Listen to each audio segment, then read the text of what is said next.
Hello, and welcome to the Composite Two-Star Live Show 2024 signing day. I am Santa Claus, also 10K Trevino. I'm so sorry for the delay. My partner in crime, as always, Gerard, just got in. He forgot his laptop. He's working on my laptop. It's okay. We're good. But Gerard, how you doing? Doing good. Back for our annual Christmas special / signing day special. Not a lot of signing really went on from a standpoint of new recruits or anybody that broke any news in flipping to USC, unfortunately. But still, nevertheless, a lot to talk about with USC football right now in terms of recruiting. The transfer portal still wide open, Chris. Still wide open. It's not going to shut until basically mid-January. And so a lot still to talk about, a lot going on. Finally made it.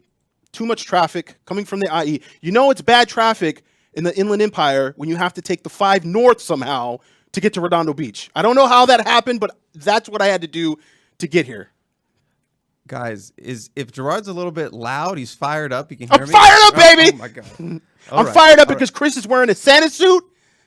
Yeah, I just wanted to do something special for the live show. This is our I would say this is our second December live show.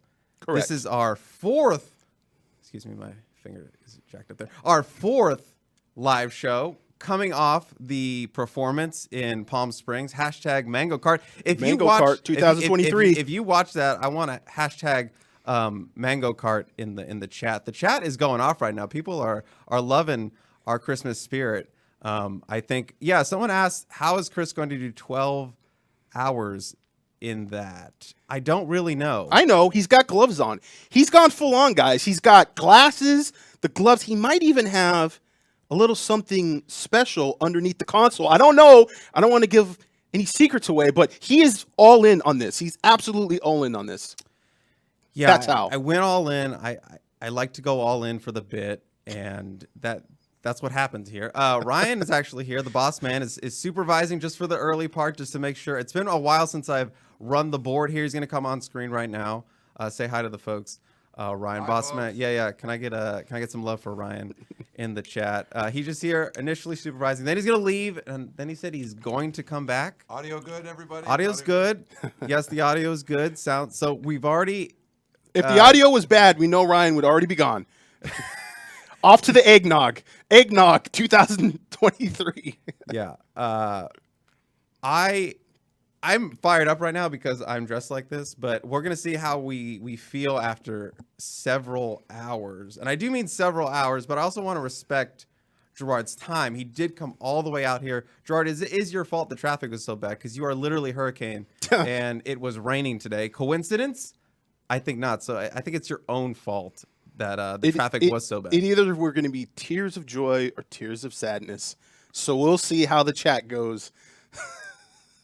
Ryan bringing snacks. I'll see what Ryan is going to bring next time. I don't know what he's going to bring, but he's going to come back. Oh, he did bring cookies for us, but these are for after the show. And obviously get a little tempted as Santa here. I do want to lay out some stuff before we jump into the actual show, because there is a lot to talk about.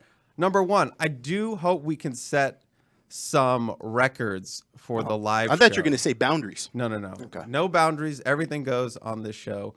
We are trying to set some records. So we had our like record is 448. So I would like to get to 500 likes for a composite live show.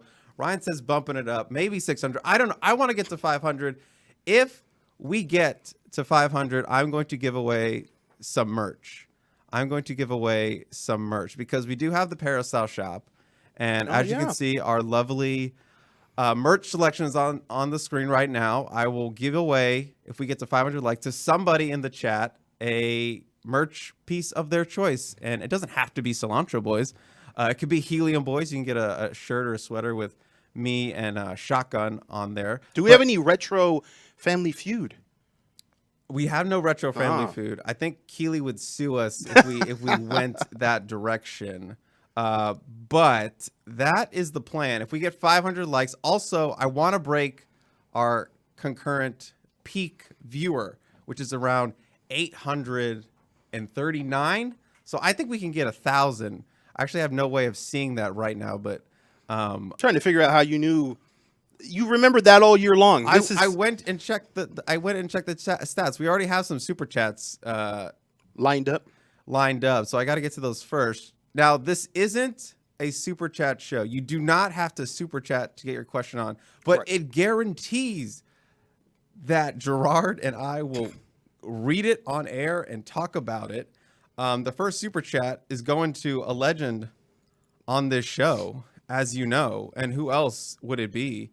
Moneybags Manford.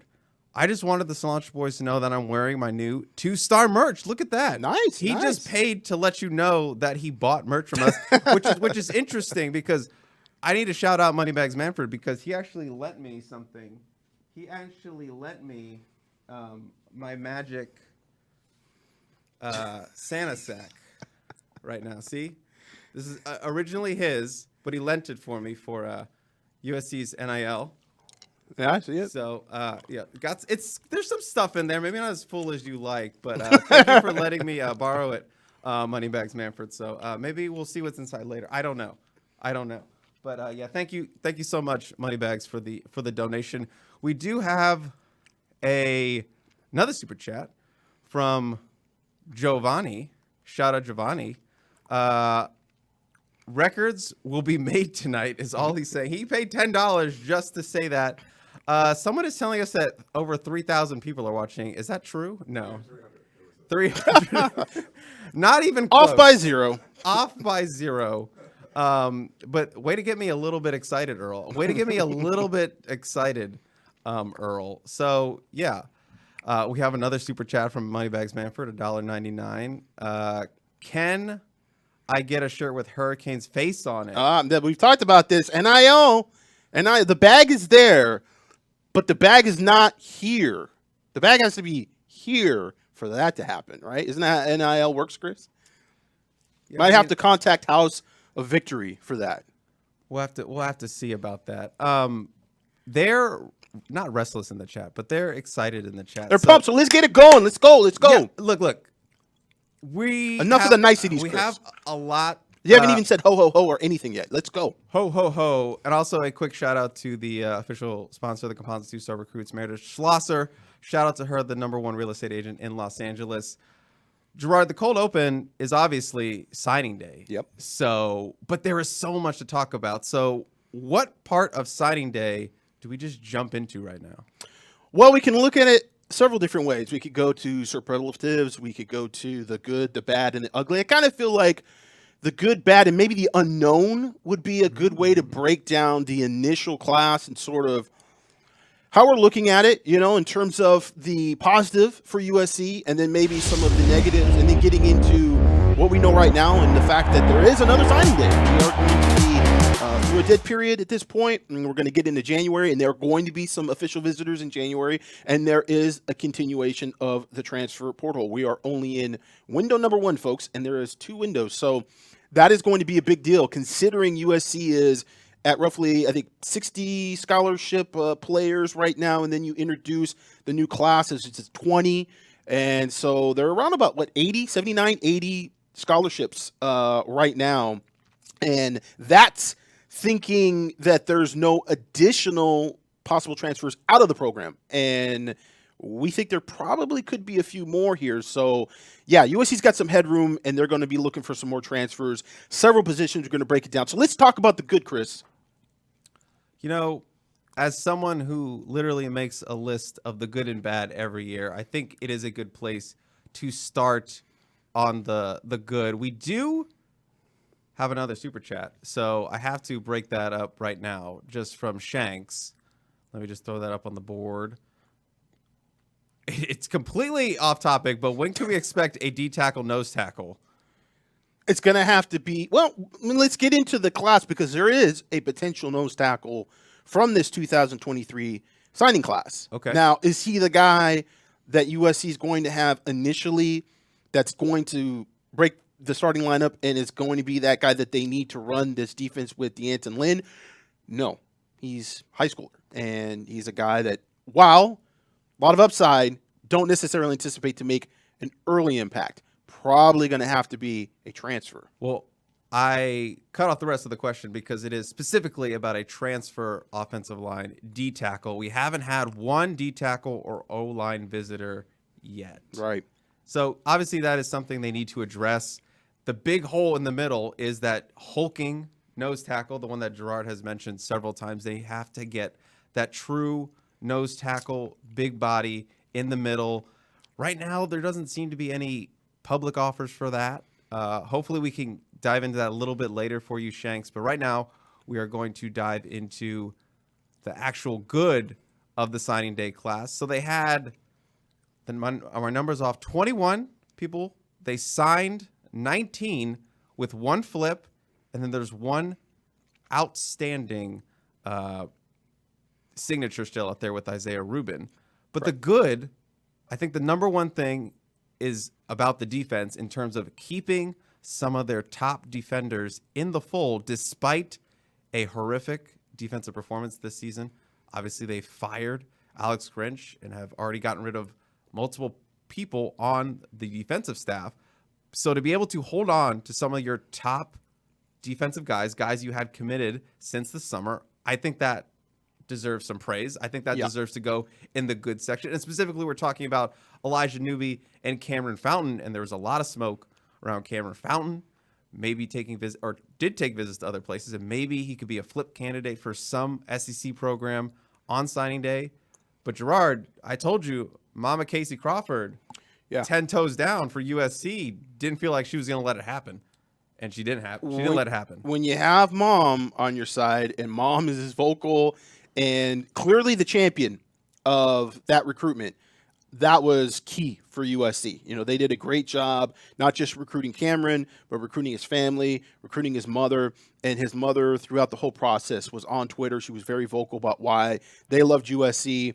South Carolina, Florida State, Auburn, there were several schools. And there were some very good sources in the South that when you got into July, you got into August, said, this is going to be a hard one for USC to keep. And you're talking 6'6", 245, a prospect that in this defense could end up actually being an outside linebacker. We're going to kind of see, I think, with the past defense, you looked at him, you thought, all right, this is a guy that you want to put 20 pounds on, you want to put maybe 15 pounds on, play a 5 technique, put his hand on the ground. And this defense with D'Anton Lynn, coming from that lineage of Rex Ryan, and then you have Wink Martindale and Mike McDonald, a lot of those defensive ends that are 6'5", 265 pounds are playing outside linebacker. It really depends on the type of agility balance that you have. Can you get some positive attributes in the passing game, pulling that player off the line of scrimmage? You're not going to do it a whole lot, but doing it enough that you can gain some plays from that, and it's not necessarily just throwing a guy back there. And we saw that with the past defense, where it seemed like defensive ends really weren't effective and they weren't really doing much when they were getting into zone coverage. So we're going to see some of these guys that you would see normally in a 4-3.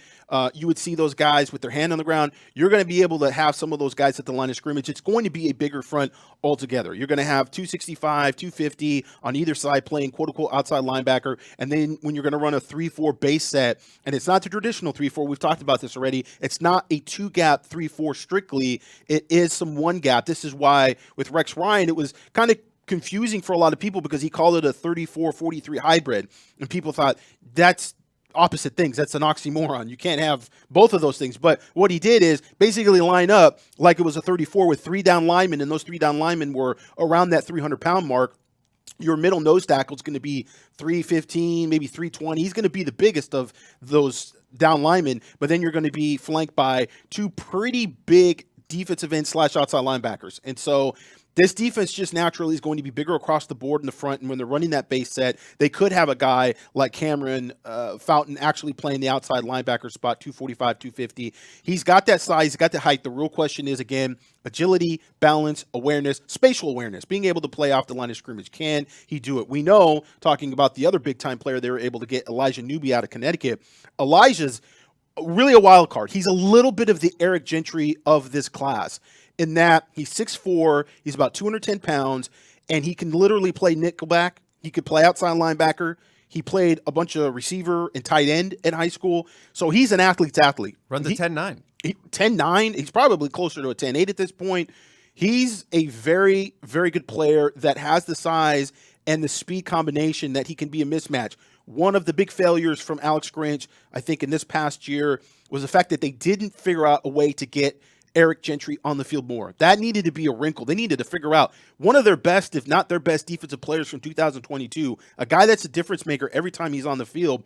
He looked like maybe he was hurt. That was shot down by Lincoln Riley. So we have to take him at his word and think that Eric Gentry was healthy. It was just a matter of him not being able to see the field because they had other guys there that they wanted to work with in other combinations. But I think you've got to figure out a way to get those type of athletes on the field and force the offense to have to match up against them. I think the mentality so much with defensive coordinators is that we have to constantly match up with the offense. We have to match them up personnel-wise. We have to match them up personnel-wise and match them up formation-wise. How about they have to match you? And you've got a guy like Elijah Newby who could maybe play sort of a safety-type position.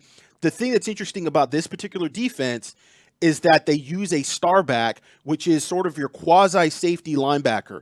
And so, in the last defense, you had a sort of nickel safety, which was a kind of a corner safety. This defense, again, bigger. And against the RPOs on the hash marks, you want to have somebody out there that can tackle in space but can also shed blocks because you're getting a lot of screen passes. You're getting a lot of they're really run game sort of plays, but it's behind the line of scrimmage or it's a quick pass to the outside, but you're still having to shed blocks to make those plays. It's not like a normal pass play. So you do have to have guys on the outside of the perimeter that have that spatial awareness but are a little bigger. So that star back naturally has been a guy in the real successful defenses have been 215, 220. That was originally a safety. So it'll be interesting to see if Elijah Newby can develop into that type of player. He likes playing nickel the most. Or does he just become sort of a linebacker when they put him at will or what have you? It's a very interesting player and prospect, and he can go a lot of different ways. But both of those guys, locking them in, I agree 100% with Chris. That was one of the highlights, because that was at the top of the class. Defense, they've obviously got to get a lot better, and they were able to secure 2 out-of-state prospects who had some major Power 5 programs going after them. Elijah Newby had Penn State calling them every week. Yeah. That was a huge win for them just to get them out of Penn State's backyard. And I think we just need to give a little bit of flowers to Roy Manning for the lead recruiter on both of those recruitments and keeping them committed to USC, 2 guys who were wanted by a lot of Power 5 programs. One of the reasons why I have been on record as saying I think Roy Manning, if anyone's going to stay on the staff, it's going to be him because he gives that continuity. He has shown to be a really good recruiter. Got Braylon Shelby out of Texas last year. And that was huge. I mean, that Texas wanted Braylon Shelby. And Texas has got their little NIL package rolling. That was big time. He got David Peavy as well. Kind of people forget about him. He might end up being an interior guy for USC the way he's been looking lately physically.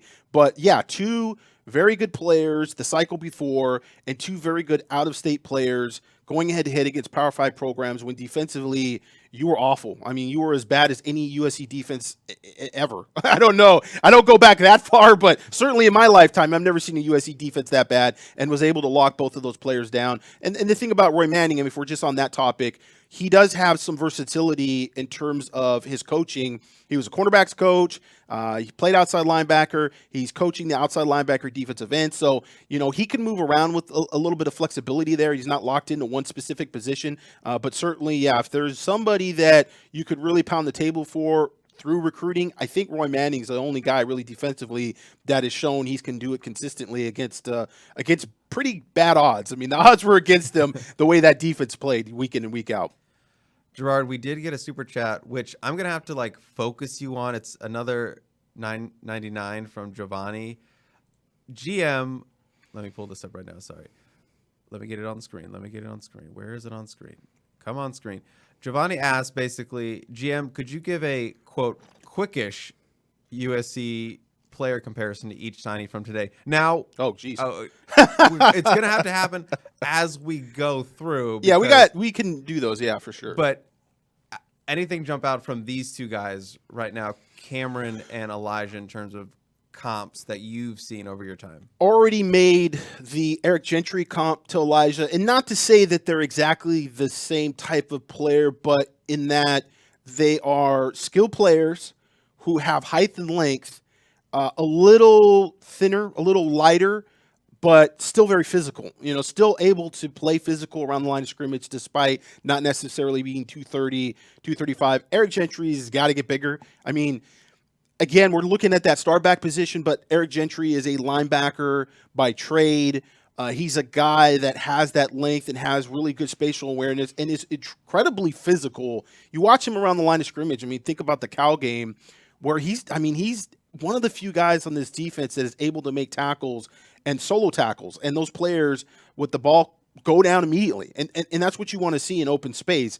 And so this type of defense that D'Anton Lynn, there's not a lot of guys. I mean, there's not a lot of guys like Eric Gentry just in general, but there's really not a lot of 210-pound, 6'6" linebackers or defensive ends, or those guys just don't exist. So it's going to be hard to kind of, figure out what they're going to do with him. Again, maybe they can do some kind of wrinkle and put him out there as an overhang of sorts. But yeah, with Elijah Newby, it's similar in that fashion. I think for Cameron Fountain, I have a hard time not comparing him with Kyle Moore out of Houston County, Georgia, just because he's another Georgia kid, and Kyle Moore was a big-time get for USC. But Kyle Moore was definitely more of a defensive lineman. He was a guy that you wanted to have his hand on the ground. I always felt like Kyle Moore needed to put on more weight. He played like at 260, 265. I always thought he was a 285, 290 guy, but he was a 5 technique. I think with Cameron, he's definitely a little better at playing standing up. And he's played a little bit standing up. He's done that a little more. I think in this defense, he might be able to get away with that. So I think athletically, he's a little better. He's raw, but he is a little better, and that's why I give him a shot potentially being an actual outside linebacker in this defense. Moving on, because I will get your comparisons for guys as we move on. And I see these super chats. I'm just trying to keep Gerard focused right now, but I will get to them when we get to that certain. I just got to play it right, or else. I like how it's always my fault. I mean, come on. But this one doesn't relate to anything really, but it does focus on the now from CJ. When are the Cilantro Boys gonna fire up their OnlyMans? We need this cosplay on demand. Playoff OnlyFans. We have joked on the show about doing an OnlyFans for a VIP podcast, but I don't know when our OnlyFans will start. We have to check in with JP about that. He's got the OnlyFans thing locked down, right? Only 5 stars. Only 5 stars. Someone clip that for JP. Just the OnlyFans and 5 stars only. Jared Perez. We need to get him a merch shirt that says that. But yeah, thank you for the donation. And again, I see your super chats. I'm going to get to them. Gerard, moving on to the next good about USC signing day, which is they got some interior defensive linemen. Now, they might not necessarily be day one impact guys, but they got some guys that would be 3-star Prior Lake, Minnesota defensive tackle, Jide Abasiri. I nailed that. Gerard. Don't say anything. And then consensus 4-star Bay City, Texas defensive lineman Carlin Jones, who recently committed the latest pickup for USC going into national side. I got a little bit of juice there. A Sean Newell win, beating out Ohio State. Had an offer from Alabama, the former Nebraska commit. 6'3", 285 pounds, 17 sacks. 17 and a half sacks. 17 and a half sacks. As an interior defensive lineman, yeah. I mean, I don't know the level of competition Bay City is playing, but 17 and a half sacks is 17 and a half sacks. So that is a nice pickup for USC. Because a week ago, Gerard, they had 0 defensive linemen in their class. It was a very big weak point. I would say it still is a weak point, but to get a little bit momentum and to get 2 guys from Big Ten schools, yeah. Jide, obviously a flip from Minnesota, and then Carlin beating out Ohio State, and then obviously getting him away initially from Nebraska. I think that's got to be considered a win. 2 wins, and as you said, it's not necessarily the big 5-star. However, Carlin Jones did rise in the rankings quite a bit just recently. Now, Chris, you're usually on top of movers and shakers with the rankings. I don't know how far he moved up, but he went from a 3-star to like almost top 200, I believe. He's top 247. He's number 237 overall now. Big jump for him, and number 31 defensive lineman nationally, number 306 in the 24/7 Sports composite. So a big riser for Mr. Carlin Jones. 6'3.5", 285 pounds. A guy that I watch on film and I see a future nose tackle. He has really good agility. He's pretty explosive. He has some natural pass rushing skills. And if you guys have been watching, listening to the podcast over the weeks, and we talk about natural pass rushing skills, natural pass catching skills. He has natural pass rushing skills. It just sort of has a good feel for his block, has some spin moves in there. 17 and a half sacks from an interior defensive lineman is very difficult. It really doesn't matter what level of competition you're playing against. It's difficult at that size to be able to get through those double teams, and he's getting double teamed every time. Bay City does not have another 4-star lineman that is going to take double teams off of Carlon Jones. So he's getting double, triple teamed every time right in the middle of that line of scrimmage, and it's very difficult to get away from those. He's shedding those blocks. He's got some plays where he makes a lot of plays in the offensive backfield away from his gap. So he's got a little bit of athleticism there.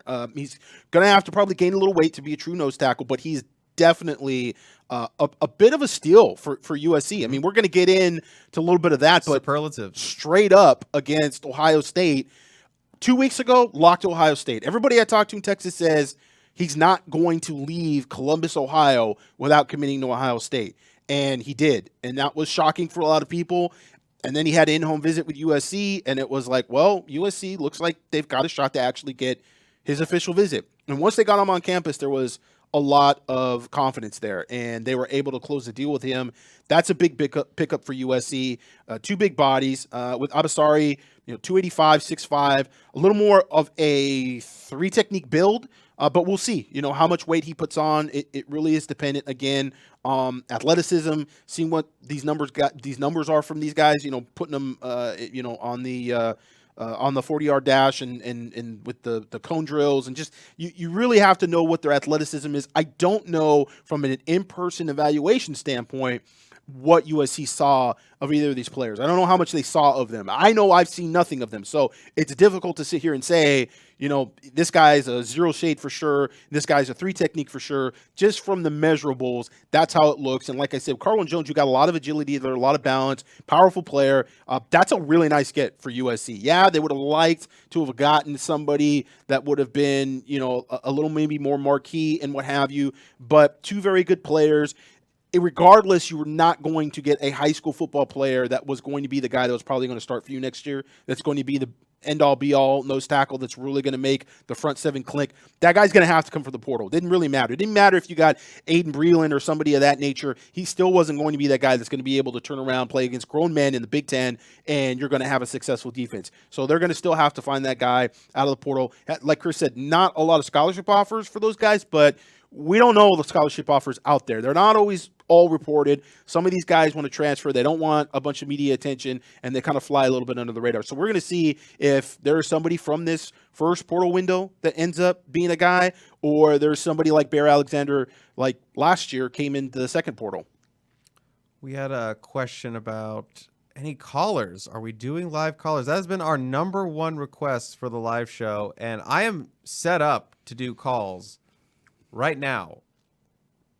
Gerard is a little hesitant because it might get wild, but I think we're going to try to do a couple later in the show, and I'll let you know when those lines were open and you can call. We'll try to get through some, but we intend to try to do some live calls today. Yes, we do, because it is signing day. We want to give you a little treat. Going back to our run. Oh, any comparisons? Player comparisons for these 2 guys? No, not off the top of my head. I saw them both on film. Again, when you don't see players in person, sometimes it's a little tougher. And so, yeah, nothing really jumped out. I mean, you could throw George Uko out there. You could throw other names out there, but I don't necessarily know that they really shine through. So I would be hesitant to say that one is necessarily at least a reference point. You throw names out there, and if they're not former Trojans, it really doesn't make sense. So, yeah, nobody that really jumps out at me off the top of my head. Someone says we have over 500 people watching. Thank you so much. But that means we only have 50? Get those likes up, too. I don't know how much the likes are. You guys can see that.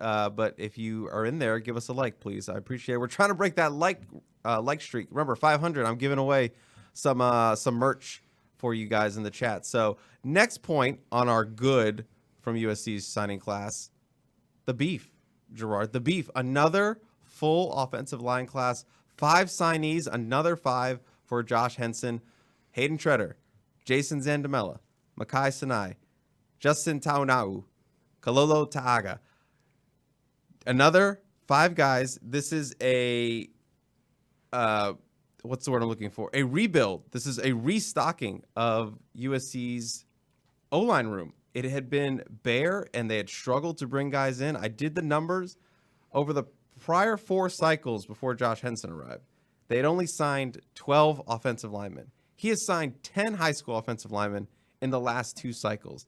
That is impressive, and it was needed because of how much depth they lacked and how much guys they had to develop on their roster. And that's why they had to rely so heavily on the transfer portal. As Josh Henson recruits more and more and keeps building, they will have to rely less and less on the transfer portal to get guys, because their next starter at left tackle, he's on the roster, you're developing him. Your next starting center, he's on the roster, you're developing him. Your next starting guards, they're on the roster, you're developing him. So another good class for Josh Henson.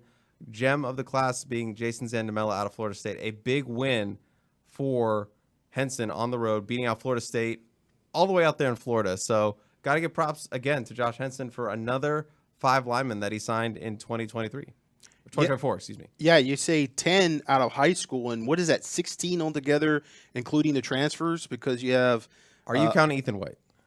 That's a commitment. That's a commitment. That was a commitment. Well, that'd be 17, right? Because you got Emmanuel Pregnon, you've got Michael Turquin, who's now in the transfer portal, Jared Kingston, and before that, Bobby Haskins. So, yeah, I mean, there has been a much bigger push to get numbers on the offensive line. And I like that. I mean, I think that's really big for you from a practice standpoint. You get into spring ball and you're not dealing with, only having 7 offensive linemen, 9 offensive linemen. That was an issue with Pete Carroll back in the days. Sometimes they would under-recruit offensive line because they felt like those interior guys would be dead weight in the roster if they didn't pan out. But it's a value. You get guys you can contribute on even scout team, and that can be a value for you, particularly if you want to run the ball and you want to get more physical, which USC has to get more physical, not just because they're going in the Big Ten, but because they've got to get more physical to win football games. I mean, they weren't physical this past season, and they lost football games in the Pac-12, which is not necessarily known as being the most physical conference in football. So getting more depth, as you said, Jason Zandamela, Mozambique special, the guy that's the highest rated recruit in the 2024 recruiting class. So that's the good, and that's almost a segue into the bad because, from a ranking standpoint, you don't necessarily want, if you're USC, for your highest rated player to be an interior lineman. I mean, I guess you could go back to maybe Pete Carroll when they had Jeff Byers. I know Jeff Byers was ranked really, really high as an interior lineman, as a center prospect. I think he was a 5-star, but in this situation, USC would have definitely liked to had a few other players at the skill positions, or maybe a defensive tackle that would have been ranked higher than Jason Zandamela. But nevertheless, good from the standpoint, you got a couple guys. Jason Zandamela specifically, he feels like he's going to be able to come in January and be able to push for immediate playing time. Like, that's his goal. He knows that's going to be a difficult position to do it at. You're basically the quarterback of the offensive line. You got to know a lot of calls. You got to be able to make your calls and see the defense, read defenses at the college level are much more complicated in the front 7 in terms of blitzes, in terms of stunts, than they are at high school level. And he played at a lower high school level. So it's definitely a lot to bite off as a freshman, and I wouldn't necessarily expect him to be the starter at offensive center, but nevertheless, he's going to make a push to try to do that. I don't know if any of these guys are frontline guys that are going to be able to push like Alani Noah did early in the season and be competitive as potential starters, but, as Chris says, development is a big key, and we're going to get into that, talking a little bit about development versus recruiting those highly touted front-end type players that come in and start right away. And so on the offensive line, I think, like the defensive line to some extent, we've talked about this before, on the West Coast, you're going to have development. You have to have that. You're not going, particularly in the interior defensive line, pluck out a bunch of 6'5", 315-pound guys out of high school that are going to potentially be able to make an impact 5 games into the freshman season. That's just not going to happen. You're not going to have a lot of those type of players. You may have one every 2 to 3 years, but you're not going to have several every year like you would down south. So from that standpoint, You've got to develop the guys that you bring in that are maybe only 250 pounds, 260 pounds, and get them to that 290, 300-pound range. Same with the offensive line. You're going to have guys, like you said, with Kololo Taaga. That's a guy that is, 260, 265-ish, about 6'7". He's going to take some time to put on the weight, but this is a multi-sport athlete, and this is a kid that, from an athletic standpoint, looks more like the first-round picks you get in the NFL than a lot of these guys that end up being 4 stars and 5 stars. I mean, that's one of the issues with projecting offensive linemen is that you're going to have those players that put on that weight, and you don't necessarily know how it's going to affect their athleticism. They could be Chad Wheeler, who's 255 pounds coming out of Ennis High School, or Santa Monica High School, I forget, and he's playing volleyball, and he's just not even close to being the guy that he's going to be when he graduates and he gets drafted by the New York Giants. And so you do have to project a lot, but if you do it right, that's more along the lines profile-wise what you're going to get from the guys that are in the green room of the NFL during draft day than you are the guys that are, 320, 315 pounds. Somebody posted all the offensive linemen that Georgia got just this past year, their offensive line class. And there's guys at 357 and 337 and what have you. Again, that really, if you were looking at the correlation with the next level, isn't usually the guys that are getting drafted. Those guys in high school were not 350 pounds. Most of those guys are, again, sub 300, even maybe sub 270 pounds. So it's going to be interesting to see from a coaching standpoint. There has been a little bit of a pivot here, a little bit of a theme. Lincoln Riley talked about it in his press conference.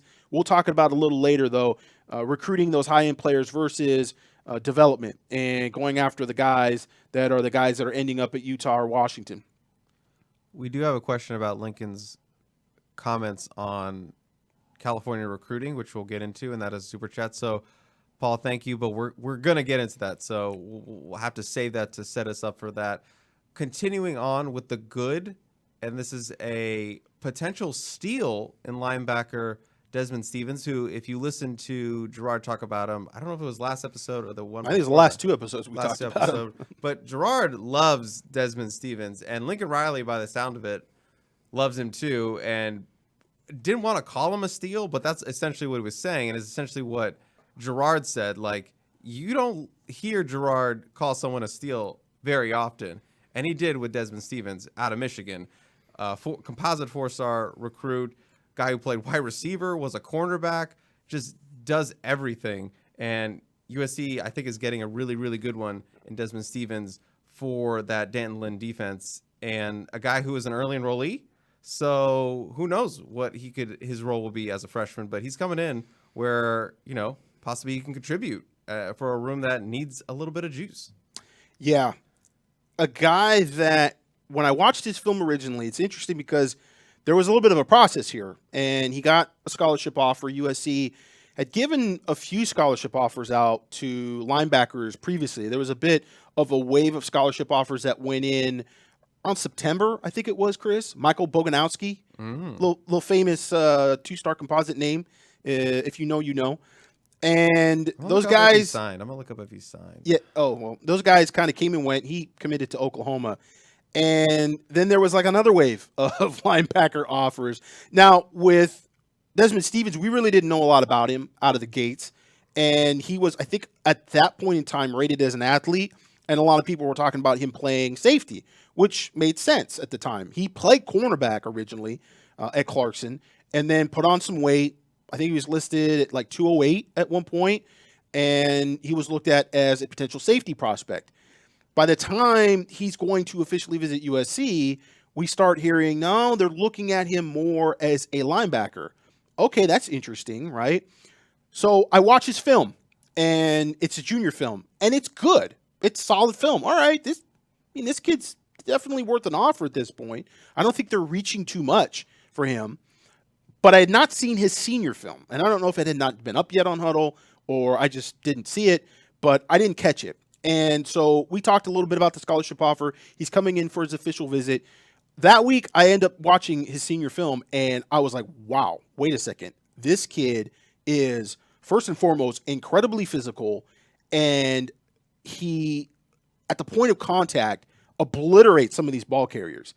And the biggest question, talking about him, looking at his junior film was the fact that can he be physical enough playing near the front seven? Because the question you're going to have from a guy that originally started playing cornerback in high school is, okay, maybe he puts on the weight and he's 215 or what have you, and he's able to get there, but does he have the mentality to play in the box? That's the biggest thing. You watch his senior film, he absolutely has the mentality. So now all of a sudden you flip it around, you look and you say, okay, this is a guy that was athletic enough, had the ball skills to be a cornerback on his team as a freshman and as a sophomore. And even at points in time as his junior year, when they played against another team in one of the best conferences in Michigan, they would put him against the best receiver as a cornerback. So he's played cornerback, he's played safety. Now those are different positions in and of themselves. You're not just playing man at the high school level against the best wide receiver. Now you're playing safety, you're playing in space, and you're out there sort of no man's land. So there's another sort of, you look at the list of things you want to check box-wise, and the comparison we made, I think, originally, Chris, was, physically, there's a little bit of maybe Dylan Williams there with Desmond Stevens, and you kind of could see the way they looked. And the thing we talked about was, well, Dylan Williams played at the line of scrimmage for Long Beach Poly sophomore, junior year, and he really made his name being more of an edge rusher. As a senior, he backed off, and he's actually played more Mike linebacker. He played low linebacker during the 7-on-7 circuit. He's trying to get used to playing in space, and it's a different thing. When you're at the line of scrimmage, that's a totally different world when you've got a guy in front of you and your keys are right in front of you. Your vision is different. When you back off that line of scrimmage, man, sometimes it feels like you're in no man's land. You're just like, oh, man, that feels weird. And some guys just don't do it very well. Here, you have Desmond Stevens, who is moving up, and he's moving up the line of scrimmage. There's no questions about him playing in space. So you're looking at a guy that's got that physicality. And, oh, by the way, let me let you know that I reported in at 6'3.5", 225 pounds on my official visit to USC. He's already sort of there physically. You're like, holy crap, is this guy going to be a will linebacker? Or perhaps does he even at some point move down? And can he be one of those outside linebacker type guys in this type of defense? We're going to wait and see. But in terms of his film and watching him, seeing where he's come from, my first question to Alan True, who is our Midwest recruiting analyst at 24/7 Sports, was, I don't get into the rankings. I don't really care about the stars in the rankings so much. I don't want to ever be that guy that's nagging to our national guys on the rankings committee. Oh, this guy's just got an offer from USC. He should be a 4-star. Whatever, man. It doesn't matter. He's got a scholarship offer from USC. How does he fit with USC? But I actually out of the gate said to him, how come more schools haven't offered this guy? Offers mean nothing these days. And we see kids that don't have this kind of film at all, don't even have his junior film, get 30 scholarship offers. Alan says, I don't know. I'm shocked. It's one of the more shocking things that I've seen here in this cycle, maybe in a few cycles. We've seen guys exactly like him project, and you got 30 schools that offer him scholarships. He really didn't have a whole lot of scholarship offers even. He had Michigan State after him. He had Boston College. He was a Boston College commit for a while. So, he's got the cerebral side. He's a smart kid. But he just didn't have the mega offers, and it's shocking. It's actually shocking. It was shocking to Alan True, who's seen him in person probably 3 or 4 times, and it was really surprising to me. Forget the rankings, just the scholarship offers, which, again, are like flowers on the first date for these schools. He didn't have those. I think was absolutely a steal. Absolutely a steal for USC. We have a celebrity in the chat, Blair Angulo. Oh! He says, Gerard, I appreciate that you don't nag us. So yeah, and he can vouch, and I don't call Blair up like, Blair, I'm pounding the table for this kid. He needs to get another star. That's Sag. That's not. That's kind of cringy. Shout out to Blair. Did a great job on the national 24/7 Sports live show all day. I'm sure he's chilling. Blair, I didn't get to see it. I was actually almost at your house at some point on the freeway trying to get up here. That's how bad traffic was. It had me go all the way past the 91 freeway and almost to Blair's house to get back on the 91 freeway west. Yeah, we got some Blair flares in the chat. Shout out to the fellow Cilantro Boy, Blair Angulo. We had a shout out super chat, so I just want to get through that. $9.99 from Diego. I just wanted to say thanks for the great job you guys do. I usually listen to you guys on my podcast during long drives at work. Gracias y saludos. Thank you. I didn't butcher that too bad. So, yeah, Thank you, Diego, for the super chat. Thank you for the kind words, as always. And we're getting a lot of love in the chat, Gerard. So I do appreciate Me that. too. Appreciate you guys listening week in and week out. We know it's not your normal podcast. I almost said that with the French accent or like an English. It's not your normal podcast. Yeah, hey, that's not French. That's more English. That's more posh English. We're entering the end of the good, or are we done with the good? Is it time for the bad? Is it time for the naughty list? I mean, one more good thing is that USC technically has 3 commitments from 3 very good players at the tight end position. When you're counting Walker Lyons is coming in, I mean, he's kind of you can fudge and say he's 2023 or he's 2024, but he's coming back from Norway. Maybe that's why I made a little bit of an accent there. I was thinking Norway and Walker Lyons, he's going to be, hopefully, if everything goes well, back from his Mormon mission in January. They're thinking mid-January, so we'll see if he's able to be there for spring football. And, he's going to have a lot just to physically, kind of get back into football conditioning and what have you before he's going to be able to make an impact. But a 4-star level tight end that's from that 2023 class. And then, you're able to get Walter Matthews. You're able to get Joey Olsen, who's also a.k.a. Joey Ocean. If you know, you know. If you know, you know. And that's pretty amazing, just considering USC still has not gotten to the point where they're utilizing the tight end as a major part of the passing game, and they're still landing some very good players there. So that's a positive. That's definitely a good thing. And you lose Jude Welf to the portal, and so you need to have some players there. Deuce Robinson's still looking like he wants to play wide receiver. He's going to be a wide receiver. I still think that his ceiling is higher as a tight end. Blair can tell you. Yeah, Blair. His region, Arizona. What do you think, Blair? Tight end or wide receiver at the next level? Yeah, I think he's good enough, athletic enough. That's why he was a 5-star to play tight end. But ultimately, I think he is better off putting on that weight, being around 240 and being an actual tight end. Bigger mismatch, I think, offensively, if he plays inline more often. And so we'll see how the USC offense evolves. I think it does have to evolve a little bit, and there's plenty of opportunities for play action there and using those tight ends, which they have some skill there and they have some talent there. Someone asked me to turn up my mic a little bit. It's too low, so let me know if that works. This is better. I turned it up a little bit. I have to imagine it's it might be the beard. all the beard. I have 2 beards. I have 2 beards going on. I'm double beard up. So yeah. Shotgun likes the double mask. Chris likes the double beard. I love the double beard, Ribby. Okay, now it's time for the bad of this class. We had to get to it some point. So number one thing leading off, Ryan Pelum. Flip. USC for across the board, everything was going smooth. And then at the end of the day, there was 4 outstanding NIL signatures, Ryan Pelum being one of them. And then, lo and behold, a little drama circling Ryan Pelum. The last 72 hours, there's a lot of smoke about Oregon, and there's a lot of cryptic texts and, things about what is the wide receiver room going to look like. And I show up. I was there. I pull up to Millikan High School, Long Beach, right down the road from me. And 3 other players were committing to schools, all committed, and all their placards had their school on it, except for, well, you could have guessed it, Ryan Pelum. He did not have his placard up there. I saw him, when there wasn't a lot of people in the gym. He threw up the O for some pictures. So I tried to sneak it in there really quick, but we saw. So, not the greatest vibes for USC fans going into that one. And then lo and behold, very matter of fact, I'm flipping Oregon. And that was that.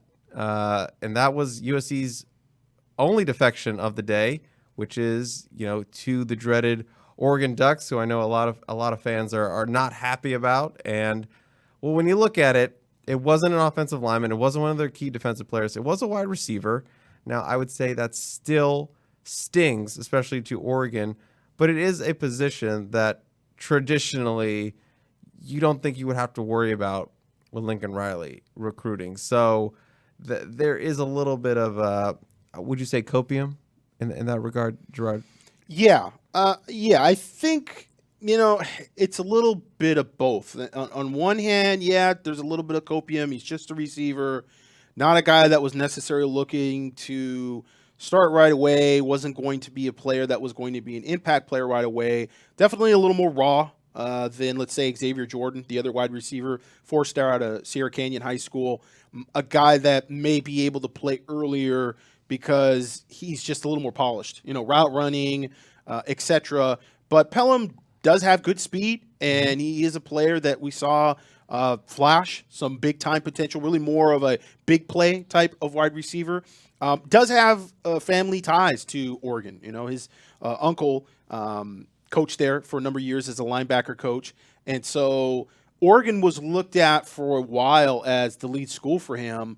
It wasn't really until like the beginning of this year where Dennis Simmons kind of reached out and started really recruiting him harder. And that changed things because he was looking at the offense. He was looking at what USC done in 2022 and thought that that was going to be the best fit for him.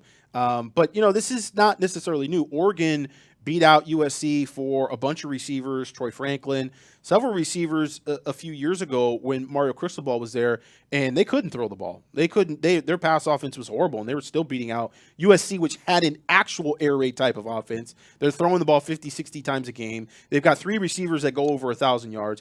It was kind of wild, and I think that's where you start to get into the talk of NIL and the supplemental recruiting that goes on, having Nike brand backing up Oregon's athletic department. And so we'll get into the NIL rabbit hole, if you will, soon enough. We'll talk a little bit about that because I know a lot of the fans are frustrated and they want to know more about it.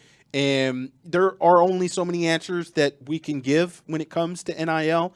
But nevertheless, that did come up in this conversation. I think more than anything, however, with the backstory with Ryan Pelum was the interesting relationship that the transfer portal is having with high school recruiting in terms of investment.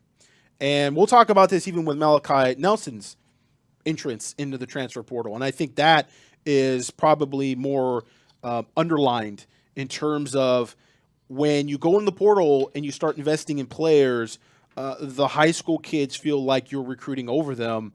And if you're putting that much money into a transfer, then the perception is you're guaranteeing playing time. You're basically guaranteeing a job.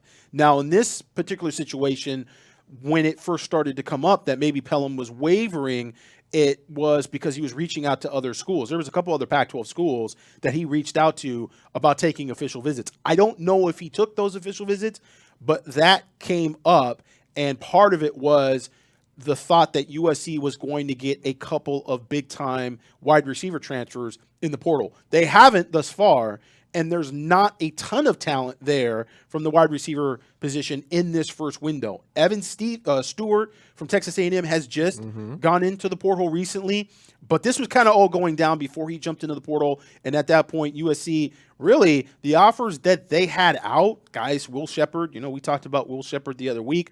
I wasn't the biggest fan. I felt that was a bit of a reach for USC. Some of these other scholarship offers, even Cyrus Allen from Louisiana Tech, thought that was a bit of a reach for USC. I didn't think those guys were really replacing the talent that USC was either losing to the portal or graduating or going into the NFL. I felt like those guys weren't necessarily the level of players that USC needs to be going at or after at wide receiver specifically. Not when you're talking Jordan Addison and Brennan Rice and even Dorian Singer. And a lot of people have been critical of Dorian Singer and going after Dorian Singer. But Dorian Singer had crazy numbers at Arizona, and he put up crazy numbers against USC. So I understand from that standpoint, you're going after all-conference, potential All-American type of wide receivers. I don't think you just need rotational players if you're USC. But that was what was going on behind the scenes a little bit with Ryan Pelum. And that is something, as I said, even with Malachi Nelson, is an interesting aspect that is starting to come around here. And it's probably hurting USC more from a negative recruiting standpoint because they have been so active with transfers in the portal. So other schools are going to point that out, and they're going to say at the quarterback position, they're going to say at the wide receiver position, why would you go to USC? Yeah, we know that they've got a great offense. It's prolific. But they're also prolific about going out and getting transfers and playing those guys over maybe some type of freshmen that they have that are coming through the ranks. So this is something that is a narrative that is going to continue here moving forward. We have over 600 people watching, I'm told. We have 221 likes, so let's get that like. I'm trying to get to 500. I'm trying to break the record.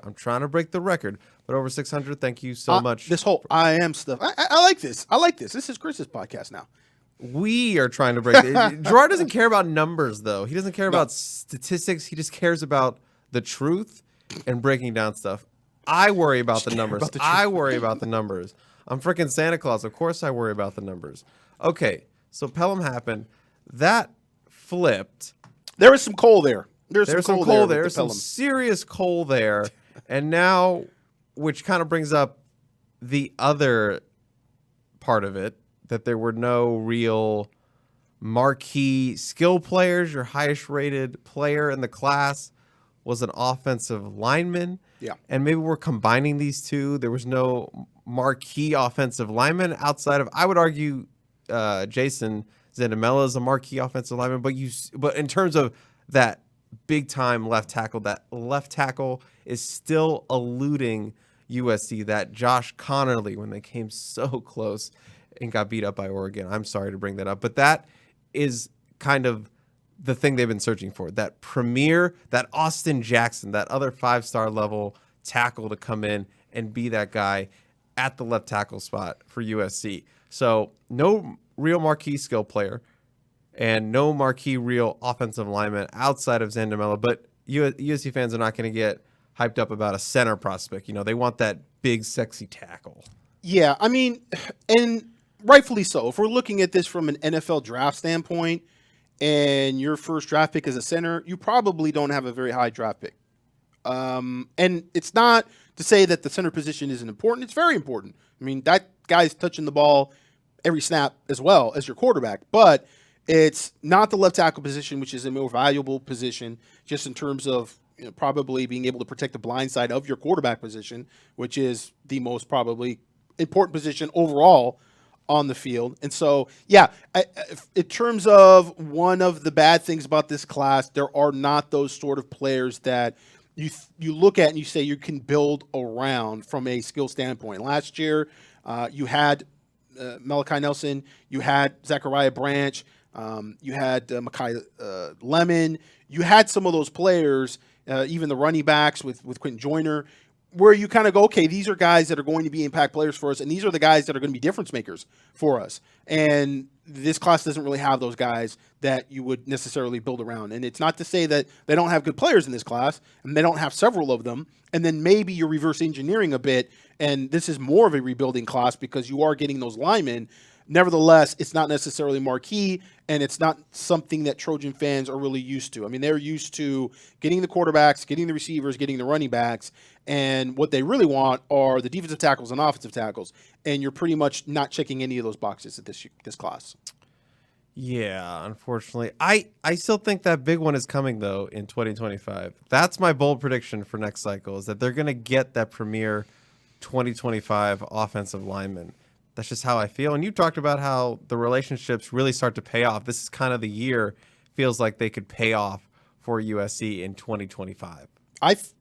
Honestly, I feel with the season they had last year, I feel like they're really going in on 2026. I know people don't want to hear that. Are you saying they just keep moving it back? Because next time we're going to talk about, you know what, 2027. Move the proverbial goalpost. Well, the thing is, 2025 locally is not looking great. And I don't know who that guy is going to be. You're saying that you think they're going to get a marquee offensive lineman. He's going to probably be from out of state. I didn't say West Coast. Well, I didn't say the West Coast. It's going to be harder to have a great class if you're not getting local players. And I know Lincoln Riley has made some comments about not having to recruit locally, and we'll get into that maybe. But I think it's going to be real difficult to build your entire class out of state and have it be a top 10 class. I just don't see that happening. So 2025, even if you did focus a lot regionally and locally, I don't know if there's a lot of top end players there. You know, the defensive back position looks really good, but I think 2026 is definitely more balanced, and you've got more elite guys at the top end. And 2027 looks stacked. I mean, that looks like a really, really good class. So we'll see how that goes here. And, 2025, maybe some guys jump up and pop up, but I don't necessarily know that's going to be a high-end class for USC. And that kind of segues into another negative of this just not being a top 10 class. And so you have another class where you're trying to supplement overall in the rankings with transfers, which I don't think the coaching staff, regardless of what we've heard, really thought they'd be at this point. Think they thought they would be at a point where they could recruit the high school level more and they could wean themselves off of the transfer portal a little bit.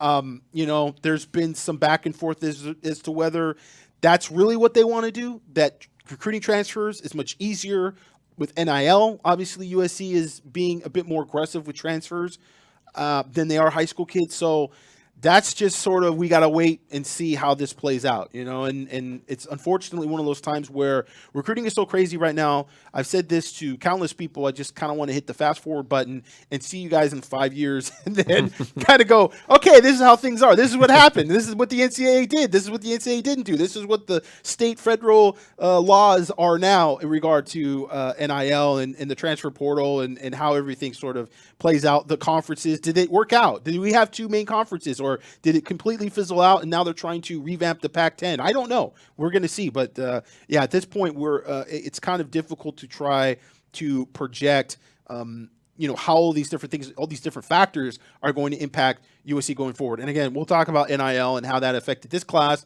and how that could potentially affect future classes.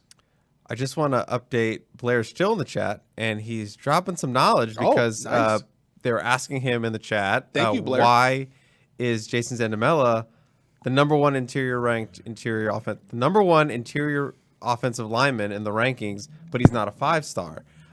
Center position, it's tough. You got to be a Jeff Byers guy that runs a 4.7 and gets 40 yards downfield and knocks somebody on their ass in order to get a 5-star as a center. It's like with punters, and there's certain positions, again, that are not value positions. And what these recruiting services look at, and I say recruiting services, recruiting publications is a better, more accurate way to term it. They're looking a lot at the NFL, and they do try to stay in line with what the professional ranks are doing as far as value positions and why those positions are important and how that's reflected in the draft, and that sort of trickles down to how it's reflected in rankings. Left tackles as opposed to guards, you're not going to have a lot of 5-star guards either. Zandamela is a center, but even with just the guard position, you're very rarely going to see a lot of 5-star guards. And Blair wrote, it's rare that interior offensive line get 5 stars because it's projection to the NFL. We just don't see many interior first rounders. I'm not reading chat, but that's exactly what he said. And he commented on our 2025 topic about offensive linemen and said, dropping a little players. Bishop Gorman. Yeah. I think USC has a big chance at Bishop Gorman with the 2025 studs, Douglas Utu and SJ, and even, I'm going to butcher the name, Alai Kalaniavalu. I think I said that right. I apologize. I don't have it in front of me. That name doesn't ring a bell either. For 2025? We said 2025. Okay. Maybe he said even, so I'm assuming they're all 2025. Utu is one that they took their time offering, but they have a good shot at, and he looks like a very, very good prospect. Bishop Gorman had a really good team this past year, and there was somebody on the peristyle that said, hey, I want you guys to stop talking about St. John Bosco and modern day kids, start talking about Bishop Gorman and what we're doing at Bishop Gorman. So there you go. Blair, Bishop Gorman versus modern day neutral field. Who wins? Because there's a lot of talk like they're both undefeated. No, they're not. They're not undefeated? I believe St. John Bosco beat. Excuse me, modern day. Oh, sorry. Modern day is not undefeated, but Bishop Gorman is undefeated. Yep. But a lot of people are asking or debating who should be in the national championship. Modern day, obviously, I think is. Bishop Gorman played them really tough last year and almost beat them at home, and that surprised a lot of people. And so, I think you give it to Bishop Gorman. I mean, they went undefeated. They've got obviously a team that has played a national schedule also, and they went undefeated, and I think they deserve that. It's not like they've been tucked away, like De La Salle was for so many years in the Bay Area, and people debated if they came to Southern California, they'd never be able to have that streak, which is probably true, but they eventually came down and they beat Mater Dei and they beat Long Beach Paul. I mean, they showed, hey, man, that streak was legit. Like, maybe they don't go undefeated all those years if they got to play Mater Dei every year or what have you, but they came down here and beat those teams enough that they showed that what they did was legit. So I feel like Bishop Gorman, they've played Mater Dei enough and they've been competitive enough that that's a team that they go undefeated, then they deserve their flowers. Blair says Gorman. He's back in his region, baby. Back in his region. He also says, where to go? I saw all three teams play this fall. Gorman will win by +7 this season. So would Kahuku beat St. John Bosco at a neutral field again? No. I have a couple super chats. Chats. No, that's in your NIL bag. James Holgren for $20 wanted to ask, just because the Santa suit will stay on for all 6 hours. Is that beard going to get itchy? The real one or the fake one? I'm going to be honest. It's not the beard. The glasses were crushing my skull, so I had to take them off for a little bit. These are very, very cheap, but they're very flimsy, but they're like soul crushing on my head. The beard isn't actually that bad. It's keeping me warm a little bit. And then we have a $5 chat from John Rockwell that says, Hippo character repeatedly points to the streamer while chanting, "Get good." I don't know what that means. Do you know what that? Okay, I'm going to be real for a second. I was in a sketch writing class, and I wrote a sketch with a character named Hippo. So I don't know if this is a reference to that. Maybe it's one of your classmates. They've snuck in there. I don't know. It's very puzzling. I'm staring at this thing. Maybe it's my roommate under an alias. I don't know. I'm very confused right now. So, John, if you want to follow up, it's going to be bugging me for the rest of the show. We've officially passed the 1 hour mark. All right. We're a little bit past that. The hashtags got to come out. Hashtag 1 hour crew. If you've been here the whole hour, let's get those in there. What are our numbers right now? We are over. We have 585. We're 270. Come on, let's get to 300 likes. Please, let's give us a like in there. Again, the fact that Chris is wearing gloves with that outfit is just it really puts it over the top. It makes it hard to do anything because the gloves, that little bit of layer just like throws me off a little bit. So we mentioned all the bad stuff. We got all the coal out of the way. The unknowns, Gerard. Yeah. The unknowns. And which unknown should we start with? Because there's a couple on our list. I mean, a lot of these unknowns are transitioning us to this first portal, and it will be the transfer portal that will also open up at the end of April. But, they got to find a high-level running back. They do need more depth at running back, and we'll talk about numbers. They could maybe use even 2 running backs out of the transfer portal. They've had good luck being able to land transfers at running back. I mean, they've had guys like Travis Dye. They were able to get Marshawn Lloyd out of the transfer portal as a running back. He ended up being sort of their number 1 back, and their number 2 back was Austin Jones. So they have relied a lot on transfer quarterbacks. Again, that sort of correlates with what we talked about before.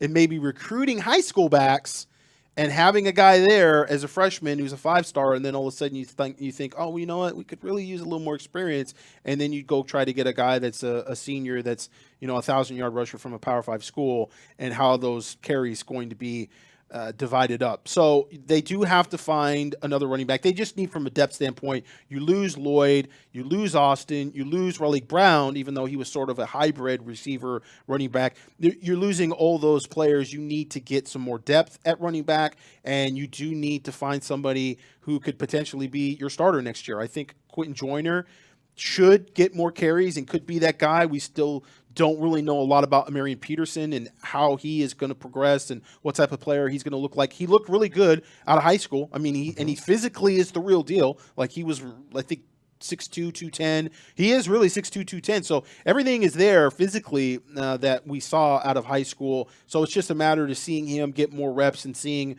really all these guys get reps. But you're going to need depth. You're going to need depth. And so they're going to have to find a high-level running back out of the portal. And, they do have a guy that you put it on the docket, Chris, that he committed, but I don't know if he actually has committed yet. I don't know if I saw an official. Yeah, there's no official commitment from just an Woody March. Just the expectation that he is going to commit to USC. And I believe he put out there that he was going to have his commitment on Wednesday, but there has been nothing publicly from him. Matt Zenith, our new 24/7 Sports national writer, put it out there, put a crystal ball in that the expectation is that he's going to commit to USC, which would be a pretty good pickup. Yeah, it's like a gray area for commitment. Like, It's expected. Right It's now, expected. USC looks really good for Jo'quavious Woody Marks, transfer running back out of Mississippi State.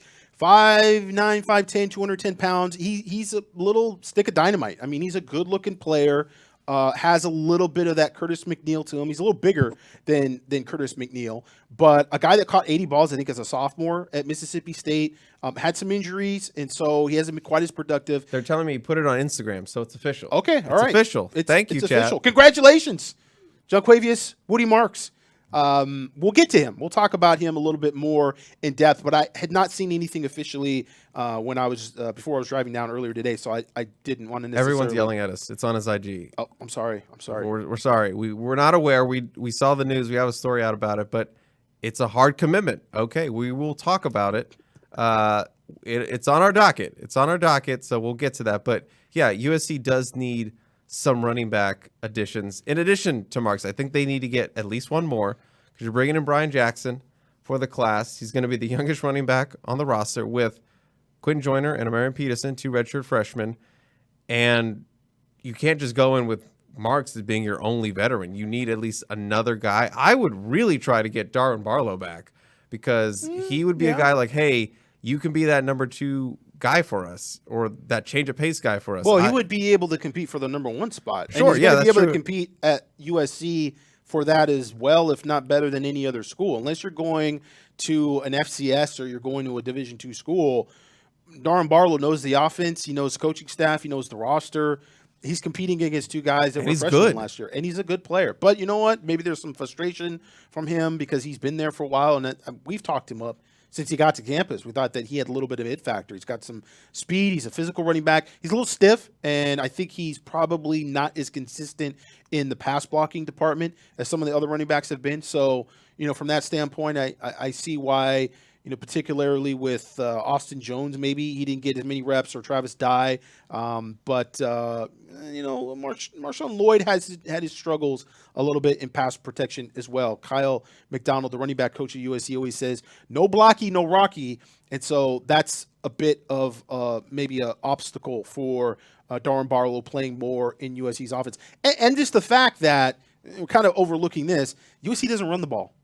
Let's just be honest. USC does not commit to the running game. So if you are a running back, you are a little bit skeptical that there's going to be enough carries around, regardless of what your yardage per carry is going to be. I mean, Marshawn Lloyd was out there at like 7.2 yards a carry, but they didn't give him the ball very much. And so you're not going to usually see those crazy high numbers at a school like Alabama or a school like Ohio State with your number 1 running back because you're just going to run the ball more. And it seems like USC, if they have anything under 8 yards a carry, they just get away from running the ball altogether. Like the rest of the series, they just pass. So, yeah, from that standpoint, maybe that's also part of it for Darwin Barlow. But, yeah, I absolutely think you want to get another high-level running back. You also got to get that third receiver, and it's probably not going to come out of the high school ranks. We'll see. Maybe somebody comes to the surface here on the backside of the dead period. You never know with receivers, and Southern California has a lot of receivers, a lot of good players, but kind of going into the negative part of where USC was from the bad, they miss out on Draylon Miller, the 4-star wide receiver out of Silsbee, Texas, somebody that they put a lot of eggs in that basket. They really thought they were going to get Xavier Jordan, they were going to get Ryan Pelum, and then they were going to get Draylon Miller. They probably felt more confident, I think, going into the official visit process with Draylon Miller than they really were Ryan Pelum. At that point, Ryan Pelum was sort of like, okay, if we can't get Mike Matthews out of Lilburn, Georgia, at Parkview High School, 5-star guy that kind of liked USC a bit, want to get him on campus. When it didn't really work out with him, it was like, okay, our 3 are going to be Xavier Jordan, is going to be Ryan Pelum, is going to be Draylon Miller. And that's where NIL came up and bit them in the backside. And it happened with Manasseh Atete, the offensive lineman, the 4-star offensive tackle, was really kind of the franchise offensive tackle. I don't know. He's so raw that I don't know if I would really label him that. But from a ranking standpoint, he's basically at that level of being a potential franchise left tackle out of Modesto High School. That was where NIL really hurt USC. And that's another unknown. I guess if we're talking about unknowns coming away from this 2024 recruiting class, you have to say that NIL at the high school level is still unknown because right now it's not working for USC. They are losing kids because of NIL. And that is not coming from USC even. That's coming from people plugged in with the representation of the players on the NIL standpoint. I mean, I've heard it from a lot of different aspects that, yeah, USC is losing guys because of NIL. So that's something that has to be addressed. And I think Jen Cohen is going to address it. They've already talked about potentially consolidating the collectives. That's not just the sole answer, though. This is not, there's too many chefs in the kitchen. They are doing things differently, and they do have different approaches. And all you have to do is talk to them about NIL, and you're going to get different ideas and philosophies about what's right and what's wrong. But none of them are involved with the high school football ranks. So it's not necessarily one of these things that you've got, one collective that's going after transfers, another collective's going after keeping retention on the current roster, and another collective's going after the high school kids. None of them are going after the high school kids. That is, and again, we'll get down that rabbit hole in a bit, more of a, from what I've been told now from different sides of the fence, a strategic move made by USC.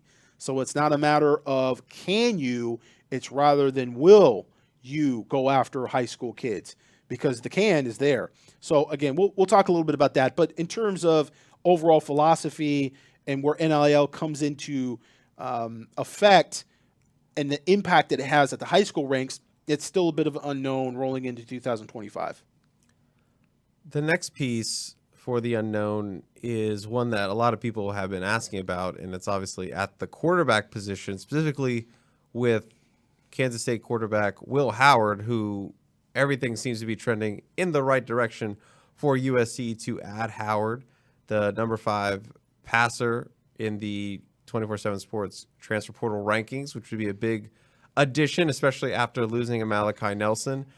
But it also brings up the question of QB depth with Malachi Nelson leaving, and we'll talk more about the decision later. But USC is an interesting spot, and Lincoln Riley even talked about it today, where they plan or are going to look at bringing in not one, but 2 transfer QBs out of the portal, one being an older one and specifically another one that is a younger quarterback, which would, help with the developmental, a guy who can maybe sit for a year behind Will Howard as their older guy to start next season, or at least compete with Miller Moss to start next season.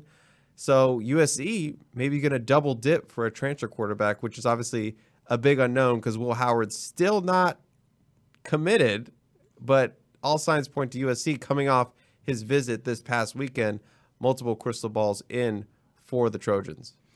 Yeah, part of Malachi Nelson leading and going to the porthole is attached directly to Will Howard. So we'll get into that in a little bit, but certainly all of the smoke is there. There's fire there with Will Howard announcing that he's going to USC. But as Chris talked about, it does raise a question with quarterback depth. Now that Malachi Nelson is gone, and we don't know what's going to happen with Miller Moss either, because Miller Moss is going to go in for spring, and let's just say, hypothetically, you have Will Howard there. They compete for that job. Will Howard wins that job. You might see Miller Moss also transfer. And now you're down to 1 scholarship quarterback. So from that standpoint, yeah, you're probably going to be in the back end of spring football, and that's where you're going to be able to get more depth out of the quarterback position, because more of those quarterbacks in the portal are going to be castaways from spring ball. They didn't win their competitions in spring ball, and they decided to go. Now, maybe you get lucky, and there is a franchise guy there. Maybe somebody like Nico Iamaleava or something decides, I want to leave and I want to go back home, or something of that nature, and you're able to get somebody that is a high-level player that could potentially start for you that you're really comfortable with. But more or less, you're probably going to be just looking for a guy that can come in, learn the offense, and is competent enough just in case your number 1 guy goes down. You're going to be able to have some depth there. And one guy that I mentioned on the peristyle that I was just thought was an interesting name was Chandler Morris, who was at Arkansas, He's committed. I think he was originally at Oklahoma, and then he left, and then he was at TCU for a little bit, and Arkansas, and he's bounced around a lot. But a guy that maybe wants to be a coach. His dad is a coach. His dad is an offensive analyst right now at Clemson, which a lot of people pointed out, well, wouldn't he just go to Clemson if he's just looking for that tutelage and he wants to follow in the steps of his father? But, hey, man, Cliff Kingsbury decided that he wanted to be an analyst at USC when he got fired from the Arizona Cardinals job. So, coaching under Lincoln Riley might be broadening his horizons a little more. He's got his dad there, and he obviously will always have his dad's mentorship, but being able to go to USC perhaps and learn under Riley might be a bigger deal for him. So that would be a guy even in this window you could get that, has some starting experience at Power 5 school, and you would feel like, okay, that's a great bit of depth for you at the quarterback position. Not necessarily a guy that you're depending on to come in and win the spot versus a Will Howard, but still necessarily a guy that smart, has the experience, and, the gloves are coming off. Wow, great segue there. I just had to kind of turn that thing off real quick. A lot of people are asking about Malik Murphy. But does Malik Murphy make sense? Because would he want to sit again? No, he doesn't want to sit again. Yeah. He's already been quoted as saying he's not going somewhere to sit. Yeah. And so I don't think he has the right mentality to come in and compete at USC. I'm just taking him at his word. He wants to come in and be guaranteed a spot to go in and win. And I don't know that that's going to happen at USC. I think that they've got Will Howard ranked higher. Now, if they were to miss out on Will Howard, would they go and transition to Malik Murphy? Maybe. Then you got to look at fit. And how does Malik Murphy fit in that offense? And is he the type of quarterback in terms of traits and attributes that would be successful in Lincoln Riley's offense? I've always said you want somebody that has that ability to be a dual threat quarterback. A lot of this offense, what keeps the defense honest is the fact that you can run the quarterback out of the mesh read. And I don't really feel like Malik Murphy, that's not his strong point. It's not that he can't run. It's just, versus a guy like a Will Howard or Cam Ward or Caleb Williams, who, has already shown that he can be successful in the offense. Most of the players going all the way back to Baker Mayfield are guys that can scramble and can run to a certain extent. Some by design, like a Jalen Hurts and a Caleb Williams. Some more just from a scrambling situation. But nevertheless, with the offensive line and kind of where USC is at right now, I think you want a guy that can move and can, kind of move the pocket and extend plays behind the line of scrimmage at the very least, if not actually run the ball by design. Interesting point. The last portion of our unknown section is something we kind of mentioned earlier, is finding that nose tackle that can play immediately. Yeah. Because the guys they have signed out of high school are not day one guys, as we mentioned. There's still a lot of weight to be gained, a lot of development to be had, but they need a guy who can come in and be the rock in the middle of Dan Tidlin's scheme, and it is currently not on the roster. And we're saying that because we don't think Bear Alexander should be playing there. They need a different, heavier person to take up some of those blocks. I don't know that Bear Alexander wants to play there either. Sure. Maybe in certain situations, you could have a passing down and they go to that 2-4-5 type of front. You could put him as a zero or what have you, but I think he wants to play more as a 3 technique. I think he's more of a pass rusher. He's not the prototypical 3 technique, as I've said before. Usually you got a little more length with those players, but nevertheless, he's pretty good. We've seen him even without a lot of compliments next to him on the defensive line, be able to take on double teams and do a lot of stuff that's off the stat sheet, which really makes an impact for the defense. So you would like to have a guy that would come in and play that zero shade, be that nose tackle, a really just big space eater. It's going to be hard to find that guy. The interior defensive linemen, the good ones, are difficult to find, and USC got lucky with Bear Alexander.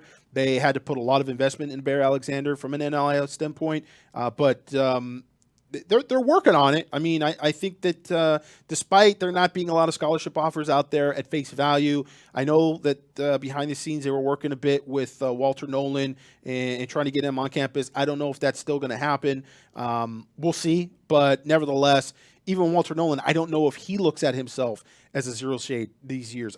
He was coming out of high school like 6'4", 325. He's trimmed down quite a bit. All those A&M defensive linemen, for whatever reason, they got on the Alex Grinch nutrition program, and he's like 290 now. So I don't know that Walter Nolan is necessarily that guy either. He might be a little bit redundant there where he wants to play 3 technique, but nevertheless, yeah, you want one of those big 6'3", 6'4", 325-pound, zero shades. A guy like Jay Toya, which, UCLA, D'Antolin did more with less talent-wise with UCLA's defense, but that was one position that they had a guy there that was fairly talented, a decent player. I mean, he was at USC for, a cup of coffee and then bailed out at after the spring game.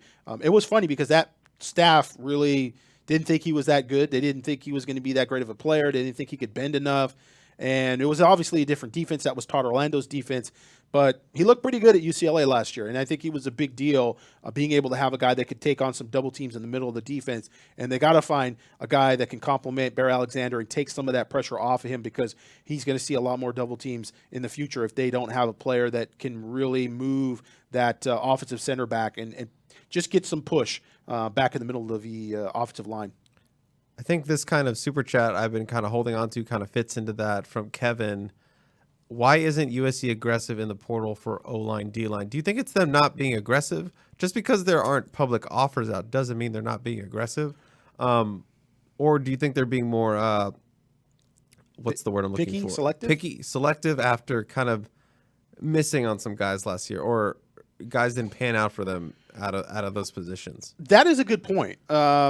They had a good class from transfer point of view last cycle, and you get Jarrett Kingston, who we thought was going to be a left tackle for them, ended up being a right tackle for them. They get Emmanuel Pregnon, who was very raw, but still a guy that you had a lot of hope for, a lot of potential there. There's still, hope and potential that he develops into an all-conference level player. Actually, he was an all-conference level player. Technically, wasn't he honorable mention all Pac-12 this past year, which I thought was a little bit surprising, judging from some of his reps. But nevertheless, maybe a guy that's a first-team all-conference level player. Michael Tarquin, who was a right tackle at Florida, didn't work out. He's back in the portal now. They thought that they got a very good offensive line class, but like Chris points out, maybe it was a little underwhelming, so it does slow your roll a little bit in terms of who you go after in your evaluations. They have only 3 scholarship offers right now to offensive linemen, 2 interior guys, and 2 potential or 1 potential center, Remington Strickland, who was somebody that was recruited by Josh Henson when he was at Texas A&M, but hasn't really played a lot at Texas A&M. So that's an interesting offer, curious offer. Is it a real offer? Maybe he's just doing his guy solid, trying to get him some looks from other schools. They have offered other offensive linemen. They just haven't necessarily signed many. And so, Caden Green, there's Savion Burt. There's several other players that are floating around out there that are potential recruits for USC. We have not heard anything about them offering those players, but again, doesn't necessarily mean that they aren't still recruiting them, and those guys might pop up on campus. I don't know that Caden Green is going to come out with a top 5 or what have you. I mean, some of these guys just don't want to go through the recruiting process a second time, especially if they were Army All-American level type players coming out of high school. They've been there, they've done that, and those guys are the guys that you have to have your foot in the door with them early, because they're going to start making decisions and narrowing things down very quickly. They already kind of know, and they already have an idea of what they're looking for when they hit the portal. Couple super chats before we jump into our next segment, which I'm really looking forward to doing, which is the class superlatives, Gerard. But John followed up from his earlier mystery with his super chat. It was just an emote. It was an emote, and I can't see emotes on my end. So again, I thought it was a hippo emote specifically. Yeah, it was a hippo emote, but it doesn't show up. But I didn't interpret it as, I thought it was something he wrote, not an action being done by the character. Does that make sense? No. Okay. Well, then I'm going to move on. But thank you, John. You didn't have to pay $5 to get that on screen, but thank you. I appreciate it. And then we have a $20 super chat from Hugo Navarro. Wow, Hugo coming through. What's up, Cilantro Boys? Hugo. Hurricane Hugo. What's up, Cilantro Boys? Can we see Marquise Gallegos possibly involved with you all in a future podcast. Love the podcast. Hurricane, have you been to Hamilton's Brewery? No, I don't really drink. Do you know what that is? I mean, it's a Did I say brewery. that right? Hamiltonian? It looks like Hamilton's, but That's a Ryan question. Ryan can tell you all about like craft beers and things of that nature. I don't really drink a lot, so that's completely over my head. but about Marquise Gallegos, yeah, I would love to get the poster child, the unofficial poster child of this podcast. He might be. I mean, if he ends up being represented by House of Victory, then he will most likely be on the Peristyle podcast. Well, there you go. There you go. I would love to get him on the podcast. Well, I would love to get that on our podcast. Maybe not subject him to a 4-hour podcast, but we can bring him on for a segment or two. That'd be pretty fun. So Hamilton, it's Hamilton. So people are saying it just came out funny on the screen, and you could see that. Someone says, I thought there would be college. Yeah, we're working to that. We're working to that. We're working up Right to the now, college. Eddie is shoplifting, and we'll get about 15, 20 minutes. Hugo says, had to pull over for the super chat, so thank you. But Eddie has stated multiple times in the chat that he is not running from the cops. So I just want to put that on record.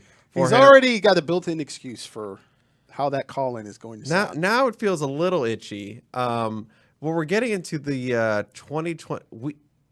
We just finished the recap, kind of. That was just the cold open. So let's get into the class awards. So basically, we have a couple categories. Gerard has his pick. I have my pick. So, Gerard, why don't you go with the first one you want to do? And then we'll play off. And then I'll pick one next. Well, I'll go with the first one on the docket because that makes sense. Well, they don't know that's on the docket. Most likely to make an impact first. So, who's going to be that freshman impact player? And this is a tough one because I could kind of go either way, offense, defense. And first I was kind of leaning towards 4-star wide receiver Xavier Jordan because there's definitely, as it stands right now with Taj Washington leaving, Michael Jackson leaving, there's potential to get on the field, and there's a pretty deep rotation in this offense with receivers. So seeing how really dominant of a pass catcher Xavier Jordan is, we could see him getting on the field early. However, on the flip side, with Domani Jackson leaving and a new defense, you got Doug Belt coming in from Houston. I'm really interested to see how the cornerbacks play. And I think the expectation of the fan base is that has to get much better. There must be more consistency at the cornerback spot and 100% not as many big plays given up at the cornerback spot. And so this is a defense that can play a lot of 3. It's a defense that at UCLA played a lot of really man under, and they put their safeties over the top. It's a defense that from a philosophical root standpoint plays a lot of man because they want to blitz. They really, really want to blitz. And I don't think D'Anton Lynn was comfortable doing a lot of that at UCLA. I mean, they did some with their inside linebackers, but really like being very, very aggressive and bringing your safeties, having your safeties near the line of scrimmage all the time. Didn't do a lot of that at UCLA. So I think if he has the talent to be able to play man coverage on the outside, that will open up the defense even more. And I think because there's really right now, they're going for some portal guys, and it may change things. Marcellus Williams. Marcellus coming from a great football family, his brother Max playing on the team, one of the better overall football players, just an instinctual, natural football player, a guy that's 5'8", and never, really ran real fast as like a 4.7 40 guy, yet still made a lot of plays for USC. Ended up being a mismatch for USC in certain situations, but that's not on him. I mean, as a defensive coordinator, you got to know, I got a safety who's 5'8". I don't want a 6'5", 265-pound Utah tight end that's going in the NFL to match up against them in the red zone. Seems like common sense, but that happened, and people would blame and say, oh, you can't have Max Williams in there. well, maybe just line him up somewhere different. But nevertheless, Marcellus is a little bigger and actually a little faster. So you're getting a guy that has, I think, a lot of composure, played at the highest levels at St. John Bosco. He's seen the best receivers in the Trinity League week in and week out. And so I think there's a chance that he ends up getting in that rotation. And whether he's playing a little nickel or he's actually playing boundary corner, I think he's a guy that could make an impact first for USC.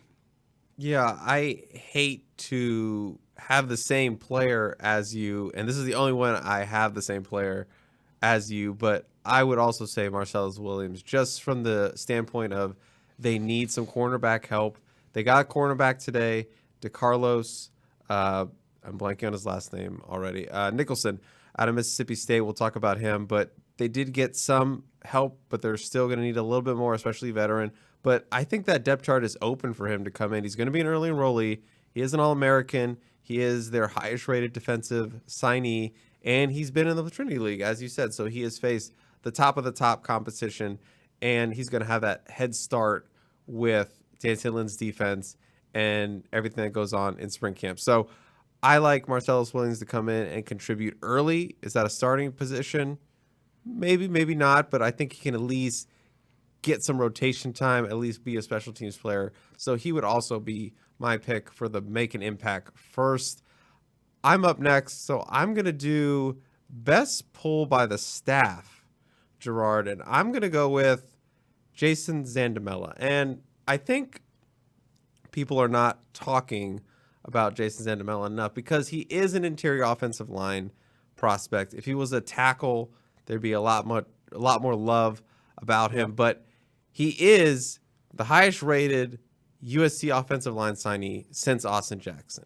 According to, in our rankings, top 50 player, a top 50 prospect overall, and the number one interior offensive lineman in the country by most organizations. So that's a big win. And especially, it's not that Jason was a kid in NorCal or SoCal. He was all the way in Florida, and there was a pretty good team down the road that wanted him and that signed his teammate, and I'm blanking on his name, the big offensive tackle from Sweden. Someone's going to remind me in the chat. I know that, but he was also from the same high school, Clearwater, another international prospect that Florida State signed the year before, and USC really wanted him. They were in position to land him, and then Florida State came in. Florida State 13-0. We could argue were robbed of a college football playoff spot, but they wanted Jason Zandamela. But Josh Henson kept that fence around him all the time and got his signature. What do we say? Play it. What do we say? Why is it not playing? Probably because my gloves. My gloves. What an idiot. Because only one thing counts in this life. Get them to sign on the line which is dotted. And Josh Henson got Jason Zandamela to sign on the line which is dotted, Gerard, and that is best pull by the staff in my eyes. That's a good pull. I would agree that from that standpoint, Lucas Simmons was the tackle. Lucas Simmons that signed with Florida State. What did he do? What did he do this left year? tackle. He went up the rankings a lot during that cycle. That's a guy that maybe things don't work out at Florida State. Unsubstantiated rumors. You're just throwing that out there. If things work out for Jason Zandamela, Jason has a good time at USC, and he's at USC. Both foreign exchange students. Jason being from Mozambique, his father is still there, and his brother. You talk about offensive tackles, and that's sort of more of the marquee position on the offensive line. His brother's 6'7". So he played at Clearwater Academy as well. It'd be funny if Jason all of a sudden sprouted over the offseason. All of a sudden we're talking about a guy that's an interior offensive lineman and all of a sudden ends up being 6'5", with that 6'6". wingspan? Yeah. That wingspan? My best pull is going to go to Carlo Jones, the defensive tackle, the 4-star, now a 4-star out of Bay City, Texas. We talked a little bit about him before. He, to me, looks like a potential nose tackle down the line. Only 285 right now, but definitely looks like he could be a 300-pound plus. Blah, blah, blah, blah, blah, blah. It's English. 300-pound plus defensive tackle. And, this was a head-to-head state battle with Ohio State. and everybody said he was a done deal to Ohio State. And Ohio State wanted him. And somehow, some way, USC was able to sort of circle the wagons and be able to beat Ohio State out. Again, they beat them out for Tackett Curtis. It was the last time USC and Ohio State went toe-to-toe for a player, defensive player 4-star, and USC was able to win. And so that was pretty impressive by USC, especially because we don't know the future of Sean Nua. We don't know the future just of the defensive staff as a whole. We know what the defensive coordinator wants to do and how he wants to use the defensive linemen. And so, yeah, I think that was a really big pull and a really big get. And that's how much I like Carlo Jones. I think that he's a good enough player that down the line could be a difference maker for USC. Could be one of those guys that, again, out of the gates on paper doesn't necessarily look the part, but you could see him in 2 years be 315 and be that guy that they really need in the middle of their defense to be able to have the scheme working efficiently in the way that you've seen in the NFL with the Ravens, which is where D'Anton Lynn is coming from. What's the next category you want to do? Biggest steal? Okay. Now, how are you interpreting the biggest steal? Well, I mean, the biggest sleeper, the player that other schools maybe didn't look at, and his ranking was not necessarily very high. So somebody under the radar, diamond in the rough, if you will, and that's not a category or a prospect. I don't like putting that on a lot of prospects because sometimes it's just not guys that are diamond in the rough. Sometimes schools reach, USC reaches. They did in the last class. They go after guys and you're like, okay, that's an okay player, but it's just more of a body. But I think in this class, in my opinion, they definitely get a steal. They get somebody under the radar, and it's obviously Desmond Stevens. We already talked a little bit about him being a potential big-time get for USC. I mean, he shows up on film, and he's a guy that is at 6'4"-ish, 300 or 225 pounds already. Could end up being a guy that you play on the edge or a guy that actually plays linebacker for USC. And I mean, at that height and that size, being a will linebacker with the speed and just, again, the aggressiveness and the physicality that he shows at the point of attack, love that get. I think that's absolutely a steal. Don't know what Michigan was doing. I know Michigan State wanted him, but obviously new coaching staff, and Jonathan Smith just hadn't been there. He didn't really have his defensive staff together. They couldn't make a legitimate run after him. But, I mean, what's Penn State doing? What is Ohio State? You can make the argument they got other guys, right? Okay, I get that. Penn State, Michigan, there's other Big 12 teams there, Nebraska, that you would think would make a bigger push for him, and they just really weren't big players. And I just think it was a miss by a lot of schools in that region. I sort of interpreted this category a little differently. So I went with the biggest steal being Elijah Newby. Now I'm sort of basing that off literally stealing him away from other big-time programs out there on the East Coast, Penn State, Michigan, Alabama. These are schools that had offered him. And as you mentioned, Penn State was literally calling him all the time. Yeah. And even after they landed Jalen Harvey from Gaithersburg, Maryland. Florida, yeah. Gaithersburg, Maryland, where Chris is from but has absolutely no connections. They kept going after Elijah Newby. They still wanted Elijah Newby. And so he was definitely a guy that some of those schools in the East, probably a little under-recruited, though, still, I think. I mean, I understand it's Connecticut, and you're probably not going up there very often, even if you're ACC school. But Elijah Newby's a guy you watch on film, you go, I mean, Miami, the way they played last year, could have really tried to make a run at him. Florida State. Like, some of those ACC schools could have definitely recruited him harder. I think he is good enough athletically, film-wise, to get a lot more looks than he did. So, I mean, from that perspective, he's a little like Desmond Stevens in that he should have had probably more scholarship offers. Mm-hmm. And I'm also looking at it from the lens of USC's defense sucked last year. Yeah. And he was probably getting negative recruited out the ass. He was. Yeah. He told me he was. So it would have been very easy just to say, oh, okay, I'll go to Penn State. They're right there. They're playing decently, or I'll go to Alabama. South Carolina was after him really hard at the end. South Carolina, very good NIL program. They're throwing money out there, so very easily could have gone there. But Elijah Newby, that's why he's my biggest steal for me, Gerard. Yeah, South Carolina's got Nick Harbor out there. Yeah. Where did Nick Harbor play this year? Was he a rush end? He was a receiver. He was a receiver. Interesting. Yeah. Are you starting another unsubstantiated rumor on this? No, this podcast? I'm not. Moving on to the next category, biggest miss. Oh, biggest miss of the 2024 recruiting cycle. For me, it has to be Manasseh Etete, the offensive tackle out of Modesto, 4-star. Like I said, raw and could end up being a complete bust very easily.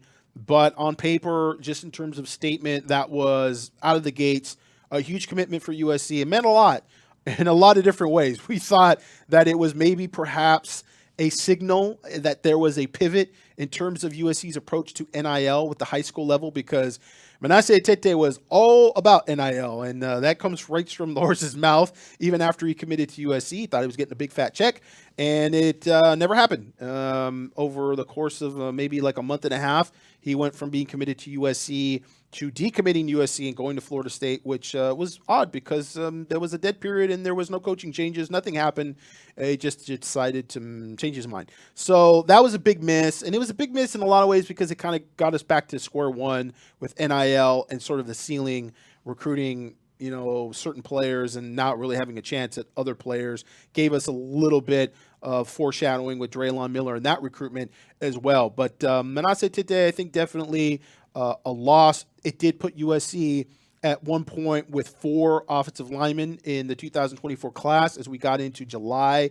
And I think it threw them off a bit numbers-wise because from what we understand, they tried to make a move with DeAndre Carter, the big offensive tackle. He's an offensive guard, projected, but he plays offensive tackle. Actually plays left tackle for Mater Dei, not Brandon Baker, who is the number 1 rated offensive tackle by 24/7 Sports.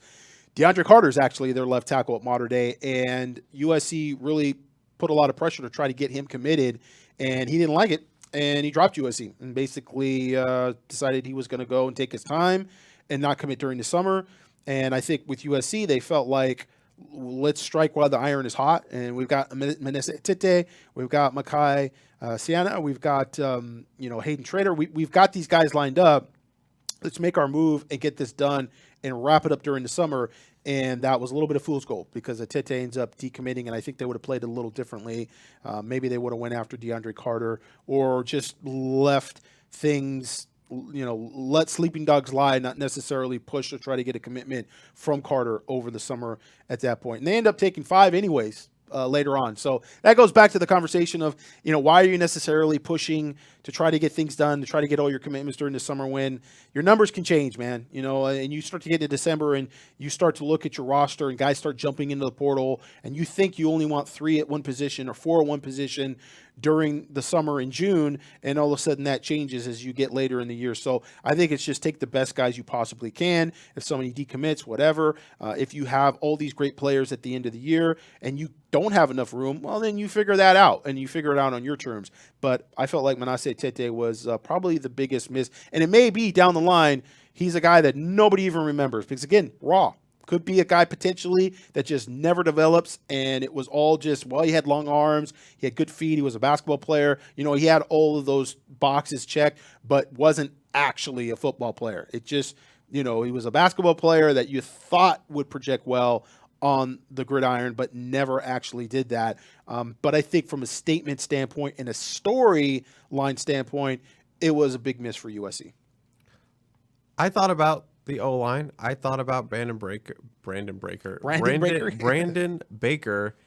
DeAndre Carter. They were on my short list of people for this segment, this topic. Now, why did you not? Now, you've seen Mater Dei in person as well, just like I have, just like JP has. We have our own opinions. 24/7 has their rankings.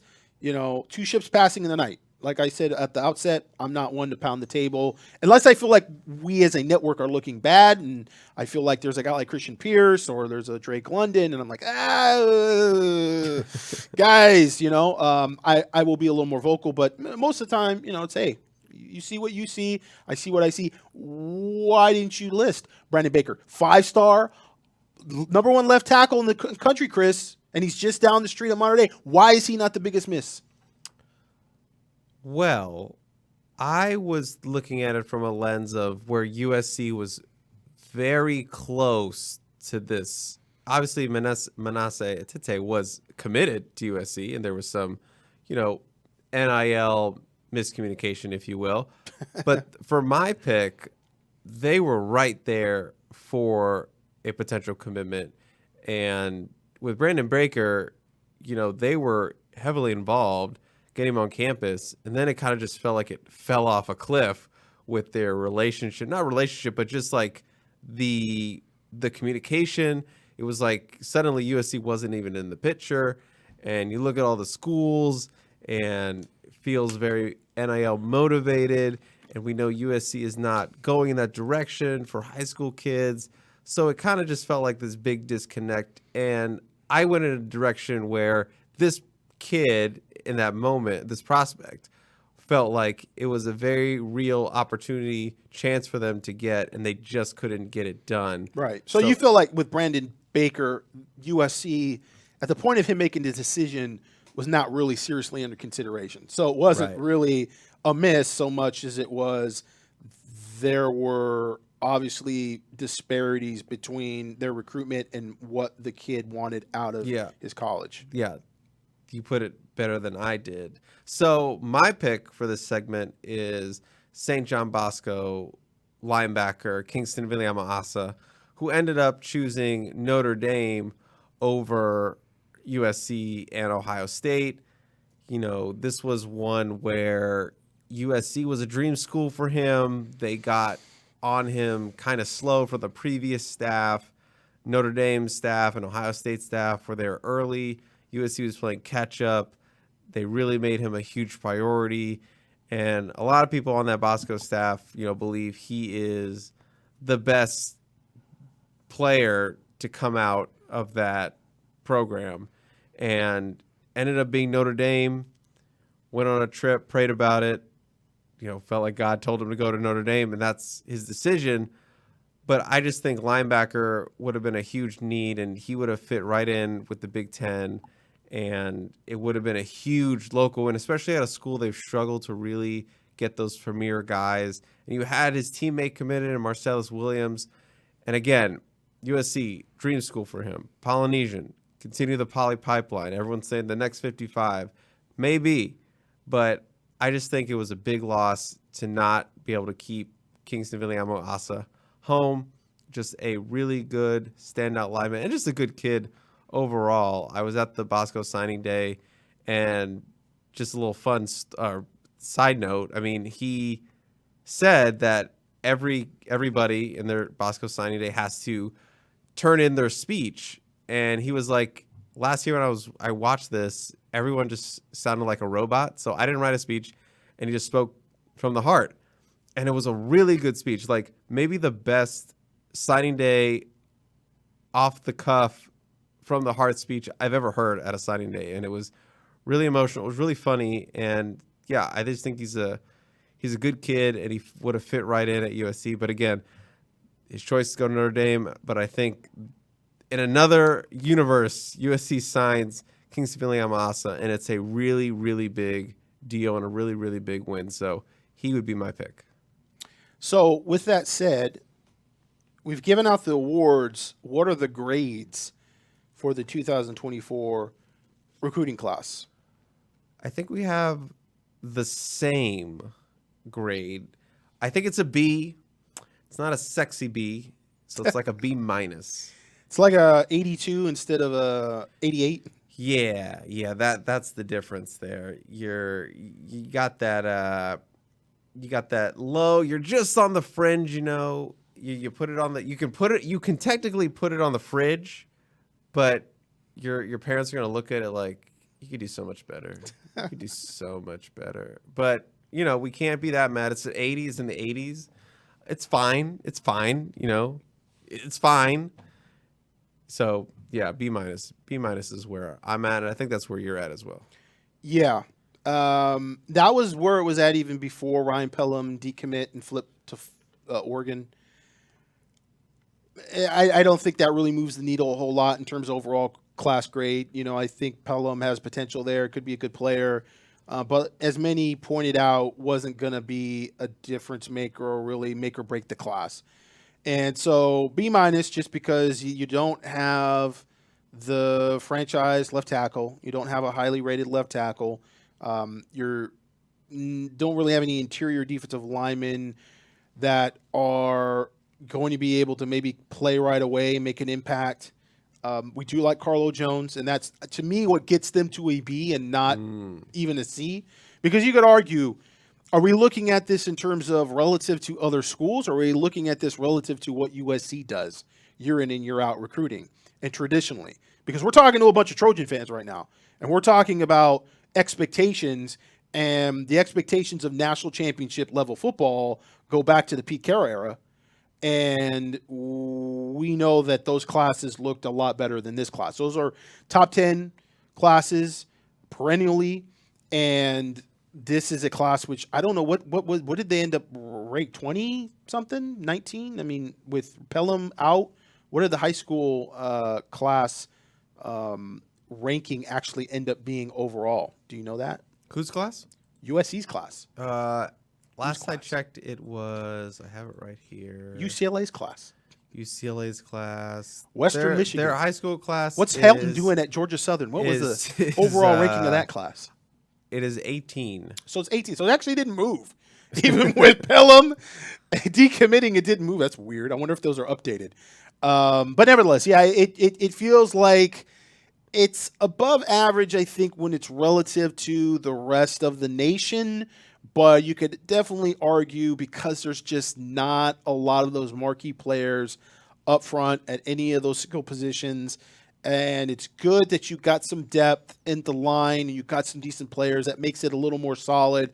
But even on the back end, at defensive back, other than Marcellus Williams, not getting any big-time corners or really big-time safeties. So, yeah, I think that it's a B-. And the talk that this is where USC expects to be in year two, I think is a bit disingenuous. I don't think that the coaching staff expects to have a class that's not top 10, and I don't think the fan base should expect to have a class that's not in the top 10. Now, that segues into a narrative that was sort of floated out there by Lincoln Riley today, which is a little bit of copium, but then also a little bit of truth.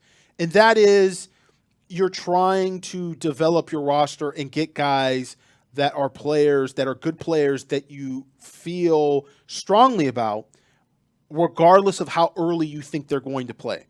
Because I think there's more of that in this recruiting class than there are guys that are Zachariah Branch or guys that you think can play right away. Even like Tackett Curtis, who played, started, I think, almost every game that he played in. There's not a lot of those guys that you go, okay, you're going to throw those guys into the fire immediately. And yeah, they might get burned a little bit, but they're also going to make some plays. This is not really that class. There's really not a lot of those guys that you can have that expectation with. At the same time, you look at Utah and you look at Washington, two of the most successful schools in the Pac-12 over the last 5-6 years, and neither of those programs are stacking up on a bunch of Zachariah Branches, Malachi Nelsons, Tackett Curtises. That there's just not many of those players in any of those classes, and they have been able to get by. I mean, Washington is right now in the college football playoff. They've got a bunch of potential NFL draft picks on this team. And so that's where you start to get into the development part of it being very crucial. And USC has doubled down in that respect from a coaching standpoint. They went out and they got Matt Ince. Matt Ince is not a big-time recruiter, NIL, got the bags, got the whole 9-yard shtick, and you're going to be able to go out there and you're going to get a bunch of big-time linebackers out of Texas or out of the South, out of Florida, because he's got these connections, he's got these relationships. This is a guy from North Dakota State. His connections are in Wisconsin, Minneapolis, North Dakota, South Dakota. These are not the hotbeds of recruiting. These are not the places where you're going to find a bunch of first-round picks, at least at face value. So, going out, getting Doug Belk, who is a guy that, Alabama wanted, Georgia wanted, a very good defensive backs coach that had been a coordinator before. You're getting a lot of very good coaches. And so you are doubling down on developing the players you have on the roster. Now, is that sort of taking a little step back Is that going back more into the rebuild mode than Lincoln Riley wanted to when he initially came to USC? Because the narrative then was we're going to win and we're going to win now. And we talked about this. Chris and I talked about this and said, Lincoln, you might want to give yourself a little more time. Not be so aggressive in the we're going to win right away. But then he followed it up and he won 11 games. And it was like, wow, I mean, the guy, I guess, knows his stuff. You know, he knows that the roster is not that as bad as people may project, and he feels confident in his coaching staff, and they win 11 games despite not really having a good defense. And we look at that year, and in hindsight, now that we butted up against this year, you see where, you know, the ball did bounce the other way against them, because that year in 2022, they very easily could have only won 8-9 games. I mean, there were games against Oregon State, a game against UCLA. I mean, UCLA, They win that game because they drop Corey Foreman back into coverage, and he gets a nice interception to seal the win. UCLA could have very easily won that game. There were several games that season that could have gone the other way against USC, and at that point in time, the fan base would have said, well, you know what, we're rebuilding. But you win 11 games, and then you get to this season, and those type of close games don't go USC's way. You know, the defense doesn't make those big plays. Really, the biggest difference between the 2 years is really probably the defense not having that turnover margin and not getting those games where at the end of the game, USC's up and the opposing team just goes right down the field. Utah, Washington, both those games. The opposing offenses go right down the field and score.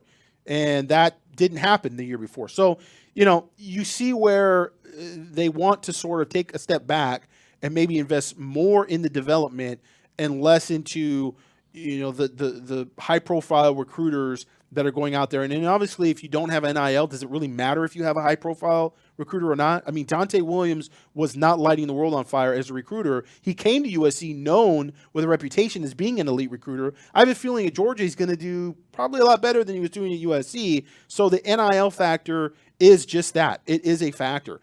The one thing I would say, though, that, again, a bit disingenuous, in my opinion, is when you start kind of changing the conversation to the we want guys that want to be here. Those are the guys we want. Well, of course, those are the guys you want. You want guys that don't want to be there? We got really good players this year, man. These guys, we got receivers that run 4.3. We got a quarterback that can throw 70 yards laying down. We've got the biggest offensive line in the nation, but none of them really want to be here. So, I mean, we're really excited about the talent we have, but none of them really want to be here. Of course, you're going to recruit players that want to be there. That's just talk. It's just coach speech. I think it did sort of evade the question of what are you doing against Oregon? And the question was, I think, posed something about closing the margin. And Lincoln Riley said something to the effect that there is no margin. You know, we're USC, but there is a margin. And you have to recognize that right now it's not the same playing field.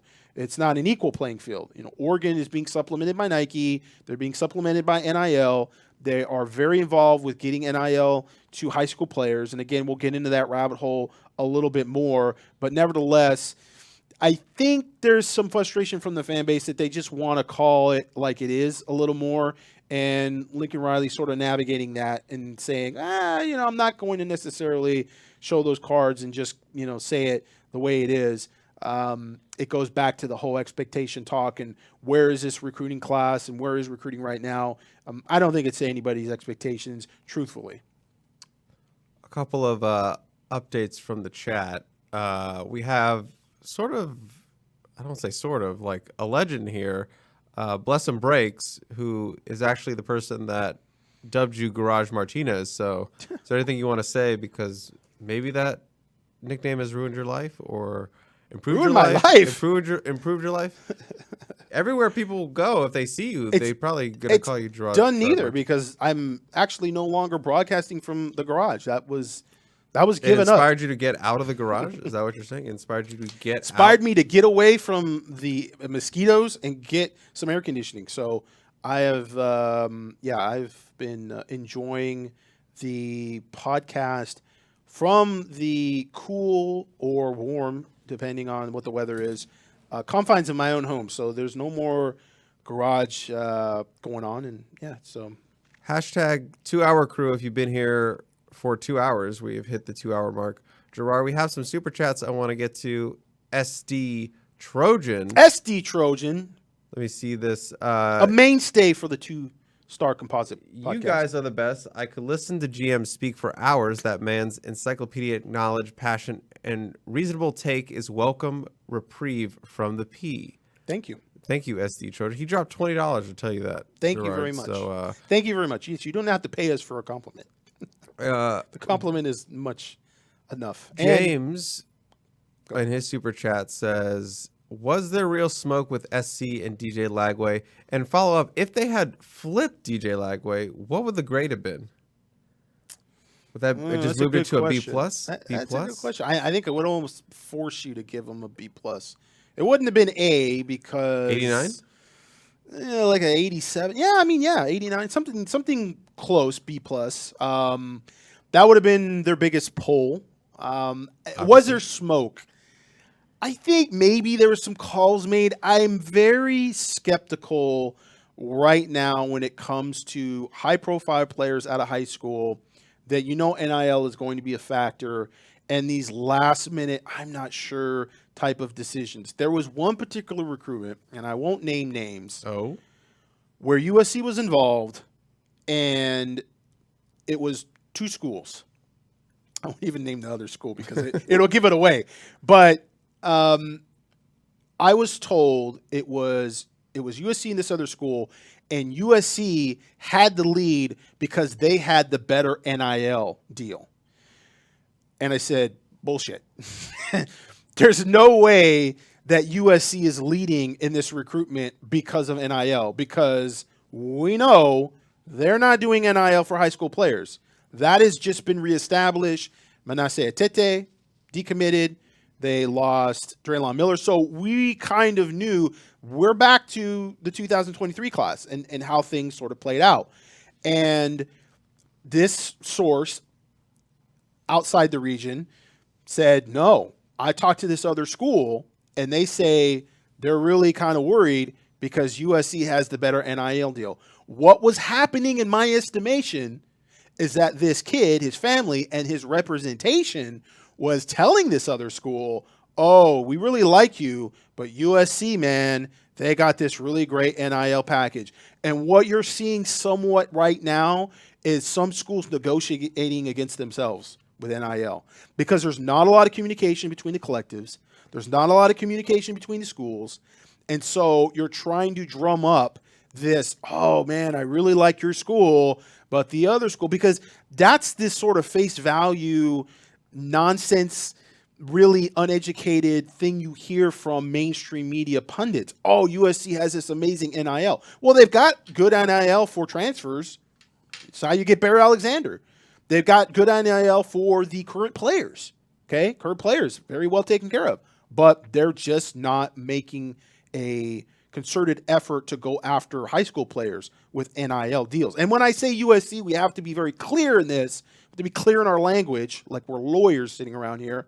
It's not USC. It's the collectives that are representing USC. Okay, none of these schools are paying the players. Okay, there's a big gap there. They can't pay the players. They don't want to pay the players. They don't want to be audited by Uncle Sam. So it's got to be the collectives. It's the private sector which is involved with this. When we start to ask, well, how much money does it take? How much money did this guy get? How much money did this guy get? And what does it take to get that player if you're USC? We don't know because that is not public information. This is not like the NFL where you have salaries and it leaks out that such and such got this year deal and he's making $2.5 million and then he's got a rookie signing bonus, blah, blah, blah, blah. That's all public information. That comes out because those are salaries.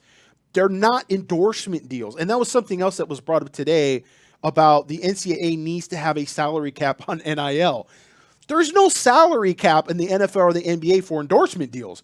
Nobody's saying, hey, LeBron James, you can only make so much money from Nike or from whatever your endorsements are. No, your salary within the NBA can be capped, but not your endorsements. And that's all that NIL is. It's all endorsement deals, sponsorships. So, yeah, that's kind of a little bit of an issue.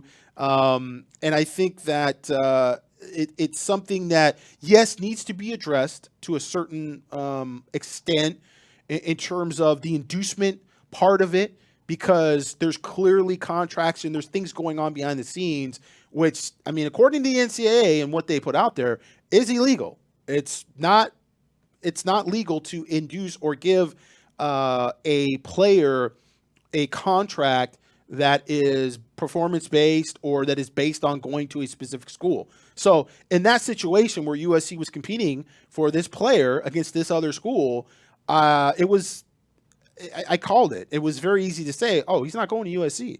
And I had another good source going, no, USC leads. I said, no, they don't. If you're telling me that it's NIL, that is the major factor that is swaying this recruit towards USC, they're not in it.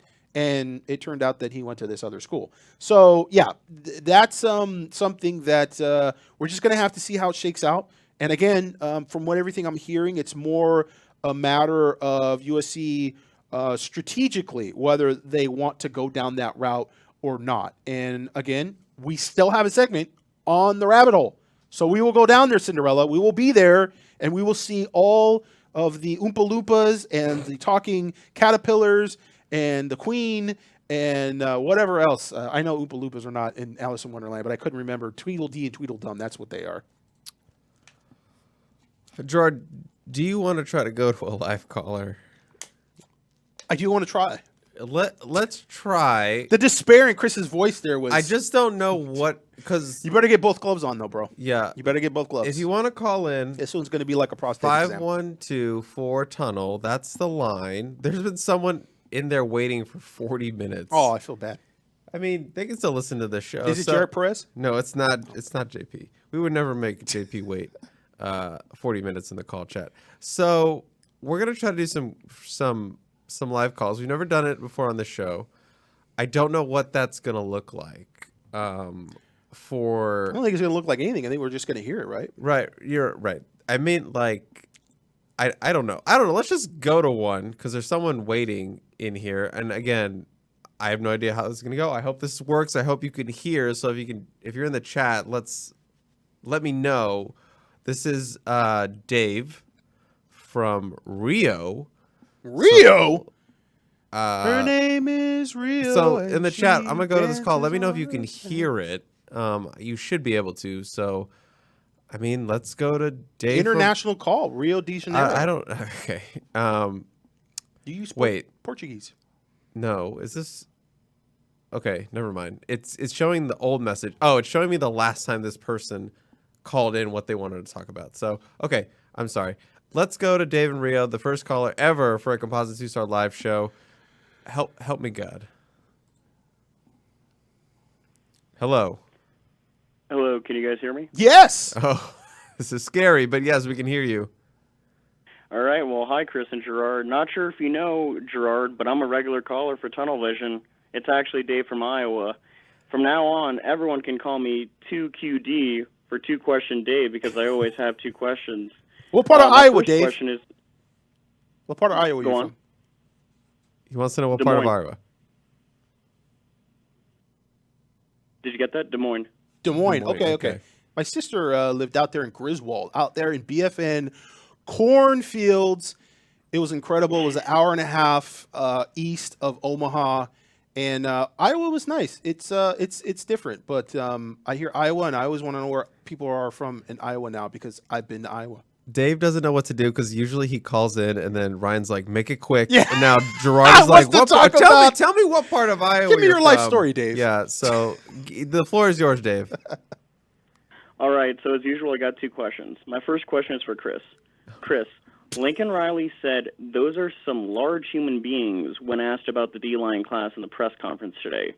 That concerns me that he said that about the D linemen who are 290 and 280.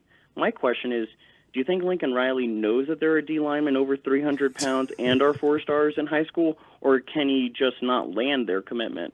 And my second question is for Gerard. Gerard, you're the recruiting and evaluation guru at USCFootball.com, and I would like your honest opinion. Is Corey Foreman the biggest bust in USC history? Thank you for your time. Ooh, Greg Biggins would say probably yes. But that question wasn't asked of Greg. I'm going to ponder over that. Okay, I can go first. That's fine. Large human beings. I think that's actually a fantastic point brought up that I didn't even think about. I thought he was actually talking about the offensive line when he said that, but no, he was talking about defensive line. I think he was also talking about Just the line? He said in general the front guys too. So I think he was talking about Cameron Fountain, who is 6'6". Yeah, we saw that picture of the in-home visit, and his mom sort of made that that distinction about him being bigger than Lincoln remembered, I guess, or something in that nature. Yeah, yeah, he's big. Yeah, I mean, look, Jide 6'5", 290, 6'3", 285. Those are big guys. But I think the point is that, in reference to what he's talking about, they're going to get bigger. They're taking large human beings in the high school level, and they're going to make them bigger. That is the plan.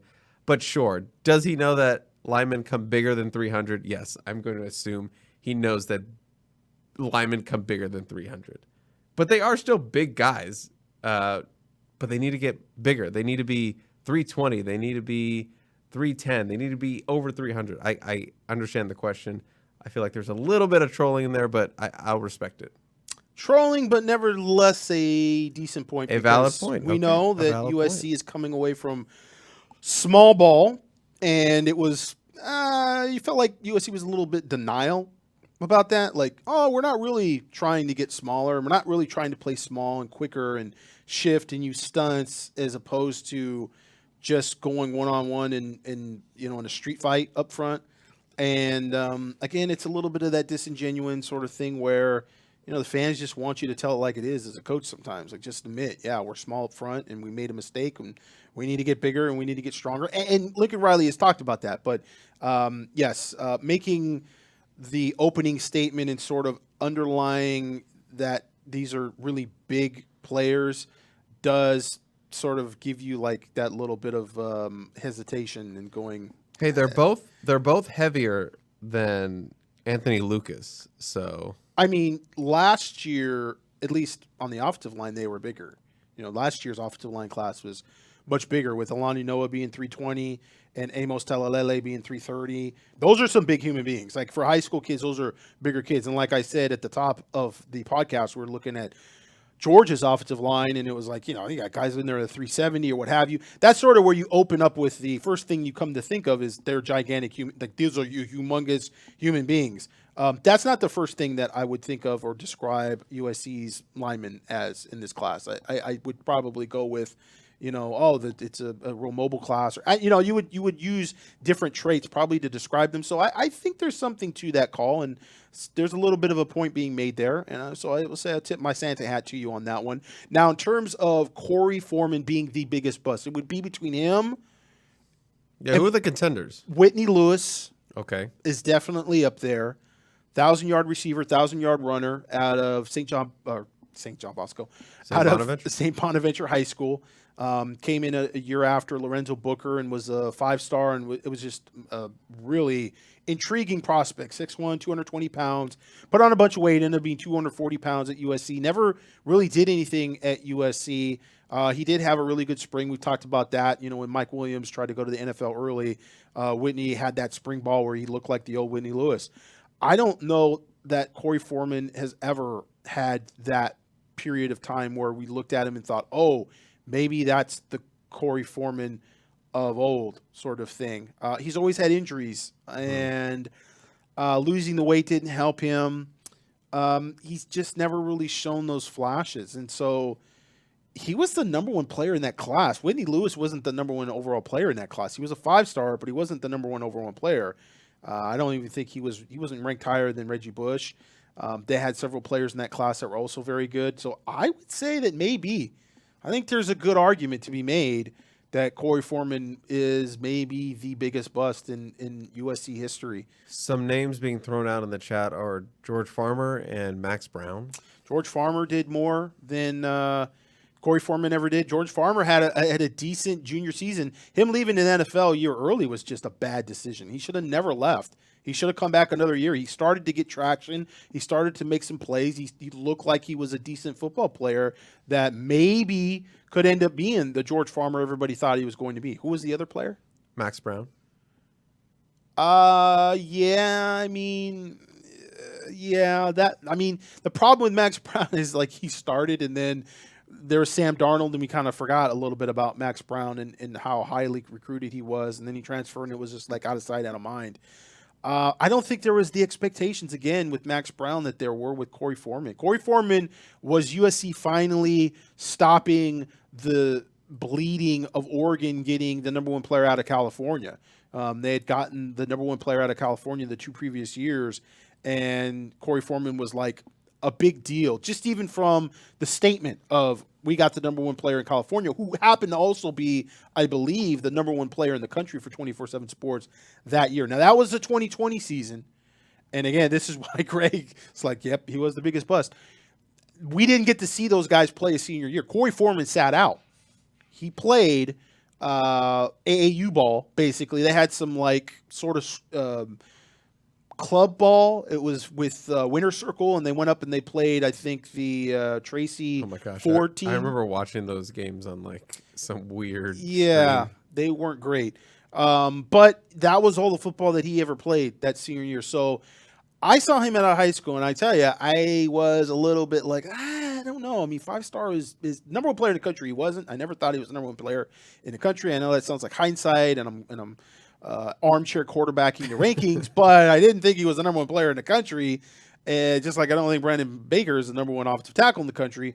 But I thought, he does have the skill set, at that position to be a really good player. The best I ever saw from Corey Foreman was at the opening when he was a junior. And I don't know, were you there, Chris? I don't think you were there on that trip. But he in one-on-ones dominated. And he was a junior. He was an underclassman. He was one of the few underclassmen that were in Frisco, Texas for that. And he blew by everybody. That's where you thought maybe I thought, okay, he did that. And that's full pads. I mean, it's not full pads. They don't have shoulder pads. They do have pads, but they have shorts on for their quads. So it is kind of sort of full pads, but it's a helmet, shoulder pads. You're getting to see the full one-on-one. Like it's the closest thing that you're going to see linemen going against each other as opposed to a real game. And he dominated there. Dominated more than Kayvon Thibodeau ever did. He dominated more than quite a few linemen, and he was an underclassman. That's really, to me, where he made his name. The national guys saw him there and went, oh, my gosh. And he was playing at Corona Centennial. But I had seen him so many times in person, and he got double-teamed, and he got frustrated a few times, got thrown out of some games because of it. And I just didn't see the dominance, especially when the year before they had Drake Jackson. And Drake Jackson, you did see a guy that was pretty dominant. Regardless of who you put over him, you put 2 guys there, you try to chip him. He was just real natural pass rusher. Did not like the way USC used him, putting him out outside linebacker, but nevertheless was a guy that just had a lot of pass rush skill and natural ability. I kind of lean towards maybe he was the biggest bust that USC has signed, certainly in the modern day of USC football, going back to Pete Carroll and even probably some of the Paul Hackett teams. I don't really go back in the J-Rob. I didn't really see any of those players out of high school. Well, I shouldn't say that. I mean, I did see Dalen McCutcheon a bit when he was at Bishop Amat, and then Ralph Brown was after him, and you went to Nebraska. But, yeah, I think there's a pretty good argument that maybe Corey Foreman was the biggest bust. And maybe he turns it around and he goes somewhere and he's amazing. We never know. But, yeah, for USC, that's a tough one. I want to knock out these 2 super chats that have been sitting here. Paul has been waiting patiently. I just feel like now it's more open for us to kind of talk about these broader topics. It's not a long question, but wondering your thoughts on Lincoln Riley's California recruiting comments from today and his philosophy on SoCal kids recruiting overall. Big picture, does USC need to lock up the area to be successful? I don't know how USC is going to have a 7 top 5, like that sort of rarefied air from a high school recruiting standpoint without recruiting Southern California well. I don't know how it happens. The numbers don't match up for you? Yeah, I don't think you're going to be able to recruit out of state that well, that successfully, consistently, and have, a number 6 ranked recruiting class in the nation. And I don't know why you would, I mean, Southern California still has a tremendous amount of talent. You've still got all these out-of-state programs who are dipping in to that talent pool, and they're constantly recruiting here. Oregon is obviously, I think they have more guys that are the top 25 in the state that are committed there than USC has, or something of that nature. Yeah, I mean, Georgia's trying to get into Southern California. You got to recruit California. You can't ignore it, and you can't use copium and say, well, we could go after some guy that's a 3-star in Texas, and he's going to be as good as some guy in California that's a 4-star. We've heard that. That was what, the Clay Helton staff said, and it obviously didn't work out. I mean, Lincoln Riley came in and said, there's a lot of players on this roster that we don't think are able to play here. Like, they're not able to play for us. And that was sort of implied towards California players, but the truth of the matter is Clay Helton went after a bunch of guys from Texas, and those guys couldn't play at USC either. And the whole talk was, well, the Texas players are just better, and even though they're not rated as high, you can go into Texas and you can steal more kids, and they're going to end up being better players for you. It didn't happen. It's all copium. You got to lock down the best players in your own region when your own region has so many good players.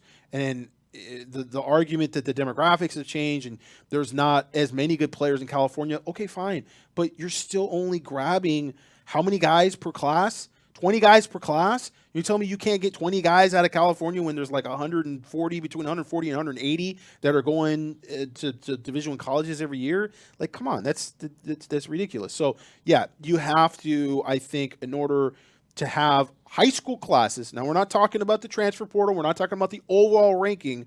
We're talking about high school classes. Those players, which, by the way, USC's plucked up quite a few guys out of the portal that are originally from California, by the way. So, yeah, I think you got to be able to recruit well locally. You have to build that up. You have to build up that reputation.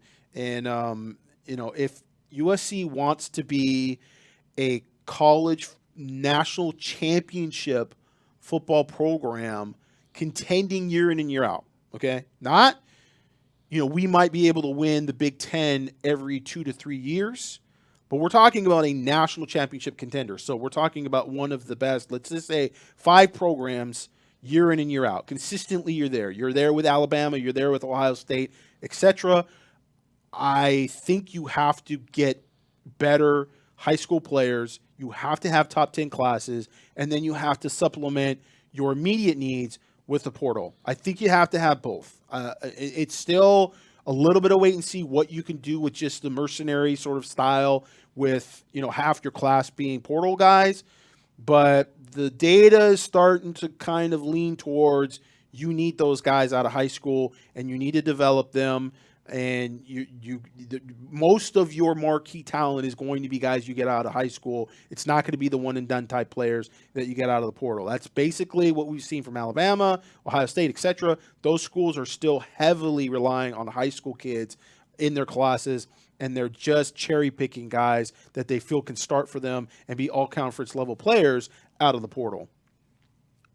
Another super chat comes from Roman388, and this is a question that's popped up in the chat for pretty much the whole show. Why hasn't USC announced the Isaiah Rubin commitment? Now, I just want to say there was a photo of him at a signing day where it looked like he signed, and everyone was jumping on me like he is signed. But the fact of the matter is USC didn't list him among their signed players. So right. Technically, maybe he did sign a piece of paper, but if USC doesn't, can talk about him, declare that he's signed, he's not signed. He's not official. They haven't gotten the facts. You haven't gotten the facts. I don't know if the fax machine's broken. I believe USC spokesman said they're working some things out. I don't know what that actually means. I don't have an answer for you right now what that actually means. I don't know if Gerard's ever seen anything like this where it seems like they have signed, but then USC doesn't announce that, or there's been various instances in signing days where guys are delayed for whatever reason, whether it be academically or for some other reasons that are more benign. We've reached out to Isaiah Rubin. I don't know how many times. I personally have called him. I've had 3 different coaches that are close to him call him. He did text me back a day and was like, yeah, call me back later today. Apologize for missing your calls. I have reached out to him way too much. Like I have some dignity. I am not calling 17-year-old kids, day in and day out. But I have called him enough and called his coaches enough at Los Alamitos and have not heard back from him yet. So I don't know what's going on. It is a little strange. I don't think it has anything to do with him having second thoughts with USC. I think it's just more maybe there's some other things going on that from maybe an early enrollment standpoint. It's hard to know. It's hard. Nobody's being completely upfront about it, and that makes you more skeptical about it. But again, it might be something very benign and silly, and that's why I don't know. I don't have 100% answer for you on that one. Yeah, maybe I'm not saying, I'm just like thinking out loud. Maybe it's something with the transcripts. I don't know. Remember, he transferred in from Desert Pines, so like I don't know what the transcript looks like. Maybe that's something they're working out. But yeah, it was Desert Pines, and then he was supposed to go somewhere else, and then didn't he go to Los Alamitos? He was going to go to Warren Milliken. He actually tweeted that he was going to go to Milliken like the week Milliken got popped for the transfer stuff. It was like very awkward, bad timing all around. So yeah, hopefully we know more in the next couple days. Yeah, I don't think it's an issue where he's not trying. He's trying to duck out of his commitment. I think he wants to commit to USC, and I think we'll find out in the next couple days. But I don't have a straight answer for you now. Somebody, Richard, wanted to donate a super chat to throw out a name for the bus talk we were talking about. Okay. Chris Gallipo. Oh, you know what? I take Chris out of that conversation because of his back injury. I have some empathy there because he was a good Trojan. He was a kid that stuck through and stayed at USC throughout. And he was a great player in high school, and he had bad back injury. I mean, Luther Brown was another guy, similar situation. He was a part of that crazy trifecta of linebackers that USC got. It was Luther Brown, it was Ray Maluga, and it was Brian Cushing. And they also got Kaluka Maivea in that.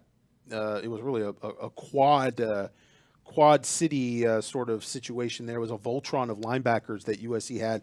Oh, by the way, we have this redshirt freshman walk-on Clay Matthews also in our back pocket.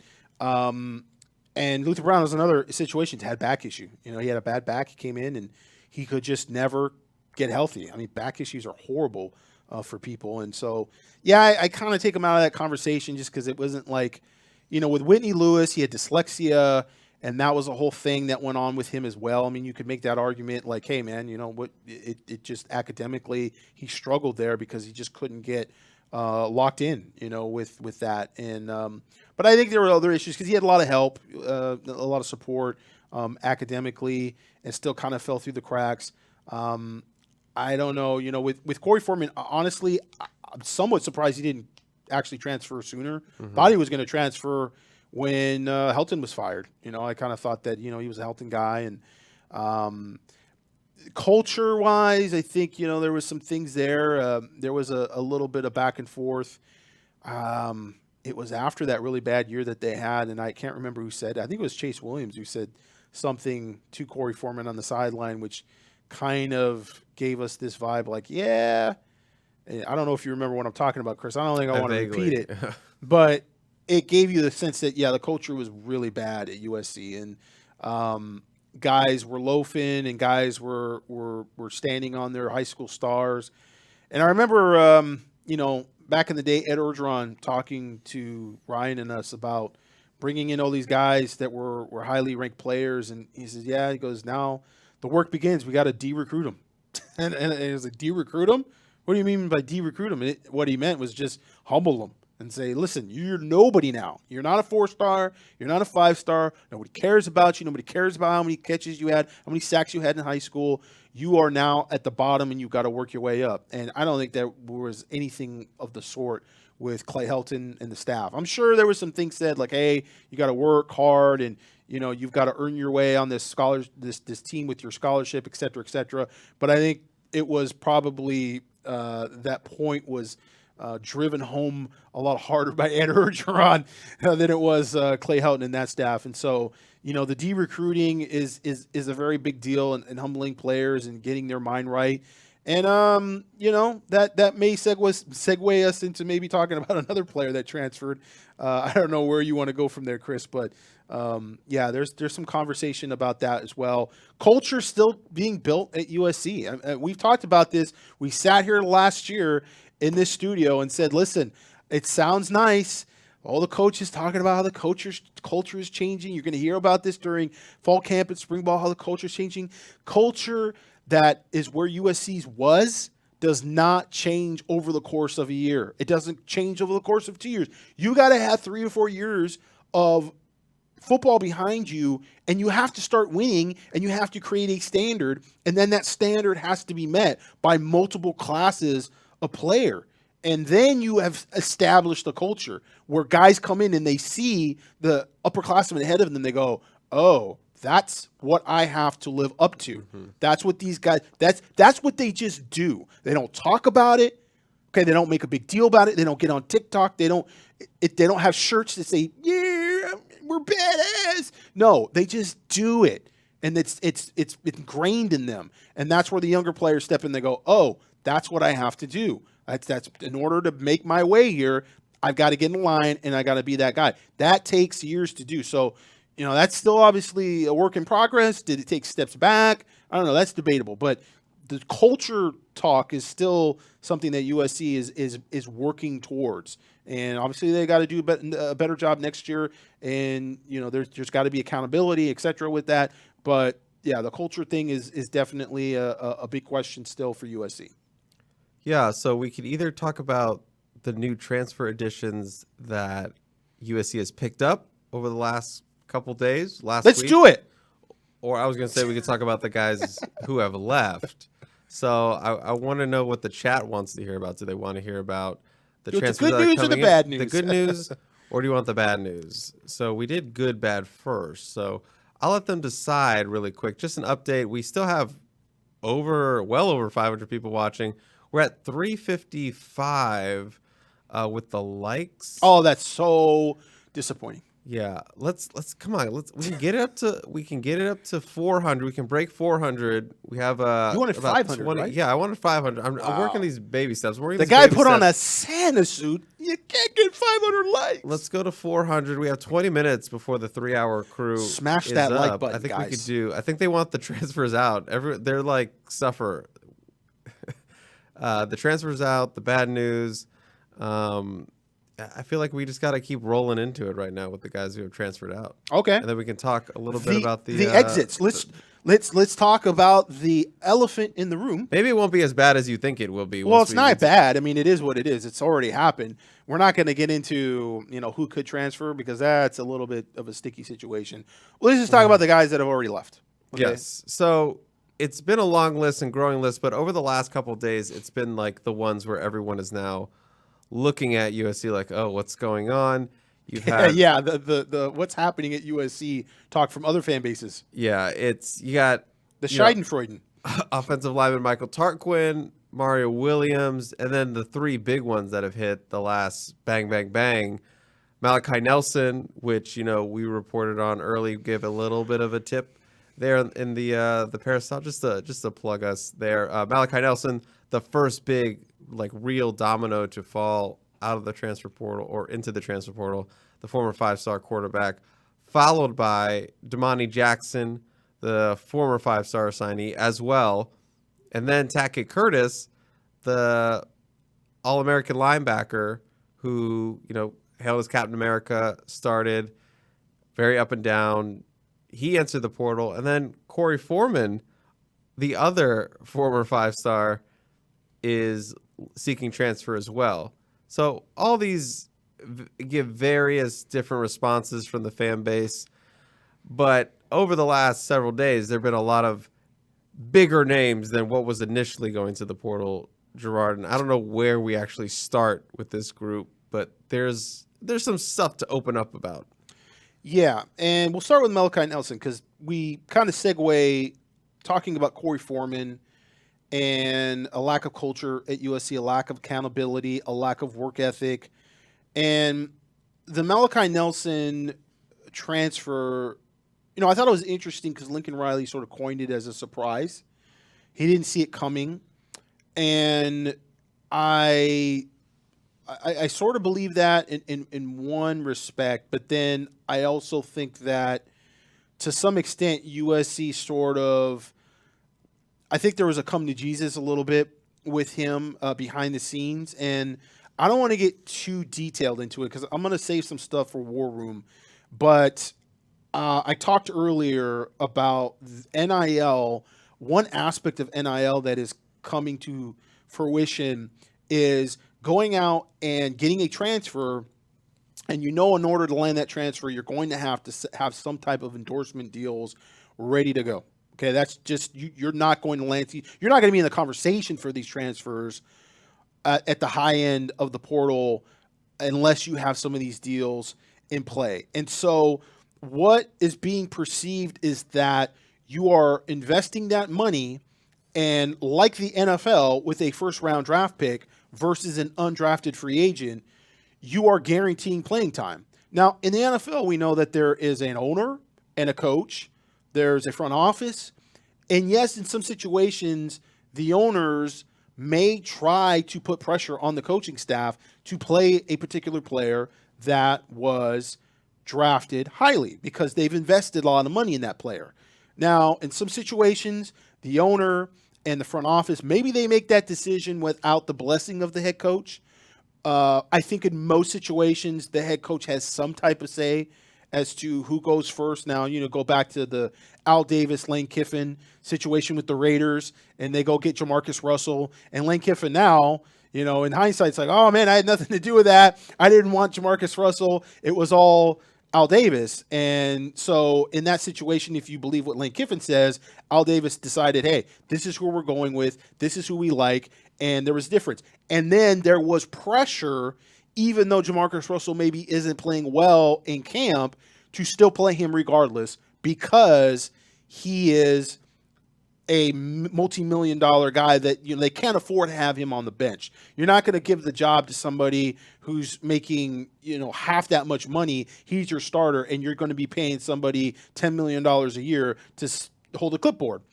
It's not that extreme with college football, and clearly Lincoln Riley has all the say in terms of who USC is investing NIL dollars into.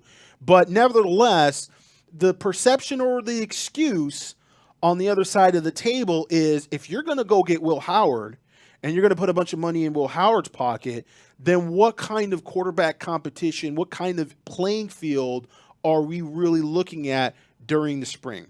And so that was an interesting aspect of this, speaking to a bunch of different sources. The other aspect also being that Lincoln Riley was very realistic with Malachi Nelson, and he didn't pull any punches as to where he thought he was right now, and culturally, whether he was in line with what USC needed from the quarterback position going forward. Now, Malachi Nelson is just a freshman, so I don't know how many expectations you really have of him. Obviously, for Malachi Nelson, there's expectations for himself to go and play right away. And again, we'll get into that more in detail with the War Room and why maybe that makes sense and maybe it doesn't totally make sense. There is definitely a dichotomy there in terms of the reasonings we've had explained to us, both from Nelson's side of the story and USC's, and kind of where it may meet in the middle to some extent. But that's one loss that USC has. Tackett Curtis, that was a bigger surprise, I think, to us, quite frankly. I know USC goes out and they get Easton Macarenas Arnold as a linebacker, and we're going to talk about that. Tackett Curtis's family, coaches, there was some rumblings on social media after USC went out and got Mason Cobb last year. And it was basically, we hate the portal because, again, you're going out and you're getting guys to play over perhaps the players that you are developing. Now, with Tackett Curtis, he was also pushed in there and he started right out of the gates. And despite not playing well, and to be fair, no linebackers played well consistently for USC. Every combination they put in there was as bad as the next. You had Eric Gentry and Rashad Davis. You had Rayshawn Davis and you had Mason Cobb. You had Mason Cobb and you had Tackett Curtis. You had Tackett Curtis and Tackett Curtis. You had all these different combinations, and they were all. Maybe 1 week there was like, okay, Mason Cobb played better against Cal, and okay, maybe it's clicking, and then the next week they were just absolutely abysmal. And that to me is more coaching, because I've seen it on every single level of the defense. I think at some point you've got to stop and say, wait a second, are all these guys overrated? How many 4-stars? They got a second-team all-conference player that had 9,000 tackles at Oklahoma State, and now all of a sudden he's forgotten how to tackle. Like, there's got to be a little more to that. And so I don't put it on Tackett Curtis. I don't put it on Mason Cobb. I think that there were some issues there at that position in terms of its development. But he played a lot, and a lot of people feel like he played maybe and didn't earn it necessarily as a freshman, but now he's leaving, and again, it's one of those things, Sag, but you do get Easton Macarenas Arnold, who is a proven player and a proven commodity and will slide right in there for USC. A lot of people feeling like he was one of the better linebackers in the conference, and he was an all-conference player, I think. First team all Pac-12. Yeah, so I mean, yeah, it was pretty much consensus. Even the people that I talked to who are not necessarily like looking to talk up transfers going to USC within the conference are like, yeah, they got a good one with that player. Even personnel from Oregon State had talked about that. So that's another one which, you're starting to see that aspect of like investment, and, is USC going in the portal, going after guys that are just going to be bench players? That's got to be figured out. I feel like that's more of a negative narrative that is partly negative recruiting, and not just these players and their families coming to that conclusion. I don't think that Lincoln Riley going after a quarterback in the portal means that, okay, that quarterback for sure is going to start. I think there's still a genuine competition there. It's not the NFL. Again, NIL is leading people to believe like this is the NFL's pro, and it's just not. It's not organized as well. It's not laid out as well. The formatting, the professionalism, it's nothing like the NFL. There's no union. I mean, I don't know. That people have to kind of get the right perspective on this, and I think right now it's a bit skewed. And so, yeah, Domani Jackson, Mario Williams. I mean, Mario Williams was one of the bigger disappointments for me. I really had greater expectations for him coming from Oklahoma. Even out of high school, he was considered one of the best wide receivers in the country. He did not play as such at USC, and quite frankly, was a guy that probably got too much playing time at USC. I think that Taj Washington outplayed him consecutive years, probably should have gotten more reps. There were other players that probably should have gotten more reps, even maybe Michael Jackson when he was healthy, than Mario Williams. Mario Williams seemed like he was a great locker room guy. He was always smiling, even off the field. Ran into him a couple times at events. Great kid, and I think that there's something to that. I think there's a value to that. But in terms of his on-field production, very disappointed. Very disappointed. And I will take it as a bad evaluation, because I said once upon a time what you get in Jordan Addison, a lot of that you can get from Mario Williams. I was wrong on that. One of those other players on the list I do want to ask you about is Michael Tarquin, and we had, by we, I mean me and Shotgun on our Helium Boys podcast talked about Michael Tarquin, and Shotgun took a little bit of heat on social media for a tweet about Michael Tarquin, how it's a big loss, and a lot of people were like, Michael Tarquin was terrible last year. There's a reason why he was benched. There's a reason why they had to shift the entire offensive line to offset him not playing well at right tackle, and shift Jarrett Kingston out there and do all these things to kind of salvage the offensive line. But are you in the group, are you in the category of it is a big loss from the standpoint of you're losing an experienced tackle, a guy who has started in the SEC, a guy who started 7-8 games for USC last year, as bad as he was, and just see the value in maybe making him better? Obviously, it was a bad year for him. Do you see the value in keeping an experienced tackle on your team, despite maybe the struggles that he had as a starter in 2023? Well, I mean, I don't know that USC chased him off. I don't know it was USC saying, hey, man, we don't think you can play here anymore, so you should transfer. I think maybe it was just a situation where he felt like he was going to be able to play somewhere else because he was already picked over at the end of the season for Jared Kingston, who played better than he did at right tackle. So on one hand, I agree that it's not that big a loss from a contribution standpoint because he was not very good last year. And I also don't necessarily think that USC was looking at him like, hey, we need to cut ties and we can't use him as depth. I think he was still a guy that they could have used. He could have contributed to some extent, but was he a starter? Was he a guy? Is that the level of play that they want from their starters at offensive line? No, he did not play up to that level. And to be fair, going back to the Ethan White joke, I mean, out of those two, Ethan White was definitely the bigger get, and it just turned out that, from a health standpoint, USC wasn't able to get him and have him contribute. Out of Malachi Nelson, Tackett Curtis, and Domani Jackson, can you rank those very quickly in terms of the biggest loss? Oh, man. That's tough. That is tough. I dare say Domani Jackson just because the speed and the size, and you can't teach that. And I feel like, again, I don't know that the defensive staff really did the talent on defense justice the way they played. I mean, Domani Jackson, I just remember that inverted cover 2 against San Jose State. And it's like, what are you doing? I mean, he was completely lost. And is that really his fault? Like, he's hugging the inside hash instead of and letting the receiver at the end of the half run freely down the sideline as you've got Max Williams up at the line of scrimmage, and he didn't know what he was doing either. He's covering, basically a curl out and then going, oh wait, no, I've got this guy that's running right past me deep.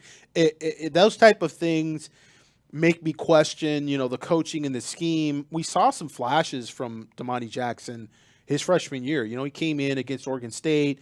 He showed a little bit, and it was like the more coaching he had, the worse he got, and that kind of reminded me of Clay Helton as a quarterback coach. The more coaching the quarterbacks got, the worse they got. Max Whittick, Matt Barkley, Sam Darnold. Yeah, because, he was really not great his redshirt sophomore year.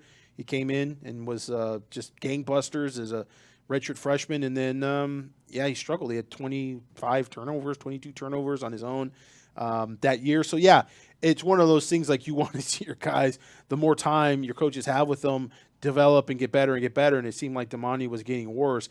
I think I would say Domani number 1, and maybe Tackett number 2, and then Malachi number 3. And Okay. I think that can wrap up the bad news portion of this segment, and we can kind of talk about the guys that USC has added from the transfer portal. I did want to shout out to someone and put this chat up really quickly. It's not a super chat, but greetings from Shanghai. We have someone watching us all the way in Shanghai, Gerard. I would say ni hao, but that's Mandarin, and in Shanghai, I believe it's Cantonese, no? I mean, J-ish48 will be able to tell us that if they're indeed watching from Shanghai. But Lincoln mentioned that he might bring in another young QB via the portal besides Will Howard. Any guess to who? We've talked a little bit about this. I know a lot of people are hoping it's Malik Murphy, but we don't think Malik Murphy is going to sit at all. Not with Will Howard coming in. Not with Will Howard, yeah. No. So they would have to go a different route. And I need to look more at the young portal QBs in there right now. Well, I mentioned Chandler Morris as being a guy you could bring in for depth purposes. I think that player potentially is maybe other side of the spring ball. He says second Mandarin portal. Mandarin, really? Shanghai. Okay. And then he says ni hao. So ni hao. I think maybe the second portal might have that player that you're going to get depth. That's why when we talked about this, we were like we might have been in August, September, where we started talking about the potential of Miller Moss transferring at the end of the season, etc. If you feel like you need a quarterback, you got to get him in the first window because those where the marquee guys are going to be. The second window is going to be the castaways from spring ball who did not win their jobs. And so there'll be the younger guys, there'll be the backups. That's where you're going to get your depth. A lot of people are commenting on the Mandarin speaking, both Mandarin speaking family in Shanghai. We have a lot of Shanghai click in here, so yeah, go. That's cool. We're international, Gerard, is what I'm saying. So let's jump into the additions that USC's picked up. We already touched briefly on Mississippi State transfer running back Joe Quavius. Woody Marks coming to the fold, a much needed running back addition. We've mentioned Oregon State additions Akili Arnold and Easton Macarenas Arnold, the linebacker, Akili, the safety. Those are two big additions for the Trojans and their defense and their defensive rebuild. And then shortly before we came on air, maybe about an hour before, USC picked up another Mississippi State transfer from a cornerback, DeCastro Nicholson, a 6'3" DeCastro Nicholson, a 6'3", 195-pound cornerback, started 7 games last year. That's good depth for USC's cornerback room that needs some bodies, getting some freshman bodies, but needs some experience, and we expect them to add at least one more cornerback for that room, and that would give them 2 veterans with Nicholson too. But where do you want to start with these transfer guys, Gerard? Well, let's talk about the Arnold. The brothers? The brothers Yeah. Arnold? Different strokes for different folks. What are you talking about, Willis? They're That's too old for you, huh, Chris? You don't know about different strokes, huh? I don't, but I understand the Willis. reference? Oh, we've hit 3 hours, so give me those hashtag 3 hours. So we're moving along. I'm looking to break that record. We got about 2 hours left to break that record, so I think we can do that. We're almost halfway through the show, or maybe 60%. But Akili and Easton Macarenas Arnold, they are stepbrothers, but as it was pointed out online, they do not want to be called stepbrothers. They're a blended family, but they were a package deal. Gerard, you actually got the scoop that they were going to be visiting this past weekend. They committed on back-to-back days. After their official visit, we had heard that the visit went well, and that it was likely that both of them were going to be Trojans. And Easton is a first-team All-Pac-12 guy from this past season. 107 tackles to his name. Akili Arnold, 60 tackles, was a guy who had worked his way up to the starting lineup, went back to a backup role, then reemerged as the starter this past year.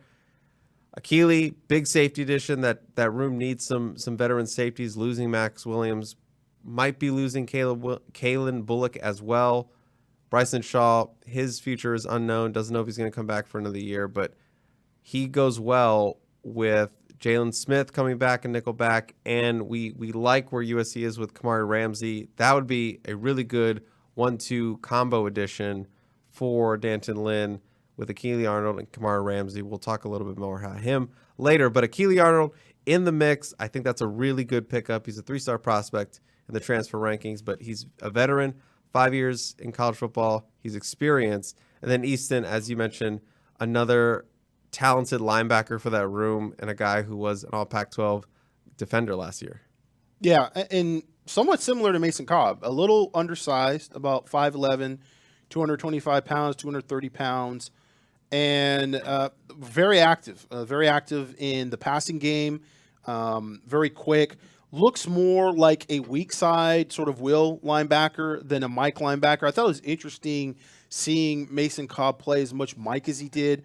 We thought perhaps that was going to be Tackett Curtis, but the big issue and the obstacle for Tackett Curtis was, could he absorb the playbook fast enough as a freshman to be able to play Mike linebacker? So they ended up really putting that onto Mason Cobb and letting Mason Cobb do that. And so now it's going to be, is it Mason Cobb and Easton Macarenas Arnold that's the kind of the duo that they try to push? Do you have somebody that comes out of nowhere and ends up being, the will linebacker? Obviously, Rashawn Davis is a guy that, has played and done things in flashes that looked really good, but wasn't necessarily a guy that got like consistent run. Thank you very much. I have no idea what this is. It's probably alcohol. It's a margarita, Cadillac margarita.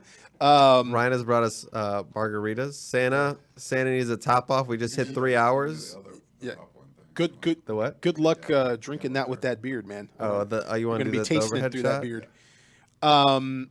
With Akili Arnold, a good player. We talked a little bit about that starback position and USC trying to find safeties that could potentially play near the line of scrimmage and can be really good, playing in the hash marks. And that's something that UCLA didn't really have. They had Kamari Ramsey, but true freshman. He didn't play a ton. He kind of played a little bit back as a single high, played up there in the line of scrimmage as well. So he did both, but was a guy that I think in space, could be potentially that guy putting on more weight. It's like 205 pounds. You want to see those guys again, 210, 215 pounds. They'd be a little bigger, that can shed blocks and again, make those tackles in the open field. So, yeah, they're getting some of those guys. It's going to be interesting. Another guy that they've offered, and this is not necessarily a commitment at this point, but we hear USC's in a good position with, is John Humphrey, the cornerback from UCLA. Now, we'll see. They just get this cornerback from Mississippi State. Does that change anything? Has there been a move? I think, and we're going to talk about some numbers here, USC needs multiple cornerbacks. Mm-hmm. And it doesn't look like at face value they're going to be getting any guy after the dead period in January. So you probably want to get both of those guys out of the porthole.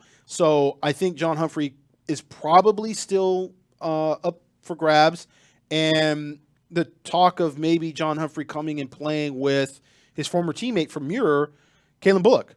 And so, there's a lot of back and forth as to whether Kalen Bullock would come back for his senior season at USC. And, if he would have played the way he played the season before, I would have said no way. But last year wasn't a great year. He had flashes. He played not very well in the beginning of the year, and then I think there was at some point where it sort of clicked, and he did actually play better towards the end of the year. I don't think his grade from the NFL is going to be very high, however. I think there's a lot of questions about him. I've heard from scouts that have flat out told me directly that they think that he's got to play cornerback in the NFL. Doesn't show the physicality to play safety in the NFL. So, but those type of questions, do you actually do yourself a favor collecting some NIL, getting bigger and stronger so you can show that you do have the physicality to play safety in the NFL, and then giving yourself a better platform to be able to get drafted from as a senior, and you play with your former teammate out of Muir, John Humphrey, who is, by the way, another like 6'2", 6'3", type of cornerback. USC getting bigger at corner. That was something that even with Alex Grinch they wanted to do, and they're continuing to do it. Again, maybe the vulnerability for this defense, if you're going back to the Wink Martindale and even looking at some of Mike McDonald's defenses, is the outside. It's containment. It's because you've got those big defensive end types playing outside linebacker. How much speed do you have getting out there for those tunnel screens and those bubble screens? And if you don't have those guys getting out there, then you better have a safety or somebody that can tackle in space. And if you've got big cornerbacks, they're going to be able to get off those blocks. They're going to get off the blocks to those wide receivers, and they'll be able to make those tackles. So they become contained players all of a sudden.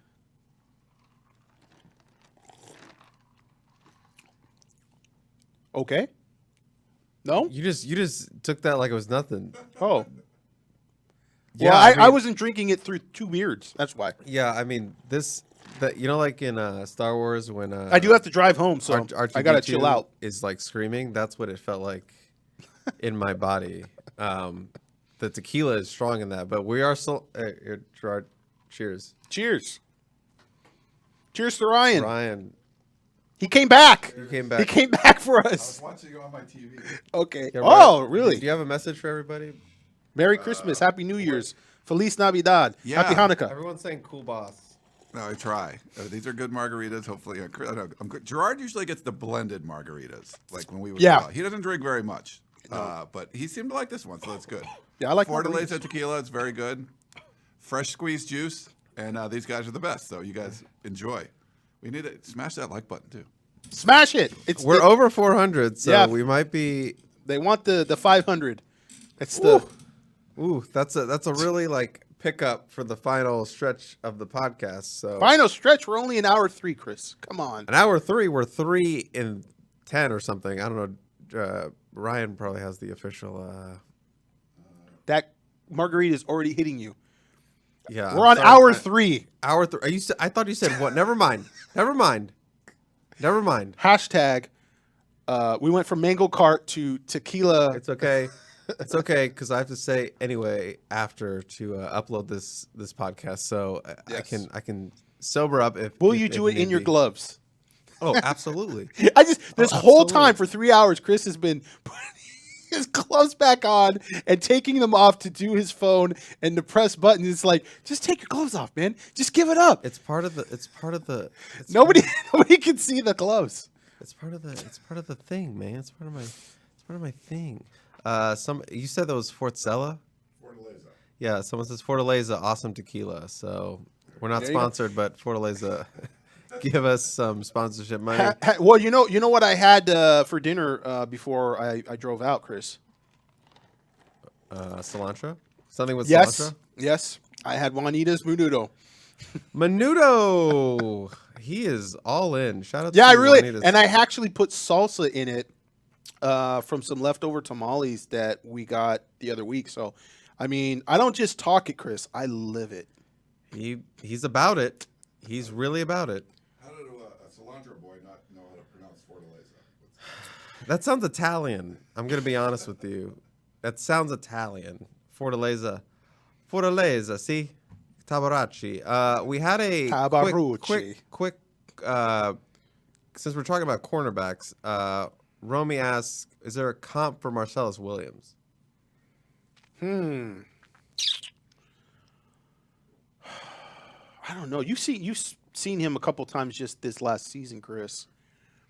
Is there he's a bigger, faster Max Williams? That's the comp. Yeah, he's not obviously the biggest, but he's quick. And I know people are like, yes, quick. Yeah, but he's also proven to be, I'm not going to end this with a comp because I'm struggling to think of one off the top of my head. But I was talking to the coaches about this today at Bosco, but he has shown to be much more physical over the last year or so. He's proven to be a very physical cornerback, going up, making tackles, helping in the run game. That's something that has really blossomed in his game over the last year. This senior year, he really proved how physical he could be, which is a good sign because they're going to the Big Ten, one of the most physical conferences in the country. So people are getting a physical, athletic cornerback, not the biggest, just 5'11", but he's a dog, and I'm really excited to see what he does in spring camp, and I think he can get on the field early. But I failed the question because I don't have a comp off the top of my head. Yeah, comps only really work if it's referencing a former USC player or just a guy that's a household name That from the everyone knows? NFL that everybody knows. So Jalen Ramsey, let's just say Jalen Ramsey, and just leave it at Jalen that. Ramsey. Everyone knows Jalen Ramsey. Everyone. Nothing like Jalen Ramsey. We have Victor Jacobs with a super chat. Says, 2 first names. Watch out. bless you. Got a question. L.A. Barca or the 901? USC fans. Oh, La Barca. Trojans We're La will Barca. We're a La Barca family, aren't we, Ryan? I don't understand what's happening. La Barca's a restaurant. Okay. It's just spots. Like 90 is more of like a frat type place to hang out. You can tell I didn't know by the way I pronounced it. I said 901. L.A. Barca. And you said L.A. Barca. La Barca. Lose your cilantro boy. Listen. Oh, dude. listen. You should have heard him talking about Fedia the last time we did this. And we were getting donations and Guys, they're picking on me. Everyone needs to help me out here in the chat. I'm losing. I'm getting it from both sides here. I got to put Ryan up on the board. Well, I guess he's not. You can't really see him in the overhead, but he's just. put him on the security cam. Yeah. They want to use a straw. You could use your straw. Oh yeah. That's a good idea. It'll get me drunk faster. I know it filters the alcohol through his beard, and he's not actually getting the full effect. Okay, we do Need to talk about or- Mississippi transfer. Yes. Running back Woody Marks, which we talked about a little bit. Yeah. But you mentioned that USC doesn't run the ball, but wouldn't that be good news for Woody Marks, because he is a very good pass catcher. He has like over 200 career receptions at his time at Mississippi State. So seems like a perfect fit for USC and this offense in terms of a back that can move out of the backfield and be a receiver out of the backfield. So I think he's going to fit nicely with what Lincoln Riley wants to do with his running backs. Yeah, and you're looking for a replacement potentially for Raleek Brown, a change of pace back. And I think Woody Marks gives you that much more than Mario Anderson. I can say without, this is not like sour grapes. This is not hindsight. I was kind of surprised they went after Mario Anderson out of South Carolina, who ended up committing to Memphis. So he did visit USC.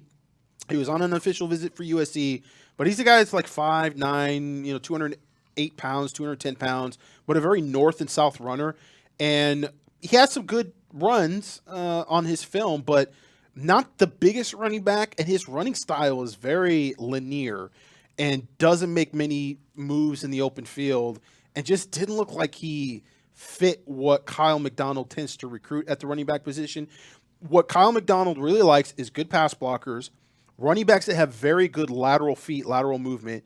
In other words, a running back that can hit the hole, and if the hole is filled by a defender, can laterally move quickly away from that hole and still make a play, still be creative enough to maybe bounce it outside and get some positive yardage. He hasn't really recruited a home run hitter yet at USC. You could argue Raleek Brown was supposed to be that guy and just didn't become that guy. I don't really know what happened with Raleek Brown. There was all the talk about the injury, and that slowed him up. I feel like what slowed him up, and this is more speculation on my part than anything I've been told, I get the sense that he just didn't understand the offense real well, and there was a little bit of issues with trying to use him in a versatile way. But if you don't understand the offense and you don't know where to line up and how to line up, then you can't really be used in that way. You can't be used all over the field if you don't know how to line up all over the field. So I think that's where Zachariah Branch sort of took some reps away from him, and Zachariah Branch is even more explosive than Raleek Brown. So that sort of manifested, I think, in Raleek Brown, not playing a whole lot, and then at some point figuring, what, man, I need to kind of go find some other offense somewhere else that's going to be able to get me the football in a more consistent, straightforward manner. But what I think USC gets in Woody Marks is the biggest difference between he and certainly Mario Anderson. He can make plays in the open field. You watch him in the open field, he will make guys miss, and that's very important. 5'9", 210 pounds. He's not small. He's diminutive, but he's not necessarily small. He packs a little bit of punch. Like you said, great receiver out of the backfield, and you're getting a guy with some maturity, so he's probably going to be able to be moved all around, and will be a part of the passing game, of course. But I think, the creativity, being able to make something happen out of nothing, this is sort of what we see, traits and attributes and other running backs that Kyle McDonald has recruited out of the portal. So it made a lot more sense to me that Woody Marks was a guy that was going to fit what USC wanted. And people were asking, are they going to take Mario Anderson and Woody Marks? And I was like, they could, but I just don't see it with Mario Anderson. So, yeah, I think this is a very good pickup. This is kind of a low-key pickup. He had some injury problems, and I don't know to what extent his injuries were last season, but that kind of hurt his production a little bit. I think it's a guy that USC gets, and if he's healthy, he's a 1,000-yard runner for sure. You actually had a fun little fun fact about him and Marshawn Lloyd in your... Oh, yeah. What was weird it? Their weird coincidence of carries and yardage. 573 yards in their final year. And the same amount of touchdowns. In the same amount of touchdowns. At the final year of their whatever school they transferred from. Yeah, 573 yards exactly. Mississippi State, and then with Marshawn Lloyd, South Carolina. So that was interesting. Someone is asking, Mark's similar to Lloyd? No, I think we're just saying that they're... No, Lloyd is a little bigger. Lloyd's a unique back. He's got a powerful build, and he kind of runs like that, but then has a spin move and can kind of has good balance and does some stuff. He doesn't have the best open field speed. He's not a game breaker in that sense, but he's got a a little bit of it factor. And, he hadn't really put a lot on film. He had that knee injury at South Carolina, so we didn't get to really see a full season of him at South Carolina.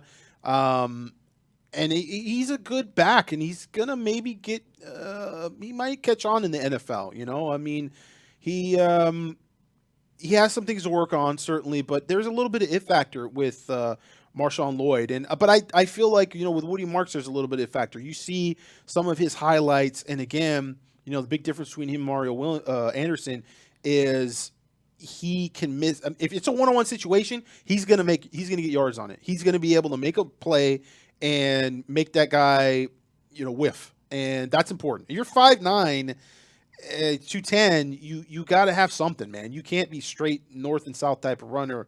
And that was the odd thing about Mario Anderson. Mario Anderson also played a bunch, was it the FCS level or Division II level before he went to South Carolina. He was much more productive. Division II. Yeah, at that level than he really actually was at South Carolina. So with Woody Marks, he's been, at Mississippi State the whole time. So he's a Power 5 through and through. And the other pickup, as we mentioned, DeCarlos Nicholson, the 6'3", 195-pound quarterback, not rated in the 24/7 Sports Transfer Portal rankings. Yet. But as a guy, Yet. But as a guy who started 7 games last year, played in 12, was a JUCO prospect coming out of high school, right? Unranked, was actually a quarterback that played 1 year at JUCO and then switched to defensive back. Kind of that Jamil Muhammad trajectory of a former quarterback going to the defensive side of the ball, but really good length at 6'3", 195 pounds. A little experience, as I said, started 7 games in the SEC. Not, a guy who I'm expecting to step in right away and be a starter, but I think he's someone who could absolutely compete for a starting role, and at worst be a guy on your 2 deep that you rotate in and brings a little bit more of veteran experience into that locker room, into that cornerback room in general. I think it's a solid pickup, one they definitely needed with some of the losses they have in that room. And just a guy with great length, again, as I said, 6'3", and is going to bring some experience and some starts, which you need in that room that's going to be young with those 3 freshmen. And you're hoping you can get another, as you mentioned, like a John Humphreys, another experienced guy to bring in there to round out that group. Maybe bring 2 more in. I think you absolutely need at least 1 more, and a guy who could start from day one. Yeah, we don't know what's going to happen with Traquan Fegans. That's a little bit of a question mark. Is that a guy that, he can't transfer again to a Power 5 school? Could he transfer to, an FCS or Division II? Or is he going to move to safety? Because he played a little bit of safety. He's playing nickel at the end. Yeah, well, nickel safety, it's kind of more safety in the current scheme and probably the scheme going forward as well. How does he play? Where does he play? He's another guy that's a bigger cornerback. Again, USC getting bigger, at corner. They're bigger kind of across the board. And with this take, I kind of wonder, how that shifts the room right now as to, who's playing corner or any guys that are playing corner right now that might move to safety. Jacoby Covington was rated as a safety coming out of high school, if people don't remember. I like Jacoby Covington as a cornerback. I thought he showed flashes as a cornerback. They've got some guys. It's really hard to talk about, Zion Branch and what the production has been from Jalen Smith when you look at what the coaching has been and the development has been. And when everybody's bad, you just kind of have to question everything. It wasn't one level of the defense. It wasn't one position. It was everybody. So, how that's going to look with D'Anton Lynn, and you watch UCLA last year and you watch a team that tackled really well in space and did some things that, physicality-wise, it was noted several times in that game how much more physical UCLA was, which is a stark contrast to what you saw from UCLA in previous seasons. So, that turnaround you hope you see from USC, is that going to take a philosophical pivot from Lincoln Riley as well in terms of how he practices? Maybe. Is Lincoln Riley ready to take that on? Maybe. There's a lot of things that people said that wouldn't come from Lincoln Riley that Lincoln Riley couldn't do that he did. You know, he fired Alex Grinch midseason, or not midseason, but during the season. He went out and got a top defensive coordinator, had no relationship with him. He's went out and already replaced a couple of coaches on the staff, which he didn't have any direct relation to. So this is not a sort of like, I don't have a Rolodex, I'm just going to hire people that I know type of deal where there's a lot of nepotism there. And we saw nepotism even with Pete Carroll's staff. And, you know, that works sometimes. It didn't work out some other times. So, you know, in terms of philosophy and you know, is he going to give D'Anton Lynn the reins? Is he going to work with D'Anton Lynn, try to make sure that they are, as a staff, Ryan is headed out for the night. I think happy birthday and Merry Christmas, because you're leaving back home, right? Tomorrow. Go. Okay. So he's on his way out. Can we get a buy on the overhead? Can we get a buy in chat? Yeah. Have a safe flight. Bye, everybody. Enjoy only a few more hours and it'll be done. Exactly. But yeah, so I mean, I think, you know, that's the other aspect of all of this is, you know, you've got basically, you know, two the first shoe and then the second shoe. You know, the first shoe is, can we make these adjustments personnel wise, and then how do you make the adjustments philosophically wise? You know, the approach, whether it be to practice or whatever. Because we said this, and if you listen to the podcast up until this point, one thing that I feel strongly about is that a new defensive coordinator, new staff, and you get that right. And I feel like they got that right with D'Anton Lynn. I really like that hire. It gets you about 80% of the way. There's still more to be done, and it falls more on Lincoln Riley's shoulders. And I can tell you this. I'll give you a little War Room preview here. From what I understand, this season did not sit well with Lincoln Riley at all. Despite all the kind of talk to the media and stuff, I've heard from a couple very good sources that this season did not sit well with him. And you guys right now in chat are going, well, it shouldn't. They only won 7 wins, and they're talking about winning national championship. But, you know, there's coaches that say that, and there's coaches that are really actually, they have a problem with losing, and it's really eating them apart. And evidently, from what I understand, this was a real shocker. USC and Lincoln Riley did not think that they would have 7 wins this season. They really thought they were going to be better. And the fact that they haven't, and Lincoln Riley's never really had a season like this, yeah, it's not sitting well for him. So the adjustments and the moves that you're making, I mean, that's a result of that. Gerard, juicy little morsel right there. I think we're going to take our break, and by that I just mean we're going to play some mariachi music for like 30 seconds, 45 seconds. So we might need to play it a little longer than that, because I got to get another water. I got no water. Okay, then you can go get a water. I'm parching my tongue on very heavy tequila right now. Okay, we're going to take a little break. Gerard's going to get some more water. I'm going to I'm going to throw up the peristyle shot. That's what I meant. And then we're just going to play a little ditty here while Gerard gets some more water. So we'll be right back. Stay tuned.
And we're back.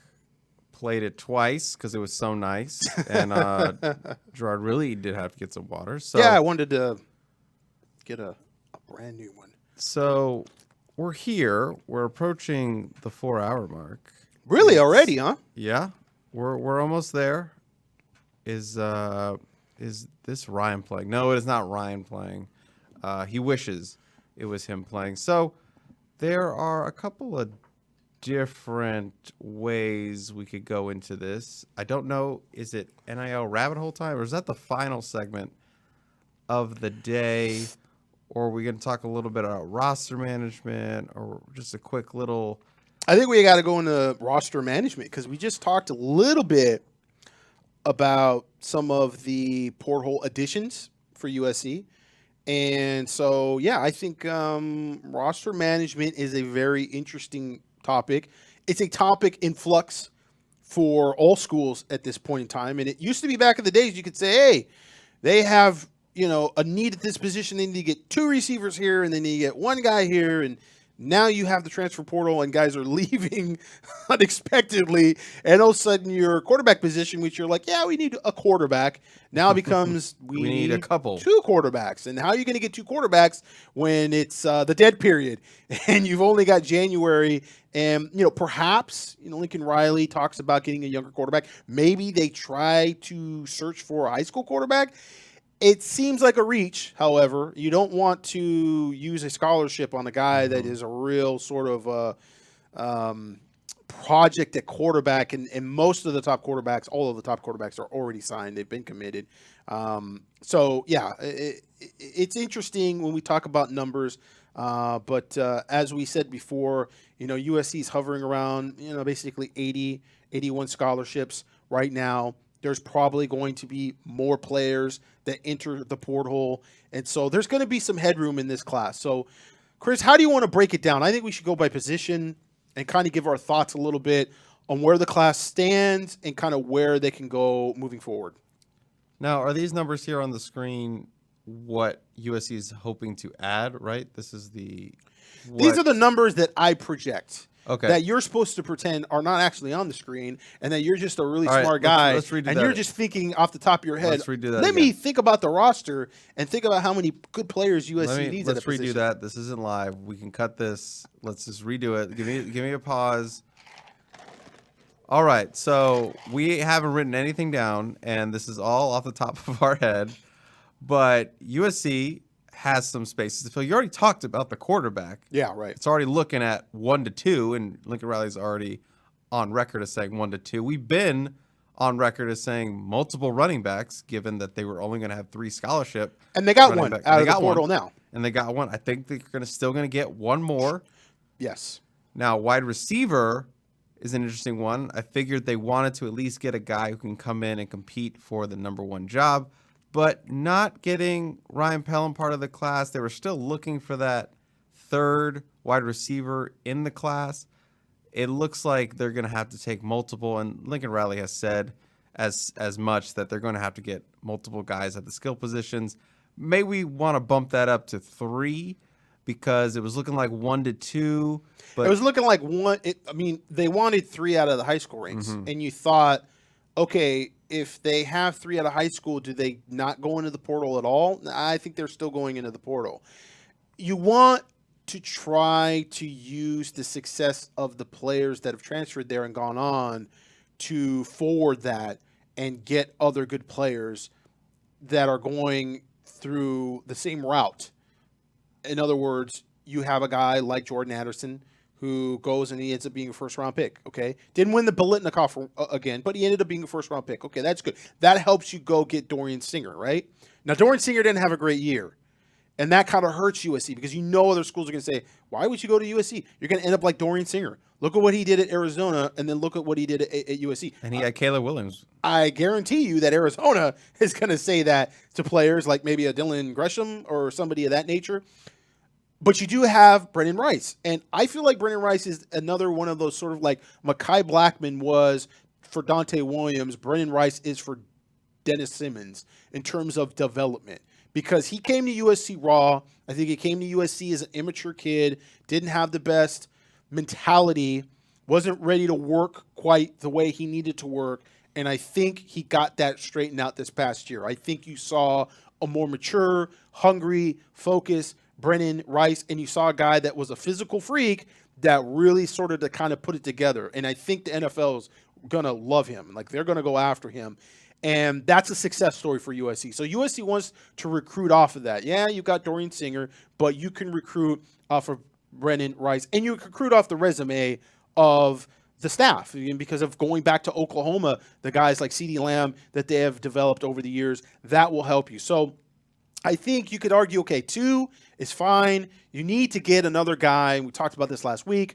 The same thing, balance out Zach Branch. If you want Zach Branch to be able to really blossom out, I think you need another guy that can stretch the field. Now we know Taj Washington is not coming back. That hurts. That's a guy that really, he was a good player for USC. And he could do a lot of things downfield for USC. They really don't kind of have that guy right now. Yes, I like what Jacoby Lane is doing as a freshman and the potential he has. Bruce Springsteen. Deuce Robinson, still playing receiver and still adds something as a big body there. Something I brought up last week, and I think it is an interesting point, is the evolution of the wide receiver position in the future here, the next couple years, as opposed to how it was the past couple years, where you had Mario Williams, you had Jordan Anderson, you had smaller wide receivers. So you've got your best receiver right now is a smaller wide receiver in Zach Branch. However, you have some big bodies there, and I think in order for those big body receivers, Jacoby Lane and Deuce Robinson, along with Dorian Singer, and this is kind of the interesting point, Dorian Singer needs a quarterback that's going to throw the ball up for him and let him go get it. And that was not Caleb Williams. Caleb Williams was pulling his punches a little bit, and I think he didn't want, for probably accolade standpoint, trying to keep his interception rate really down. And in every quarterback, you want them to take care of the football. But in order to get guys like Dorian Singer the kind of plays that he's used to making, you got to have some trust in him.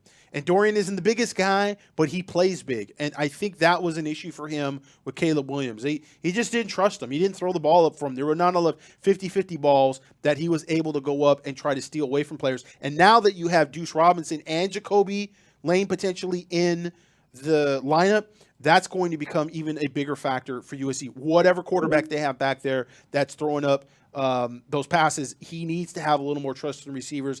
Let them go get those passes. So, yeah, in terms of what they really need is a guy that's dynamic, that can stretch the field a bit, to give Zachariah Branch more opportunities underneath in the short passing game, in the screen game, but then also play off those bigger receivers. So, yeah, I think you could argue 3. I think 2 would be great, but you're having to make up now for Pelum, and you're having to make up for the loss of Draylon Miller, who was another guy. I mean, they were, like I said, talking about getting 3 out of the high school ranks, and they only got 1. And then circling back to the trenches, O-line, we've talked about. Lincoln Riley said earlier that 1 veteran was definitely what they were targeting. Maybe, and he's like, maybe 2. He made it sound like they didn't really want to go for 2, but maybe 2. I think they definitely need to get 2. Maybe they're really happy with Elijah Page, who I think is going to play a big role in the Holiday Bowl. Alani Noah, if he steps up for next season, that's great, but I still think you need some more offensive tackle help, especially with Jonah Monheim, and you're not really sure what he's going to do. It seems like he's right on the edge of going or staying back. It's kind of a close call right now. I still think you need to bring in at least 2 veterans to help offset, what will be a young group next year. Yeah, it's tough because you want offensive tackles, and there are not many high-level offensive tackles in the portal. So you don't want to reach with interior guys. Now, the argument would be, well, they are reaching for interior guys. And, Remington Strickland is an absolute reach. You're getting a guy that hasn't started. He was like 3rd string at Texas A&M. Just because Josh Henson recruited him out of high school doesn't mean he's a guy that you should go after. Again, You would figure that Remington Strickland would have jumped on that offer immediately. You know, maybe there's something going on there, and we don't know. Oh, he committed to TCU. There you go. Boom. So maybe that was Josh Henson doing a solid and saying, hey, you know, getting you a look, and that maybe help, you know, with some other schools giving you a look. I don't know. But that was maybe a little bit of a reach, it seemed like, for USC at the center position. And there's just nobody there. I mean, Caden Green had a really bad PFF rating. I mean, it was awful, but he was a freshman playing for Oklahoma. And so I think a lot of people feel like there's still a lot of potential there. Haven't really heard much about USC being involved with him, though. And so I just don't really know what to make of that. I don't know if USC is making a play or they're waiting until there's more of a sure bet, a guy that fits what they're looking for more. But yeah, there haven't been a ton of offensive tackle offers. They have offered Devon Manuel out of Arkansas. He's a big guy. You know, Massive human being. That's a massive human being. I mean, that's a guy's like, what, 6'8", 6'9", 320 pounds. Like, that's, yeah. He was 6'8", 390 pounds. Yeah, and right. He dropped serious weight as a true freshman. He was, like, big. Yeah. So, I mean, Ethan White, you know, he was 400 and something pounds and dropped some weight and was never seen from again. But anyways, so I'm torn on that because I don't see, and this is sort of similar with the wide receiver position. We're talking about USC maybe taking 3 guys. Like, what 3 guys, though? I mean, there's not a lot of talent. That's the thing. Find 3 guys is what you're saying. That we're trying to get our arms around with the portal is, you know, from year to year, what is the median amount of talent per position? Because every year it looked like there was going to be some good running backs, like some guys that can start right away for just about anybody.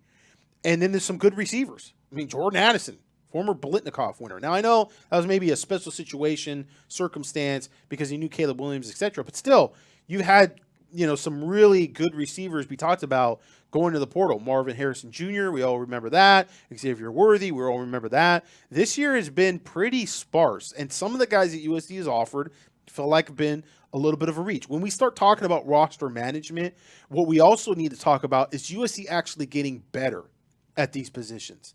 Are they getting better with the portal? Because they're losing some decent players here. I mean, when you talk about the wide receiver position, you've lost Michael Jackson, okay? You've kind of sort of lost Raleek Brown.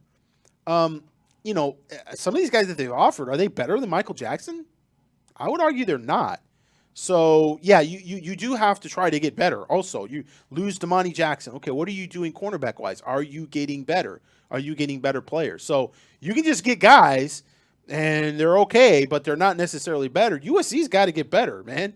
Like, they're not good enough right now to compete for a national championship. They're not good enough right now to compete for a Big Ten championship, in my opinion. So, if Lincoln Riley really doesn't like the taste in his mouth that he had from this season, I mean, there's got to be some moves. But the problem with the portal is if their guys aren't there, they're not there. Like, 2 years in advance what you're getting talent-wise out of high school. You know what the 2026 class is looking like right now. You have a good idea. 2027, you already have a good idea.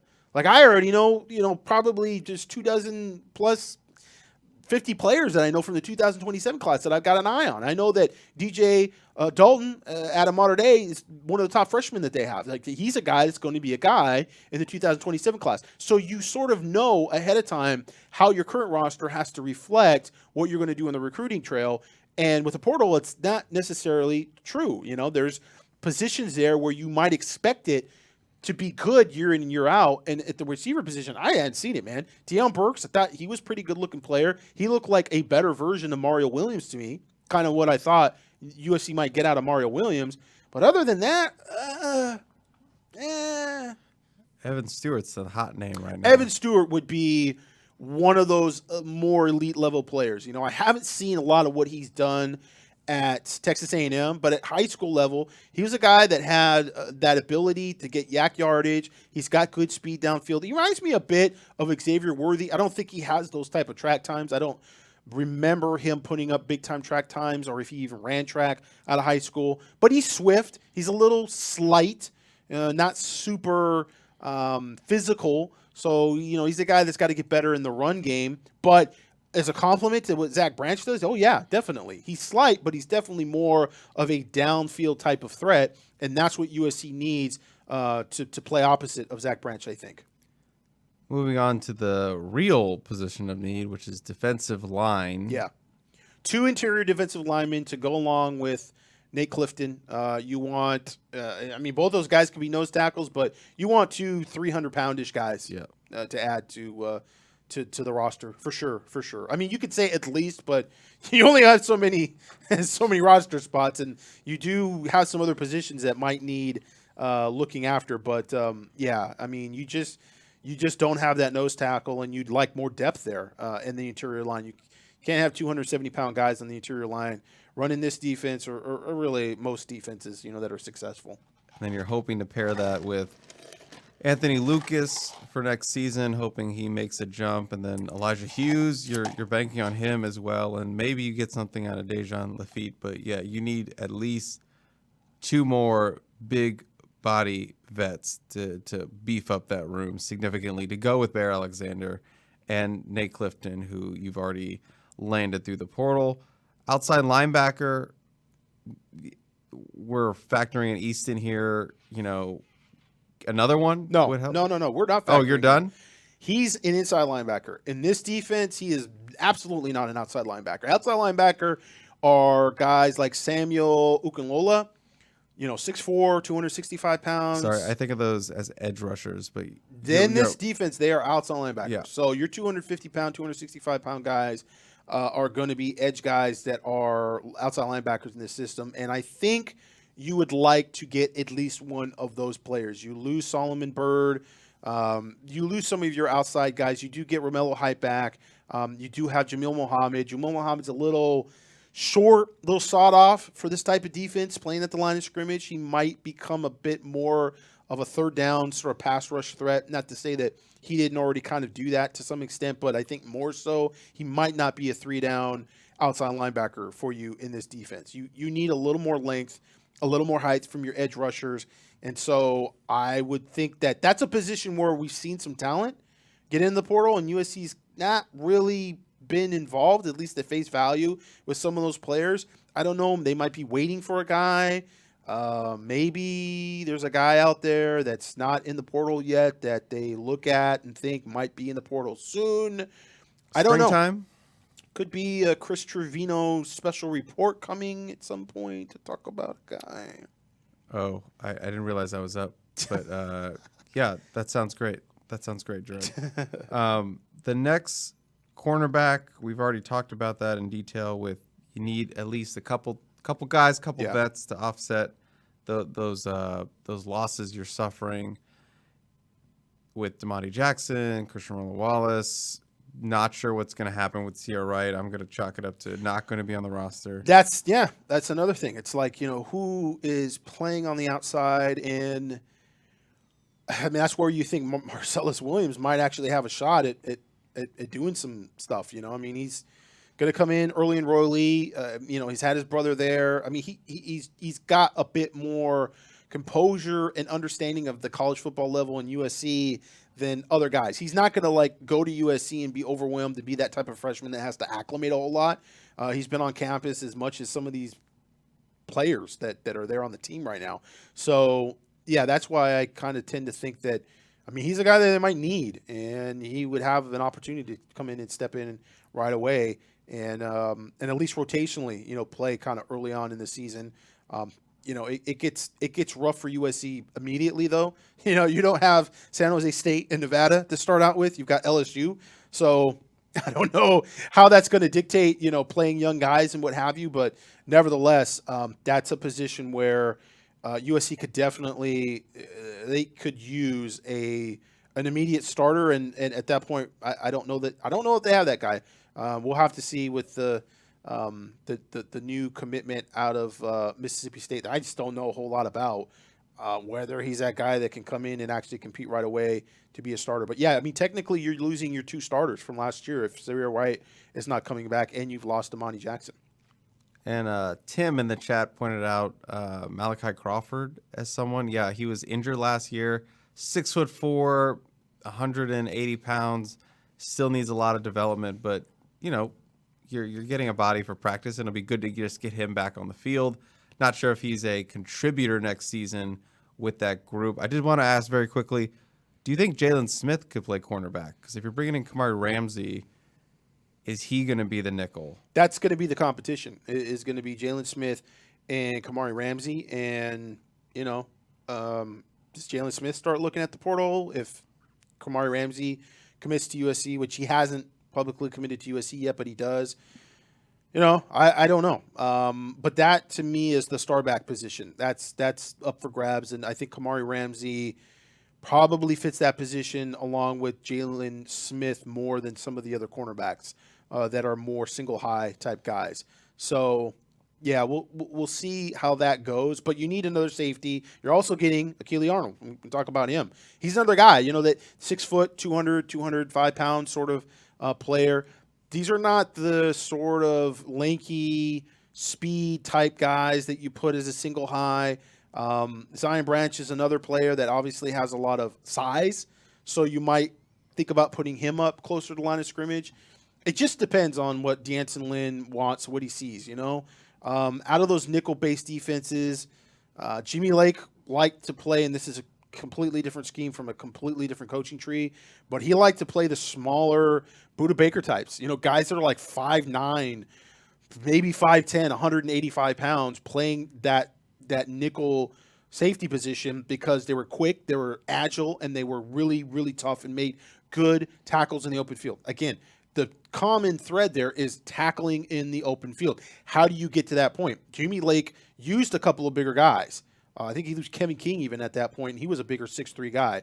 But he said that guy was an outlier. He goes, we've tried to use the bigger players there before. It didn't work. We've gone to the smaller, more agile players. Still physical, but smaller, more agile. That's where I think of, Jalen Smith competing at that position. Jalen Smith was an outside linebacker playing for Alamany in high school because he was so good at tackling in the open field. We haven't seen that necessarily with him at USC, but again, I think that's more USC, practice habits, the lack of coaching, bad scheme, bad play calling. We talk about scheme, and it's not always about scheme and play design. It's just about seeing what's happening on the field and calling the right coverages and calling the right plays. Obviously, an inverted cover 2 at the end of the half is not the right play call. It doesn't have anything to do with the scheme. It doesn't have anything to do with the base defense. It's just that's not a good play call. Guess what's not a good play call? Having Romello Height 10 yards downfield in the curl route when there's 28 seconds left in the half against Colorado, and it's 2nd and 1. And they're driving. They're like inside the red zone. That's not a good play call. I'd rather have Romello Height, as a guy, maybe he's a spy or something on the quarterback, or he's rushing the quarterback instead of going back into the curl route on 2nd and 1. That doesn't make sense. That's bad play calling. That's just not having a feel for the down and distance. It doesn't have anything to do with scheme. It doesn't have anything to do with like understanding how the X's and O's work. And so that's something that's got to improve with USC. So with that improves, do you see the player sort of execution improve? Maybe. I also think that the practicing and the tackling and practicing and whatever you're doing in practicing, whether it's full tackling or it's just thud, etc., that's all got to improve as well. And we saw UCLA look much better at doing that. And if USC can do that, you're going to see a guy like Jalen Smith. All of a sudden, it's like, wow, that 4-star guy that we saw from the Snoop Pop Warner League that we love, J-Rock. That guy, there he is. He was there the whole time. All of a sudden, he came out. Hey, man, I remember when Pete Carroll took over at USC and guys like Kareem Kelly and Sultan McCullough, all of a sudden were great players again. Like, wow, Kareem Kelly. I remember him in Long Beach Poly. He disappeared for a few years, and now all of a sudden he remembered how to catch the ball. Now that, you've got this new coaching staff here. So it can happen quick with new coaches, but you have to, do it on the practice field. The whole thing with everything repetition and running the right drills and getting everybody in the same page, all that stuff it's got to happen. So we'll see. With the safety position, you've got 3 guys there that can kind of sort of maybe fill that nickel safety position. Who's going to be the guy that's going to be more the single high, more coverage guy?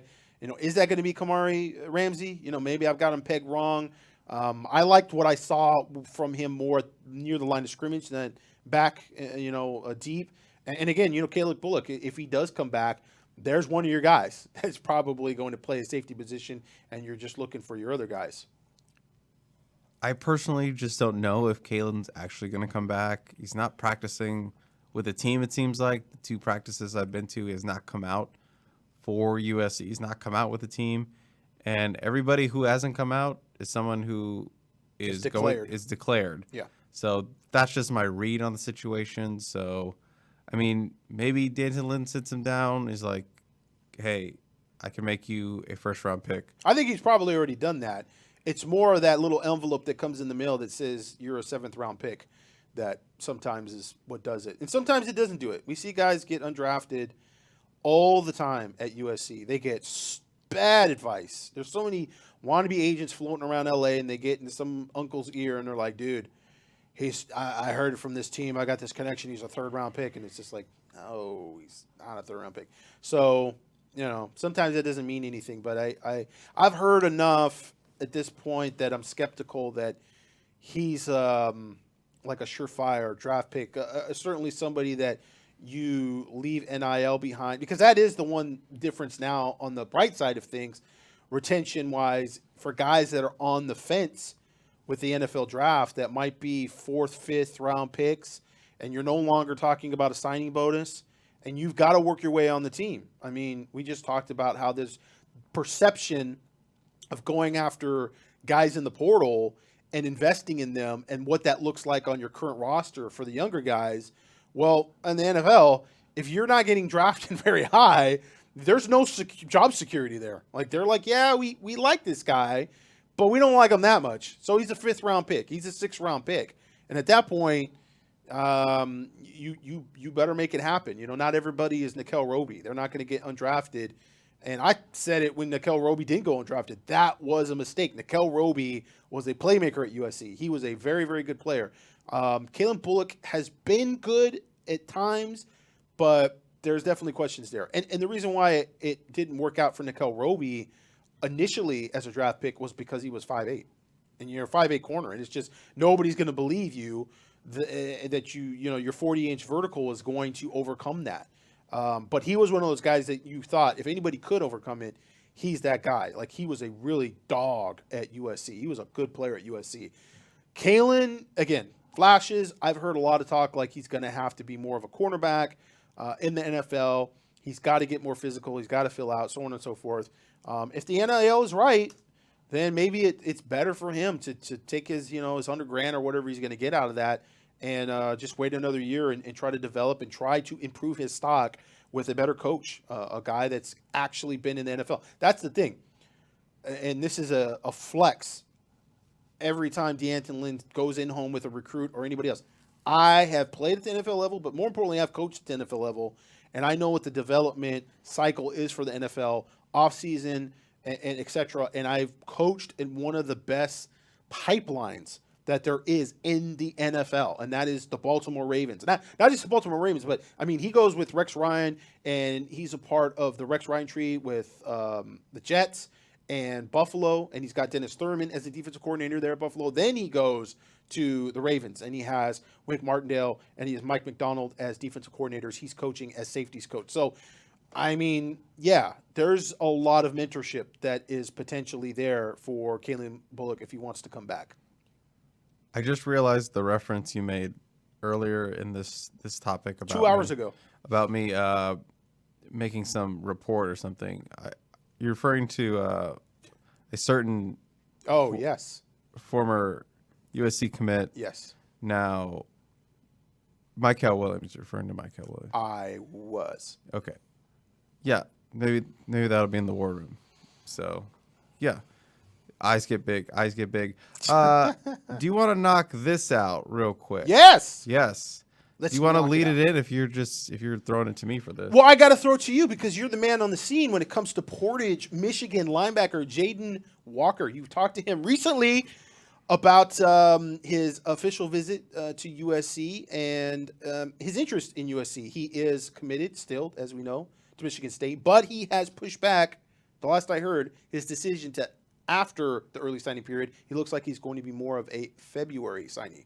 Yeah, USC just hosted him for an official visit this past weekend. It's been a crazy weekend, so I just finally got in touch with him. Still talking to him, but he did tell me that he will not be signing in December and is going to be pushing that back. So February, USC has given him a lot to think about in the coming months, and obviously that's better. More time is good for USC. He took the Michigan State, where he's committed, visit prior to coming to USC, and you thought maybe Jonathan Smith and that staff gets him to shut it down, lock in, and that's it. But no, really wanted to take the USC visit, took it, had a great time. So it says here, Chris guarantees a flip. I do not guarantee a flip, but I really like where USC is right now. Do want to talk to him a little bit more about the trip. Hopefully I have some update about that this weekend or maybe for the War Room, but seems like a very big impression was made on one Jaden Walker. Interesting player, different than Desmond Stevens, because you would look at them, both edge players, both edge rushers are kind of looked at as linebackers at this point, but different body types, and they really play a little differently. I mean, I think Jaden Walker is a little more of a straightforward inside linebacker. He's a bit more north and south, doesn't have the length that Desmond Stevens has. So, I think more of a true linebacker prospect for USC, but another guy that's really physical at the point of contact, man. Like, he gets there, and when he gets to the ball carrier goes down. He does not have a lot of assisted tackles. He's not there trying to, drag a guy down. His tackles are immediate, and there's a suddenness. That's what you like to see. You like to see defenders, when they're in the open field and they tackle somebody, that somebody goes down quickly, and it's not, trying to wrestle a camel or an ostrich or something.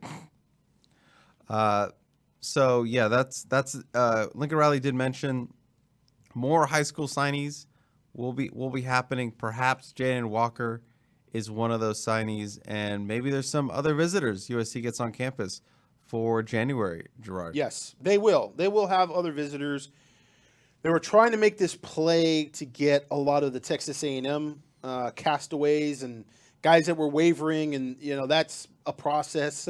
A&M is trying to keep some of its commits, and obviously they've had some issues even trying to keep some of their current players on the roster. But you have two current Aggie commits, Longview, Texas. Dylan Evans, defensive lineman, 6'5", 280 pounds. It's a high 4-star defensive tackle out of Longview, and a guy that he's coming off a knee injury. He was going to visit USC, and then he canceled that visit to visit Texas A&M again. But it seems like he does want to visit USC, and that is going to happen because he has decided to hold off on signing with Texas A&M. Another one that USC is working, they're trying to get on campus, is Templeton, Texas, 5-star athlete Terry Busey. Chris likes to pronounce it as Bussy. He is a guy that plays at the 2A level in Texas, and he just dominates. He's playing Wildcat quarterback. He's playing receiver. Won a state championship, baby. Yeah, just nuts, crazy stats. I don't remember them off the top of my head, but they're just like insane. It's sort of Dylan Baxter level stuff.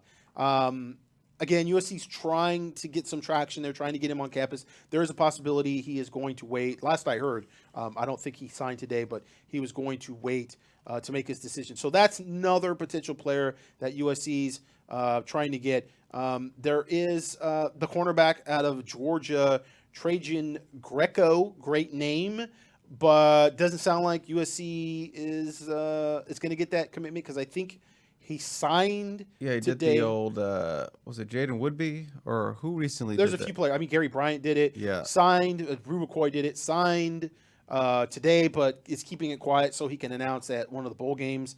And so as it always does, it's leaking that he's already signed with Missouri. So He hasn't visited USC, and so I don't see where USC would have a shot there if he's going to announce before the dead period is over. He would have to visit on the other side of January. So that's probably a no-go. And I believe out of was it Elko, Minnesota, the 4-star safety that I like so much, Coy Persh, I think he signed today, correct? Yeah, he did sign. And signed with Minnesota? Yes. Yeah, so great get for Minnesota, man. One of the best players that they've landed in recent years. He did take an official visit, I believe, to Florida State. Ohio State was recruiting him as well. USC was trying to get him on campus. Just never happened. And so there'll be a handful of guys that they'll bring in. It might be just one weekend of official visits. Usually what USC has done, or what they've tried to do the last 3 cycles, is bring in a handful of visitors at some point in January, have one weekend of visitors, and then they'll have transfers coming in, throughout the week. And like, the transfers are in and out. It's like a turnstile with transfer visitors, but they'll have their junior day at some point, in early January as well. Last year they had basically a St. John Bosco Mater Day underclassmen day, and that didn't turn out too well. I don't know if they're going to do the same thing. All we heard about is the Trojans coaching staff has been nowhere to be found at Mater Dei's campus or St. John Bosco's campus, yada yada yada. So I don't know. Lincoln Riley didn't show up to the championship game. It's kind of wild. I mean, that whole dynamic, again, it goes back to local recruiting. On paper, optics doesn't look great for USC. But we don't know. We don't know how things are going to change, if there's going to be some pivot or what have you. But at this point, certainly with Bosco and Mater Dei, USC has not had much traction at either school, even though they got Marcellus Williams at St. John Bosco. But according to Greg Biggins, that was going to happen no matter what. Didn't matter who the coach was. They were going to get Marcellus Williams. So that's not necessarily an indicator. Peyton Woodyard, Kingston, Valley Umasa would have been more of an indicator that USC was getting more traction at St. John Bosco. We have eclipsed the 4-hour mark. Oh, Hashtag. I thought you were saying we have a clip. I was like, wow, we got live callers and clips? No. Hashtag 4-hour crew. If you have been here for all 4 hours, I'm determined to set the record for a live show and a podcast in general. I wonder if I'm going to get questions about your outfit from my niece and nephews, because they do sometimes. It's getting probably late for them. I don't know. It's 10:30, but if they watched originally, there are going to be a lot of questions about. They're going to be like, why is Santa drinking that strange juice? Why does Santa have such dark eyebrows? Right. Uncle Bubby. Yeah. Yeah. Are they at the point where I'm real Santa? Like, a 2-year-old, a 4-year-old. oh yeah, I'm real Santa. 9-year-old. I'm real Santa for sure. I wonder if anyone is like watching us on their TV, like YouTube streaming it, and they're like, what is this? Why is Santa getting belligerent on the on the screen? Why is Santa losing control? Why is Santa losing control? So we're going for the 5, or at least to break it, which is 4:39. So at least 40 more minutes. But I'm hoping we can get to that. It's easy claps. Come on. Easy claps. I'm Come on, going Chad. for 11:30. I'm going wait, for it. Do we have a 4-hour crew? Oh, we do. Nice 4-hour crew. Yeah, there's a bunch of people throwing it up there. So yeah, let's make a little history right now and go for the 5-hour. Let's knock it down. Gerard, some people were asking, maybe for a possible January visitor, everyone's asking about Trinidad Wilson when you were talking about the big. Interesting. Everyone's asking about that big bodied. Trinidad Wilson. We kind of talked about him in the war room a little bit ago, maybe like a month ago, and there was some smoke that USC maybe was going to make a move there, and it never happened. And we still have to see what happens if Sean Nua is going to be the defensive line coach, if there's going to be a different defensive line coach. I think Sean Nua likes Trinidad Wilson a lot. He's had him there the past 2 summers and worked out with him. Trinidad is absolutely a big body, but I don't know if he's better on the offensive line or defensive line, because truth be told, he hasn't shown a lot in terms of explosiveness at the defensive line. He is more of a space eater, but not a guy that, you look at Carlone Jones and you say, okay, he could be a nose tackle. He could gain more weight. Maybe he loses a little bit of his speed, but he's still got quickness. He's still explosive enough. I don't know if Trinidad scratches that itch for USC. So it's a name that has come up, and USC has been inquiring about him. And he was a guy that had to get his grades together. He's gotten his grades together, and he's looked decent this season. I actually went to go see him, and I have yet to put up that ISO film. So that's it's an interesting. There's a little bit of potential there. A little bit of potential. All right. Well, how big is he again? He's like 6'5", 330. He's a big dude. That's a large human being? Yeah, that's the first thing you say about Trinidad Wilson. You say he's a large human being. You don't necessarily say that about, I don't know. Carlin Jones? Is that what you're saying? Cameron Fountain, I would say, is a good-looking kid and athletic. And, there's other things I would say first. But with Trinidad Wilson, the first thing I would say, that's a big human being. What about Braylon Shelby? Is he a large human being? No. Okay. All Just right. a good-looking athlete.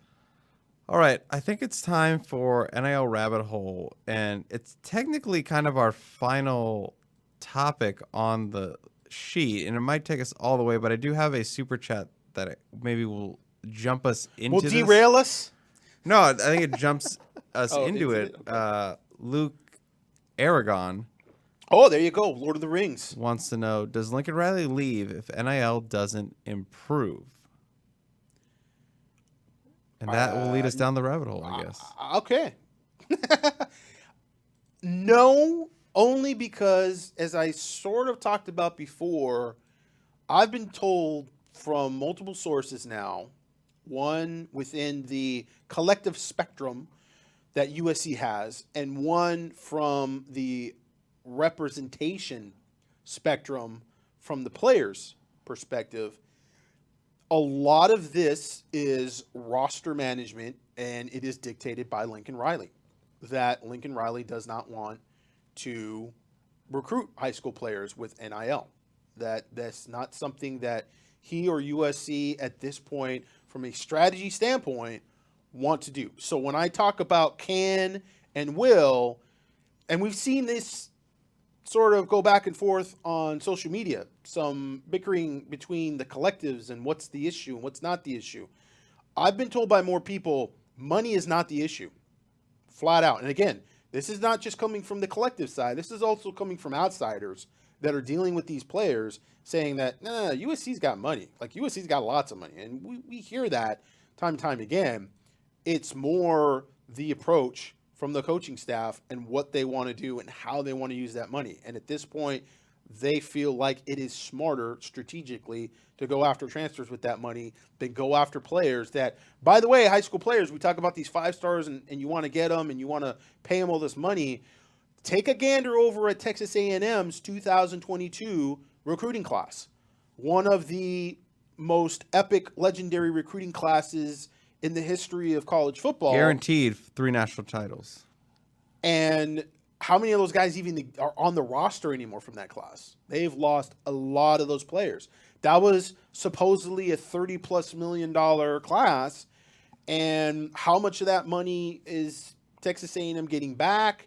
Are they getting back any money? I mean, they put a bunch of money into Jimbo Fisher's buyout, so they're just burning money at this point. Is that sustainable, though? Is that something you want to continue to do as a football program?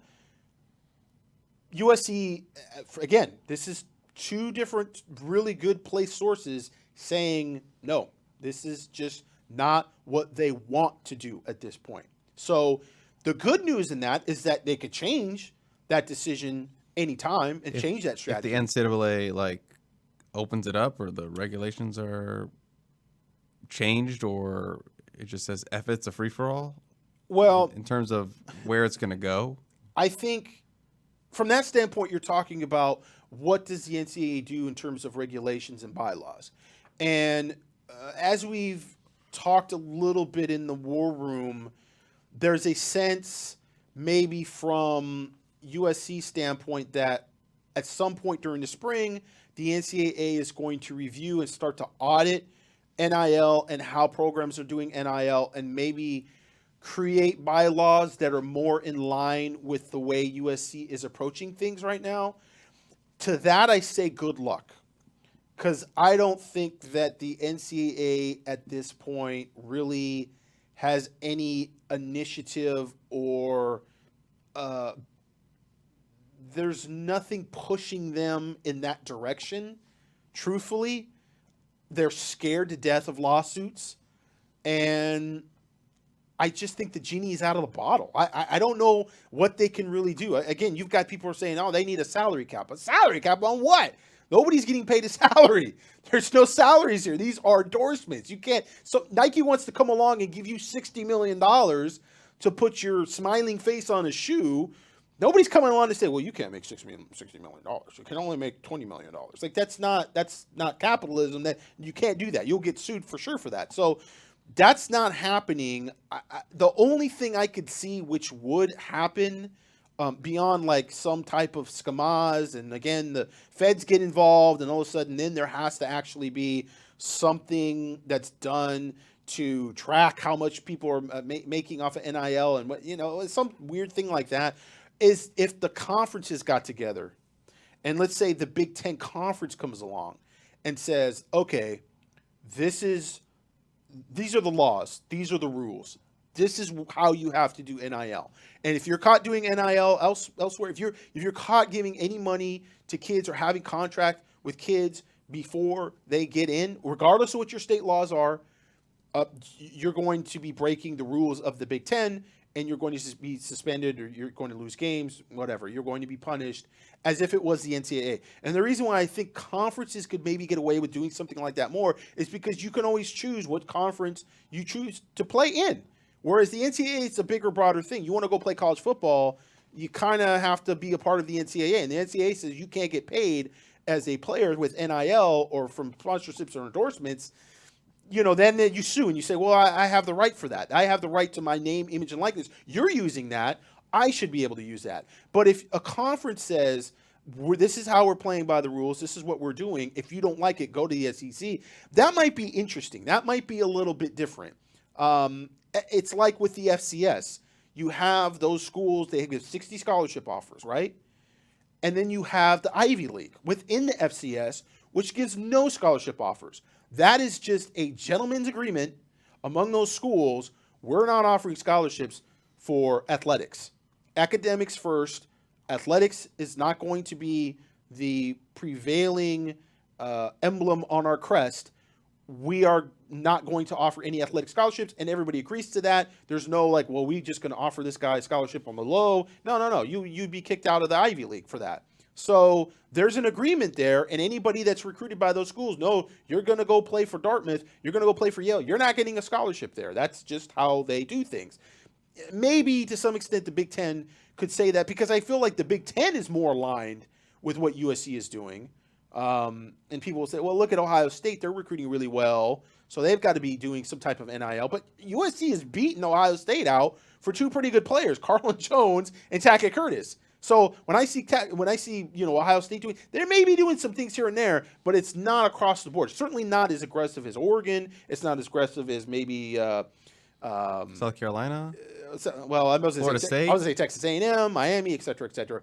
But there are lots of players that I think are a lot of schools. I mean, Notre Dame even is not doing things that aggressively either. So there are schools that I think are like-minded to some extent with this, and that may come together and they just align, and it's like, listen, this is how we're going to do things. And moving forward, like if you want to play a part of this conference, you want to be a part with these programs, this is how it's going to be. This is how we're going to treat NIL. And it may be a little different than maybe the SEC or the ACC or other conferences, perhaps. But again, the waiting over the spring for the NCAA to come in and swoop in and be like, the hero that we didn't ask for, but the hero we need, I don't know. That's hard for me to accept. I just don't think the NCAA is gonna do much. We have a super chat that just came in from Jeremy. Let me throw it up on the board. It seems like Lincoln Riley is trying to outsmart the room, quote unquote, outsmart the room by searching for hidden gems rather than these can't miss studs. Why aren't they aiming higher? Well, they've aimed high.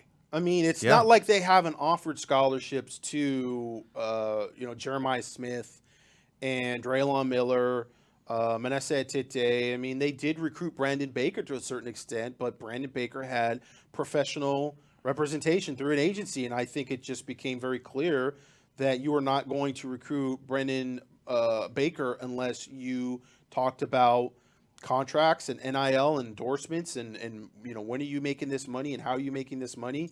It seems pretty much like a pattern that the guys where that's a driving factor in their recruitment, USC ends up not being a factor in their recruitment. They're nowhere to be found in those recruitments.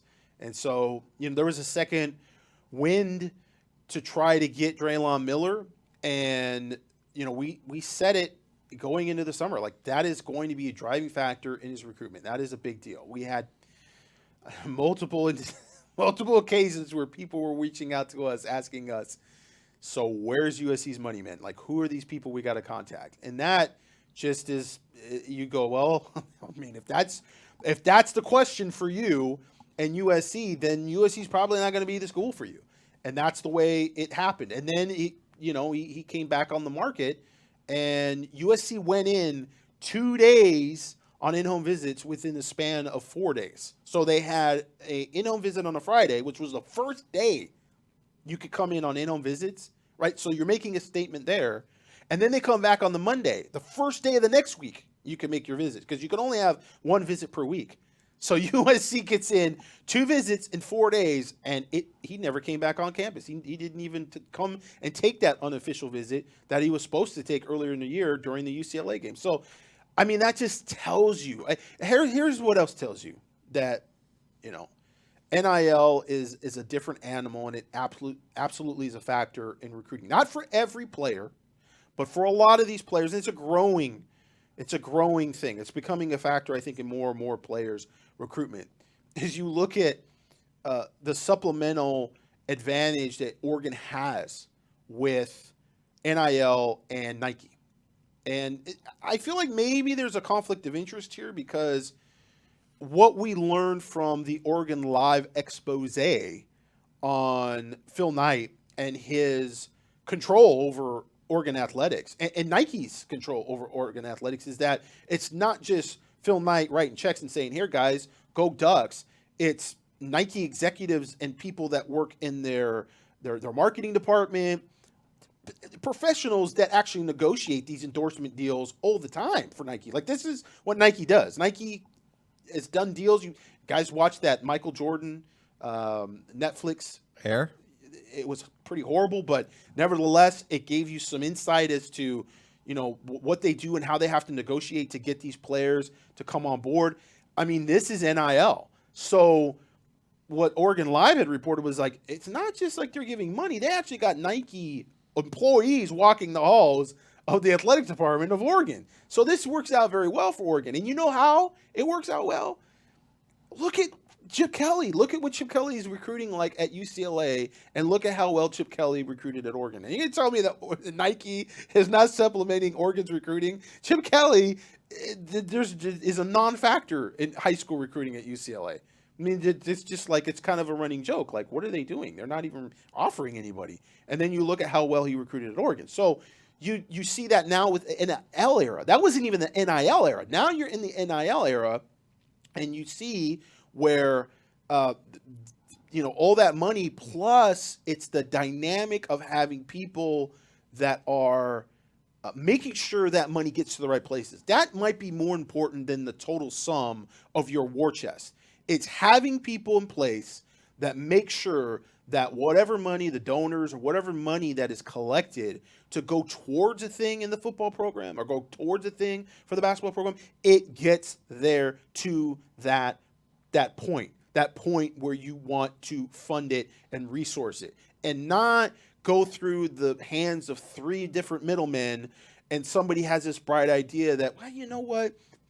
We need a ping pong table for the women's lounge and whatever it is, some kind of like, well, there's this project that we have for foreign exchange students that really needs Title IX, by the way. Like, that doesn't happen in Oregon. Oregon's like, hey, we need money for this player in NIL. Guess what?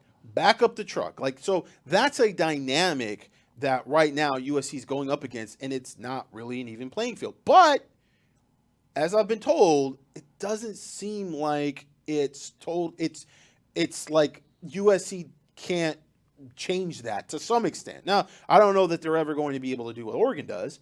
And Oregon, I've been told by a couple sources to just talk about that specifically. From a contract standpoint, they do some unique things. B, they are kind of overpaying at this point when it comes to NIL. And you might kind of guess why that might be, but they are kind of sort of throwing off the market to some extent. And so it's like I've been told like Miami and Oregon are really sort of out in front. And then there's like A&M and Texas and some other schools. But those two programs seem to be very prominent when it comes to who's doing NIL like the most efficient, most aggressive way and getting the most out of it. Who's doing the most NIL?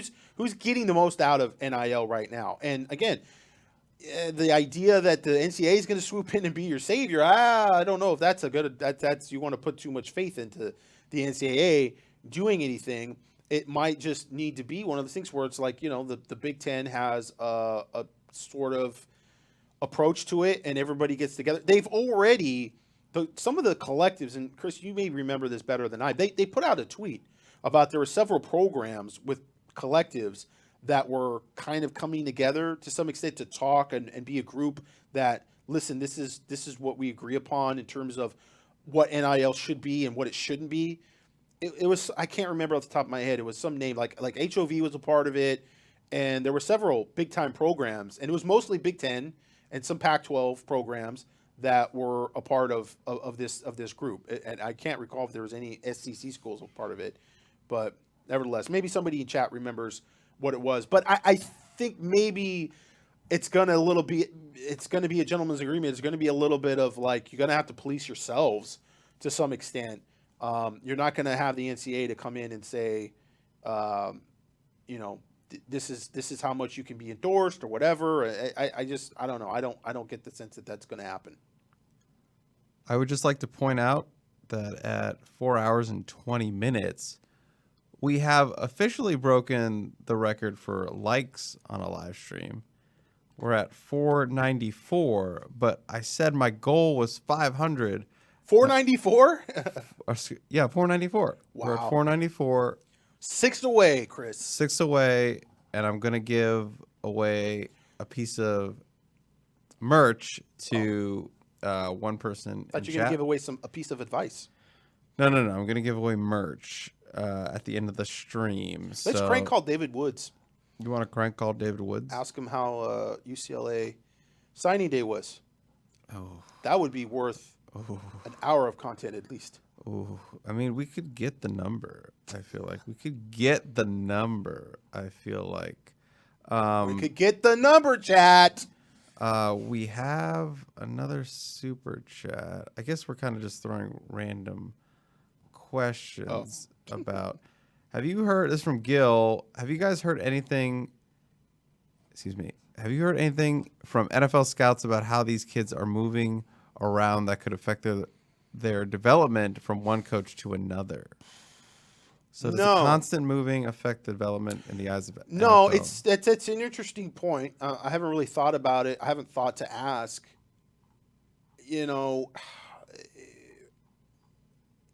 With the NFL, scouting and evaluation is a bit different because it's so much more organized.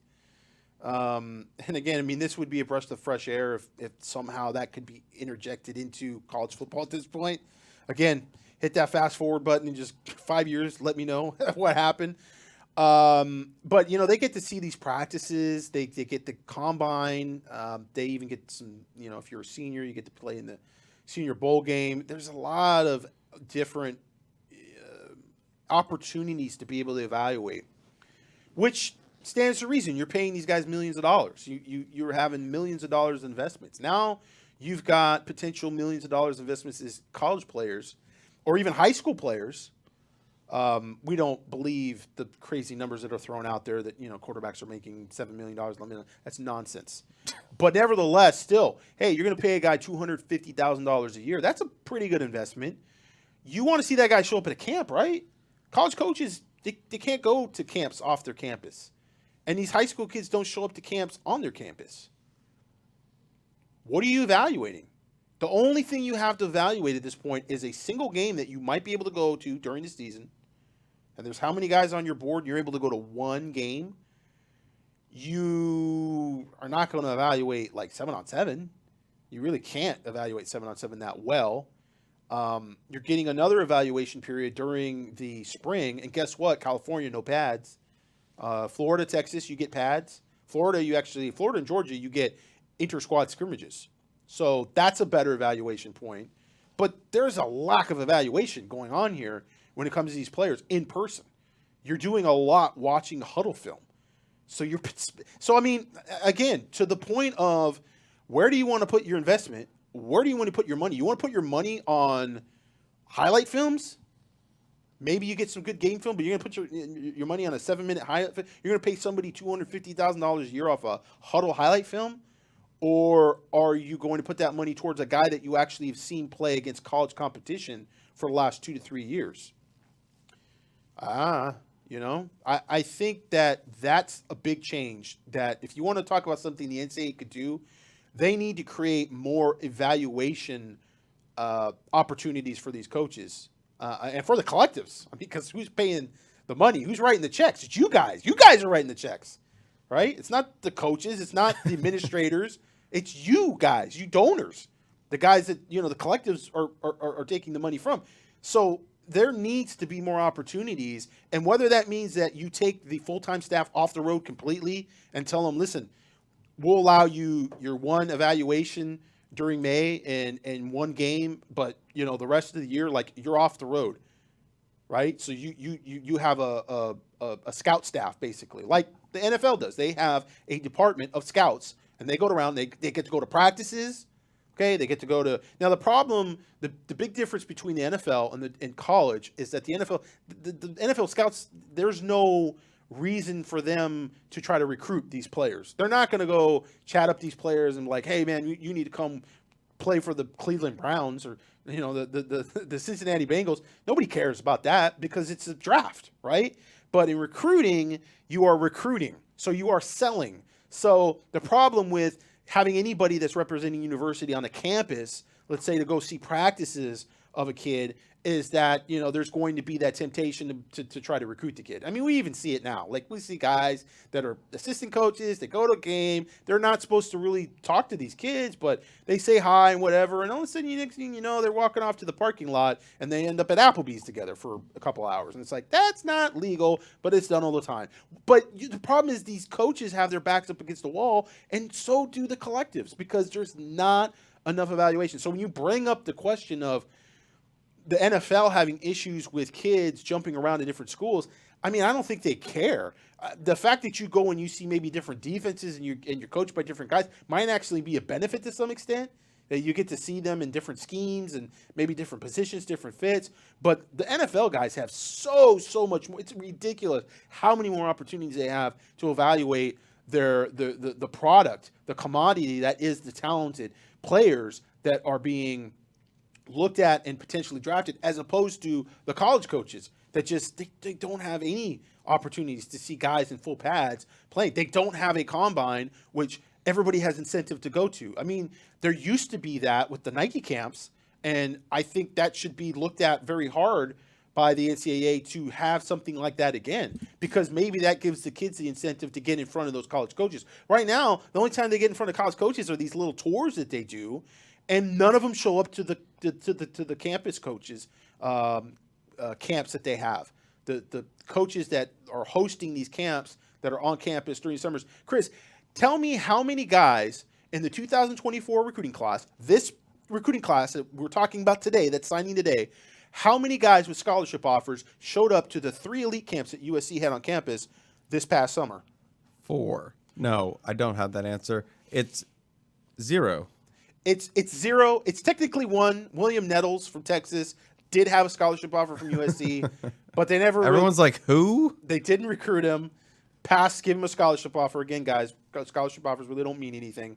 But nevertheless, technically one guy, and but it was funny because he was basically playing for his scholarship offer. Like, he was playing, and he went there because he knew USC wasn't serious about him, and he went there, and he actually had a good camp, and looked good at that camp. But there was nothing but guys that were from the 2027 class, 2026 class, all young kids, which is good. It's good to get that evaluation early, but you want to recruit the best high school seniors each year, which again, that's why you like Desmond Stevens, you like Carlin Jones, because those guys are showing out now. They're not like, oh, this guy had really good sophomore film and then just plateaued, because that can be an issue. But the problem is, from a evaluation period, I mean, that's what you're getting.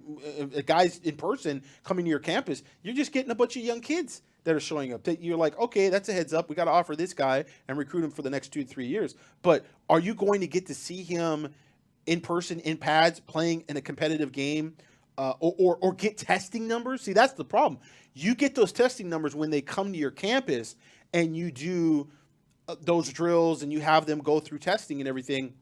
The kind of numbers that you're getting from the Under Armour camps and all the other camps, you don't have control over those drills. You don't have control over that testing. You're putting your faith in them doing a good job and making sure that's not a 38-yard dash that they had at the camp. That the hand time was done by somebody who knows how to do a hand time, or whatever. You know, you don't know the conditions. It's bad. That is absolutely a point which, in my opinion, the collectives, the boosters at every freaking school should be pushing back on. They should be telling their athletic directors and everybody else, listen, you want us now to pay these players? Okay, we heard you.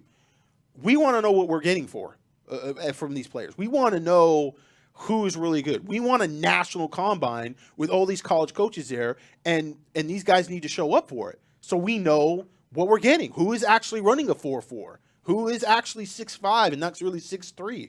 And a guard instead of an offensive tackle. Like, all these type of things, I think that is something that the NCAA can do and should do. The Nike Camp Tour or whatever, Under Armour, whatever camp, whoever's sponsored by, get that going again. Because I do think there is more incentive for good players to show up, especially early on in the year, if there's going to be a bunch of college coaches there. And I don't know why they really got rid of it. I think part of it was, as I kind of talked about with the coaches coming to games and the bump rule becoming we're going to Applebee's rule, and there's probably some coaches that were doing some things that they shouldn't have been doing. I mean, they told the college coaches to take a hike out of the Army All-American Bowl. I talked about that. Chris I don't think he ever saw it. It looked like an indoor swap meet with just shoulder to shoulder college coaches, all these guys that you hear of and their names, and you're like, Tosh, that's Tosh LaPoy. Oh, that's Mike Stoops. Gerard has stories. It's crazy though, but it's like, I mean, it was a meat market. I mean, it was a genuine meat market. It was Bruce Feldman's book in the flesh, and it was wild. But they're just trying to recruit. They're trying to do everything they can to recruit. Sark shows up in a bus with like all this Husky gear and all this stuff and parks it out front. Like a party bus? And starts having guys go in the bus, which was not illegal, and people were bitching about it. I mean, I think that's probably what broke it. Like, it might have been Sark that year. That's why they're like, hell yeah, buddy. We're not doing this anymore. Wait, like a party bus? Like a party bus. Or like a school bus? No, party bus. It was like a fully wrapped party bus with like video games and all this stuff. Strippers? I was watching Coaching Caviar. I don't know if you guys ever watched that YouTube channel. Good channel. Guy kind of breaks down stuff. He was talking about, it wasn't Sark, it's one of his assistants. I want to get into it, but he was talking about the pole assassin. If you guys want a good laugh, go to his video about Texas playing, who are they playing? Are you referring to Jeff Banks? Maybe. With the monkey? Yes. Yes. With the monkey? Yeah. Yeah. So anyways, so you can imagine, there's some stuff that goes on. There's some stuff that went on at that hotel, and the NCAA decided to put a stop to it. But the thing is, they put a stop to that, which is fine. Okay. You don't want, all these coaches trying to grab these kids and hide them in the hotel and all this stuff to try to keep them from other coaches. Okay, I get it. Fine. That's great. But let the coaches freaking show up and be in the stands with the combine. Like, that's, you never allowed that. And that's what you should be allowing. They can be in the stands. They don't come down. They don't come down the NFL combine. You don't see Pete Carroll going down there shaking hands with people.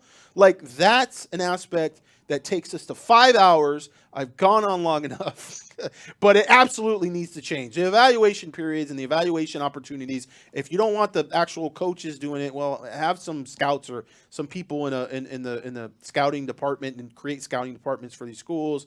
It'll cost more money, but gosh, I don't know, man. You're asking these boosters to put hundreds of thousands of dollars together, and it's like, dude, they don't even know who these kids are. Like, oh wow, he had a really well-produced highlight film. I love the music in the background. Like, what are you doing? Some people are be like, Chris, why'd you mention strippers? I'm just a Santa, and I have a basically. Are you still nursing that watered-down tequila? One thing you don't know about me is I'm a great babysitter, baby. One thing I know about Chris is that he does like his beverages. I've been hearing about that. Which just surprises me. He's making such a spectacle of his little half of tequila there. Like, dude, come on, man. I never drink. I haven't had tequila. I haven't had a drink probably since COVID. Gerard is hammered right now. If you couldn't tell. Yes. He's on one. He could go for another 4 hours. This is podcast Gerard though. Like, if you guys don't listen, I got to bring it up because Chris is very sort of like, oh yeah, we're gonna be melatonin. We're gonna just. Monotone. Melatonin. Melatonin. Is this like anyone's like first time listening to this podcast? Because there are people like in the chat like, I came back and they're still on. Well, we got that last year.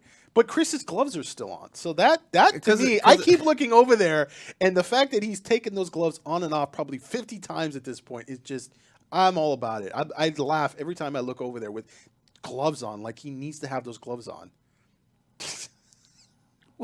Because if you're listening, because on the live show, obviously, if you listen to the podcast, you can look at the podcast and be like, oh, this is 3 hours and 20 minutes. I'm only going to listen to an hour and a half, but this is a live event. You can see and go and come and once you're back locked in and chat, you can't get away from it.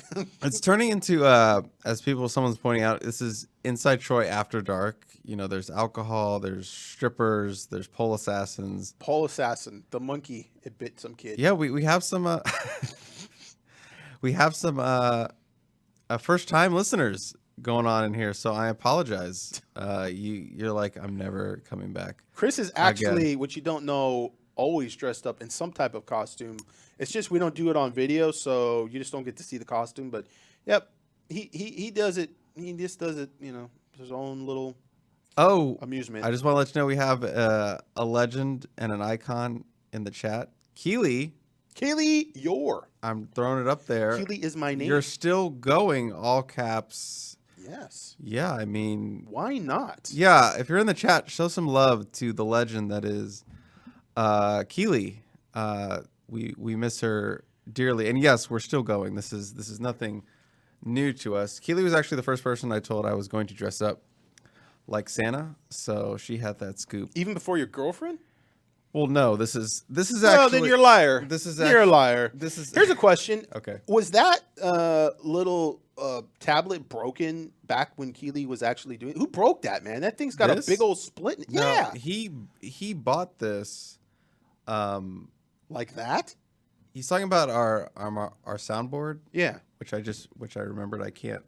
Yeah, he's literally not using it, and this is like the great. I got love for Coach. This is the only reason we have a podcast, is so he could use a soundboard and get clips, and he's neglected it really the whole season. Yeah. No, but he bought this used, and it came like that, I think, or he dropped it. I don't really remember. And I just want to point out. Buy a used. I just want to point out that it's not just the top I'm wearing. I'm actually he's full on. Listen. The gloves say it all. Like, he's committed to the whole thing. He might even have boots on. I don't know. No, you don't. I didn't put the boots on. They're like made of plastic. He doesn't even have his shoes on right now. I'm losing respect for you quickly. It's you got little tights on underneath. What, you think Santa? This is performance. Santa doesn't have. This is performance. Santa's tighty whities, and that's all, man. I didn't break it. Oh. She didn't break it. Yeah, she says. I don't know why anybody would buy a used one that's split like that. That looks. This is looks really, like it would cut your finger open. This is really old. This is my. This is what my very real girlfriend's dad would dress up in to put presents under the tree to trick the kids. This is what he would wear. So it's very old, if you can tell. We're getting way too deep into the costume, is what I'm saying. Put the glasses back on. Okay. I can put the glasses on for the final run here to 5 hours. Oh, and I forgot to point out, we did hit 500 likes. So Nice. Thank you, everybody. We did hit that. So I will be giving away a piece of merch to randomly on someone here. Keely's stealing all the love in Keely is getting donations she now. is right. They're just super chatting. Keely, we did hit. I'm trying to get the exact number. We're at 513 likes. So we hit it. It's a record. We're gonna set the record for likes. We already did that. We're gonna set the record. Actually, technically, in about 30 seconds, we're going to hit the official longest podcast length, because I believe it was like 4:39 and like 35 seconds. So in about 30 seconds, we will officially eclipse that mark. But I'm going for 5 hours, baby.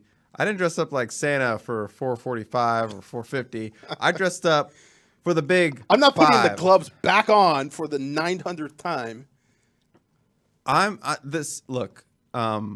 You know, that's funny, Keely. I made a mention of Keely in our group text the other day. What was that about?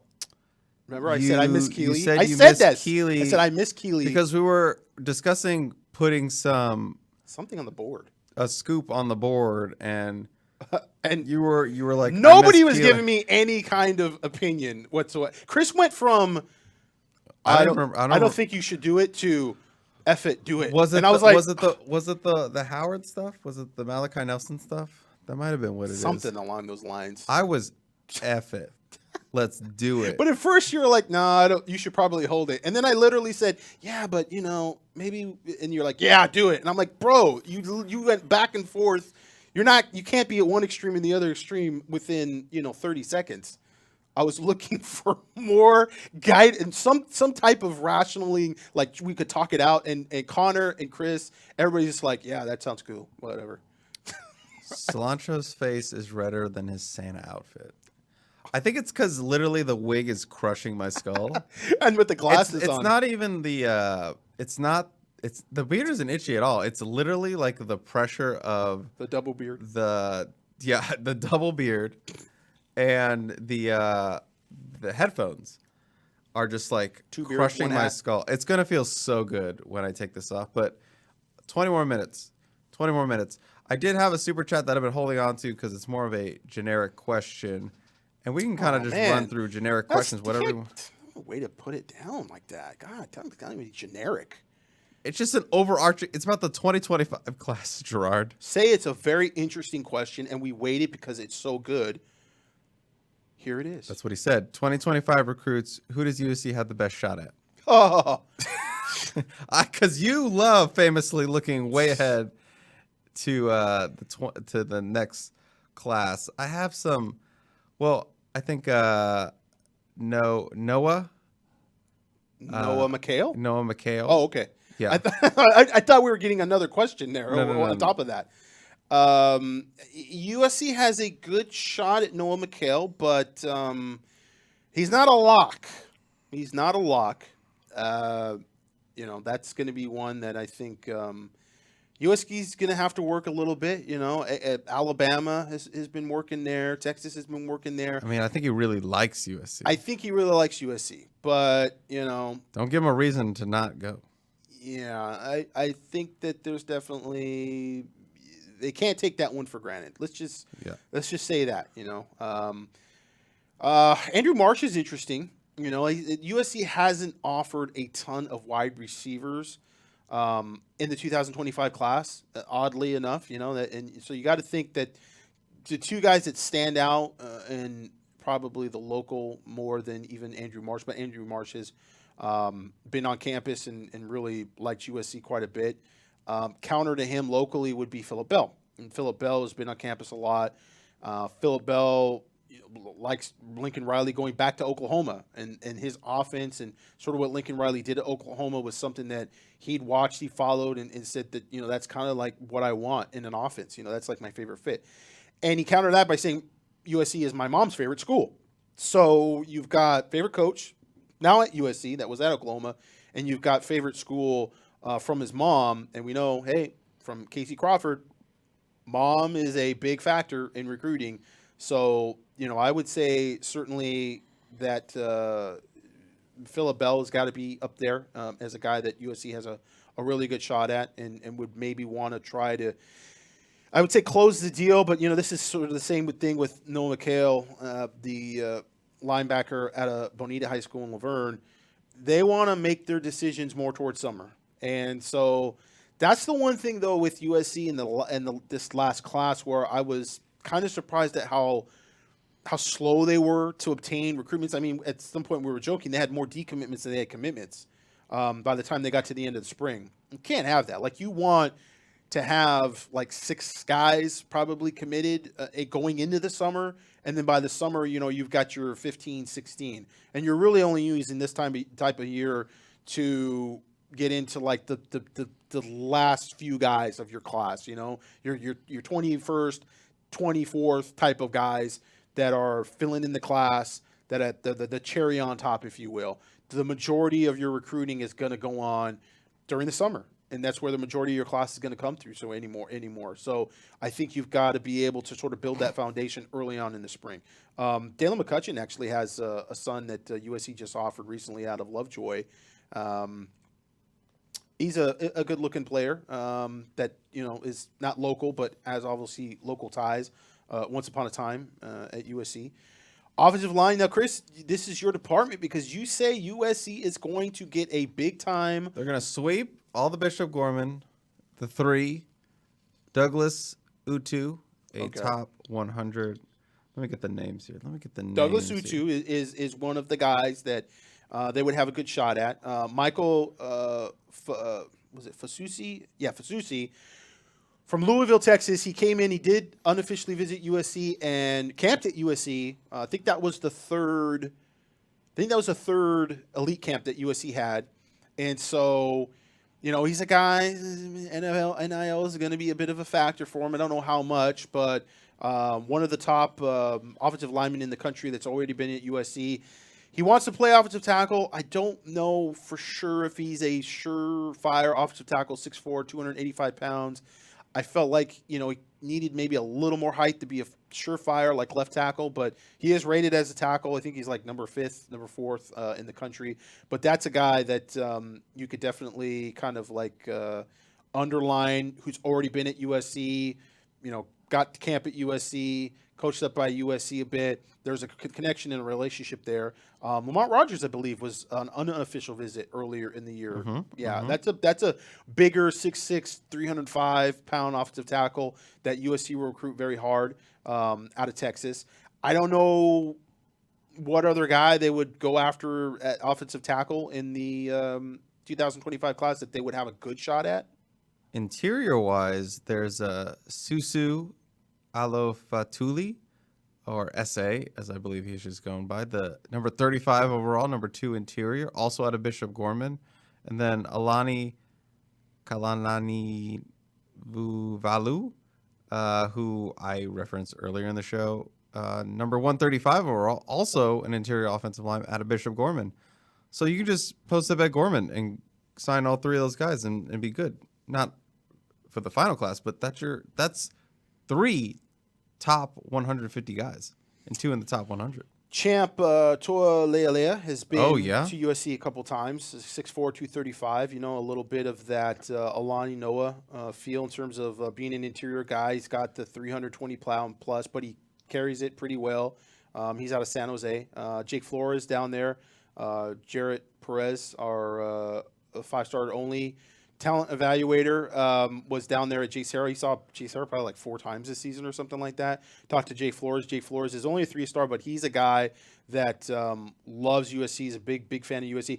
Interestingly enough, at linebacker, Madden Feriamo, the linebacker at Jay Sarah, likes USC a lot, gives you the vibe. He's more of a West Coast type player. I don't get the vibe USC's on him especially hard, and that's surprising. He's a very good athlete. A multi-sport athlete. His cousin, I believe, played volleyball at USC, and then his sister is a really good pitcher for softball at UCLA. He's had an uncle that played football for Pete Carroll at USC. So a guy that's got some lineage, but 6'3", 210, not, I think, getting quite as much push from USC as a guy like Noah McHale. Noah McHale is certainly being recruited harder. Noah McHale has already had a conversation with D'Anton Lynn. D'Anton Lynn came down to Bonita High School and did a little bump and met him. And he's I think he talked to, I can't remember. I just talked to Noah McHale just the last weekend, and he was saying that he's kind of already brushed up a bit. He hasn't talked to Matt Ince at all. Obviously, Matt Ince is still playing football, I believe. So He's out. They're out now. So that conversation will happen soon, but he'll be up there for an unofficial visit, be able to sit down with him. He liked Brian Odom quite a bit, so that relationship has to be built up again. But you can tell who USC is prioritizing, in terms of the 2025 recruits that D'Anton Lynn is already talked to. Some of these guys, like the 2025 recruits, the DJ Lee out of Mission Viejo, already had a conversation with D'Anton Lynn. Some of these guys have already been reached out to, whereas maybe like LaRue Zamorano at Centennial hasn't heard from USC yet since the coaching changes. So that's a guy I really like. I think he's maybe potentially safety in college, but a legit 6'2", 175 pounds, surprisingly physical for a cornerback at that size. Don't know about his top end speed, but he's a good looking player and a guy that I think USC does need to kind of recruit a little harder, quite frankly. But hasn't really heard much from USC. I think he will in the future, but he's not been one of those guys front line that they reached out to. Nasir Wyatt is another guy that they're after a lot. Again, question whether USC is going to be able to close that. He likes USC a lot, but that's another guy that I could see going to Oregon, or maybe going to Ohio State or Texas or something of that nature. Modern day guy. I'm looking through the list here, just offers anybody who jumps out. Hayden Lowell out of at Oaks Christian I really like Hayden. I think he fits this defense uniquely and could be a guy that's an outside linebacker for him. He's a physical specimen. He really looks the part. He likes USC a lot. So that's a guy that I could see being I would say USC has a very good shot at, certainly, and they could make a pretty good run at him. One guy out of state that they have a good built-up relationship with already. It's going to have to get renewed because you're changing the defensive backs, but you're bringing in a guy from Valdosta, Georgia, and Doug Belk, who's got a great reputation. What about Jonte Gilbert? That's a cornerback safety type of player, 6'1", 185 pounds, already taken 2 unofficial visits to USC. He's been on USC's campus twice. He really likes USC a lot. It's going to be tough because he's he's going to be recruited by all those SEC schools, but that's a guy that I think really likes USC and is going to give USC a fair shot. Darius Dixon, another guy that's, might be at the top of the list in terms of like local corners. I mean, I think he against DJ Lee, I think DJ Lee is ranked higher, but Darius Dixon is a good football player, really good player. And also at modern day, Chuck McDonald, who I think USC has a really, really good shot at getting. Chuck McDonald has played cornerback. He's played nickelback. He's not necessarily a straight-up safety, or I should say a cornerback. He kind of is a bit of a hybrid there, and I think in that system you kind of look at him more as a nickelback, basically playing the same position that he's played at modern day all these years. He's been over the slot and played out of the slot, and that's, I think, where his strength is. So, that's some of the guys. Just like I said, taking a peek at the list of guys that they've offered. Gian Lin has to be there from Sierra Canyon. That's another guy that really likes USC growing up. He's an athlete, but he'll probably be more of a defensive back, I think, in high school.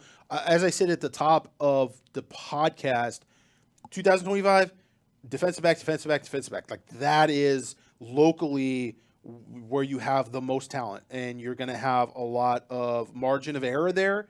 because there's going to be so many guys that you can pick from that are going to be good players. The question is going to be more with, is there an elite offensive lineman that you can get locally? If we say regionally, maybe the Bishop Gorman guys. Defensive line. Are there any guys in the interior that are really going to jump out at you? Linebacker position's not. I think it's not as good as we thought it was going to be at one point, but it's still good. It's a good position, a solid position.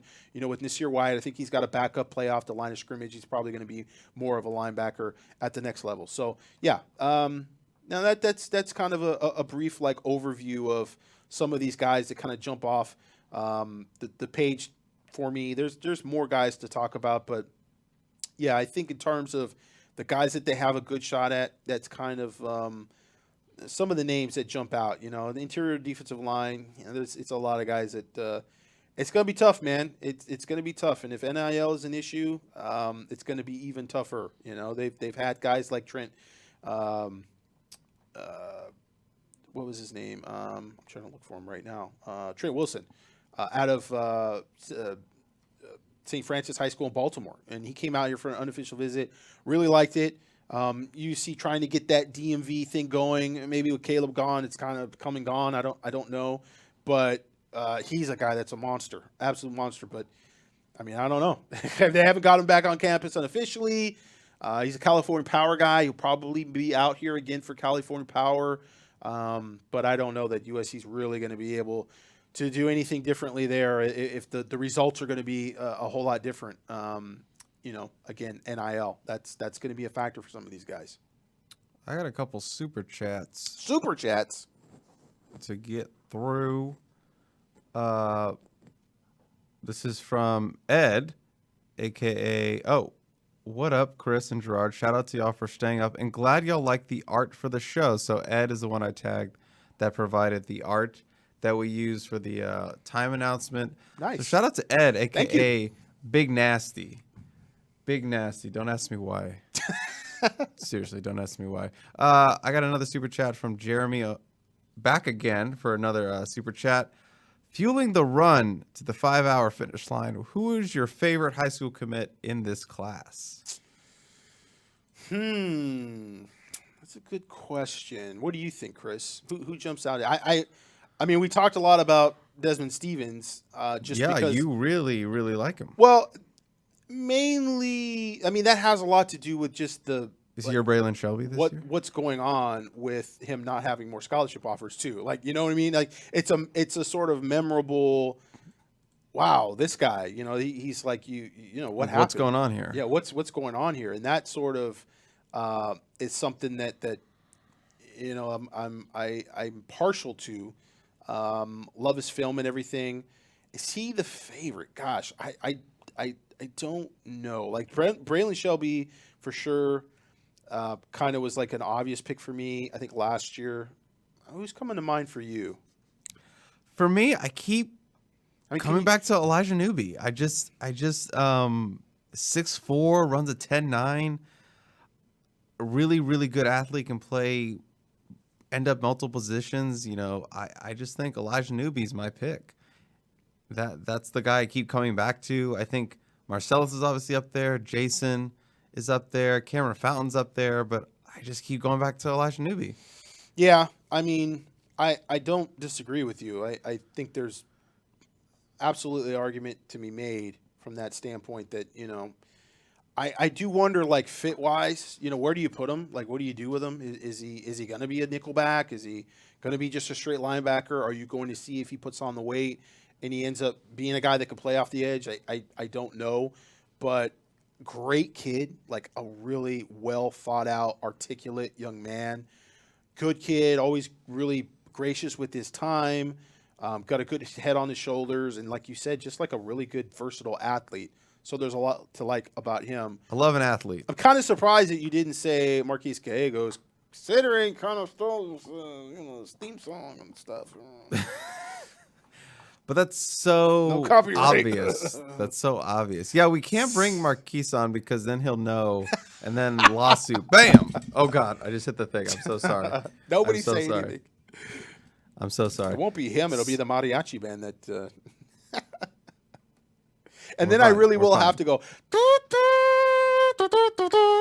clip it, and it's fine. It's fine. I got love for Coach. Wait, I gotta take my glove off.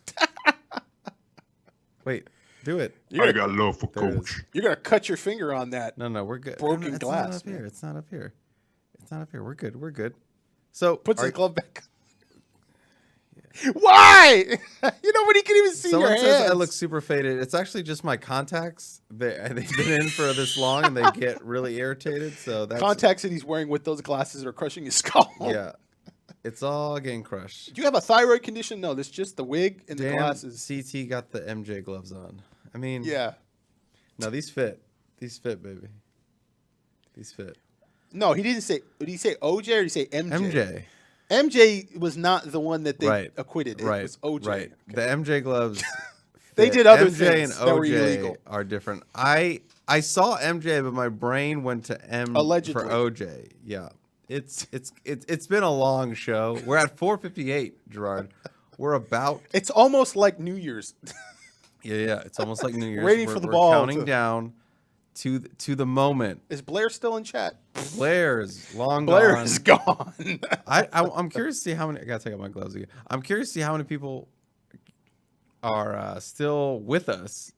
Last I checked, it was like over still 400 people. Oh, Do you guys people have work tomorrow? Like who's It is a Wednesday. who's getting up for work? Yeah, it's a school night. It is. Yeah, we're dropping a little bit. It was 400. We're 383. That's still a lot of people for 11:30 on a Wednesday. What are you guys It would have doing been tomorrow? It would have been really funny if you would have gone in that. It said 14. You're like, Right. Oh, wait, what are we doing? All right, Gerard, we're here. We're 20 seconds away from officially hitting the 5-hour crew. Put your gloves back on. This is uncharted territory. Yeah, I need my gloves on for this.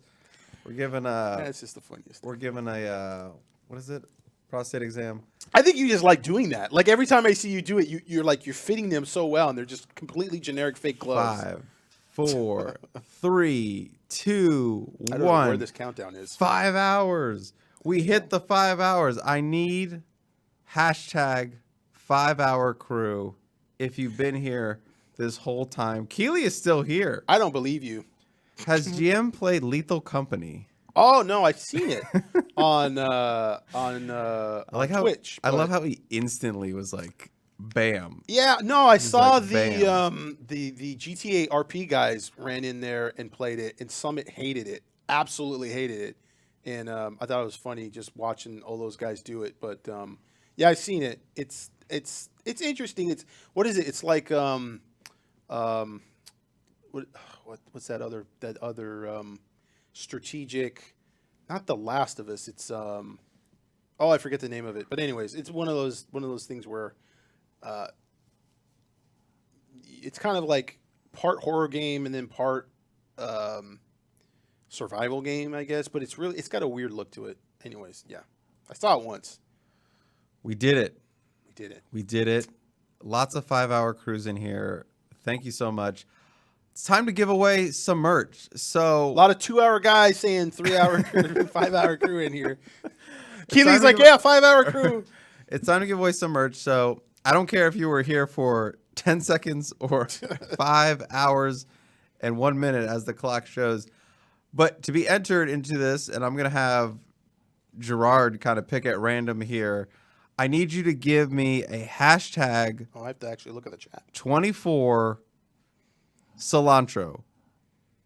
Hashtag 24 cilantros. I can search by that. So I'm going to bring up everyone who puts that in.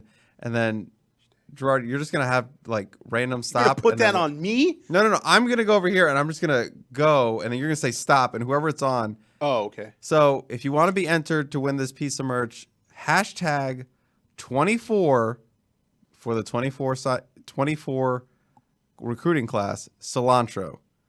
Hashtag 24 cilantro.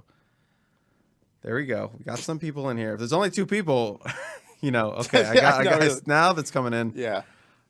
I guess the 24 is the most important part for me to get this. So I just say now and No. I'm gonna pull them up, and then I'm gonna like do a random scroll, and then you're gonna say stop, and then wherever the cursor is, that's who's gonna get it. Do you understand? No.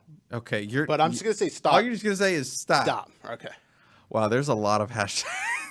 They're just spamming copy pasta. It's the same 3 people. No, it's definitely a bunch of people. I'm gonna throw some up there. So it's been a long, great show. I don't even have any swag, by the way.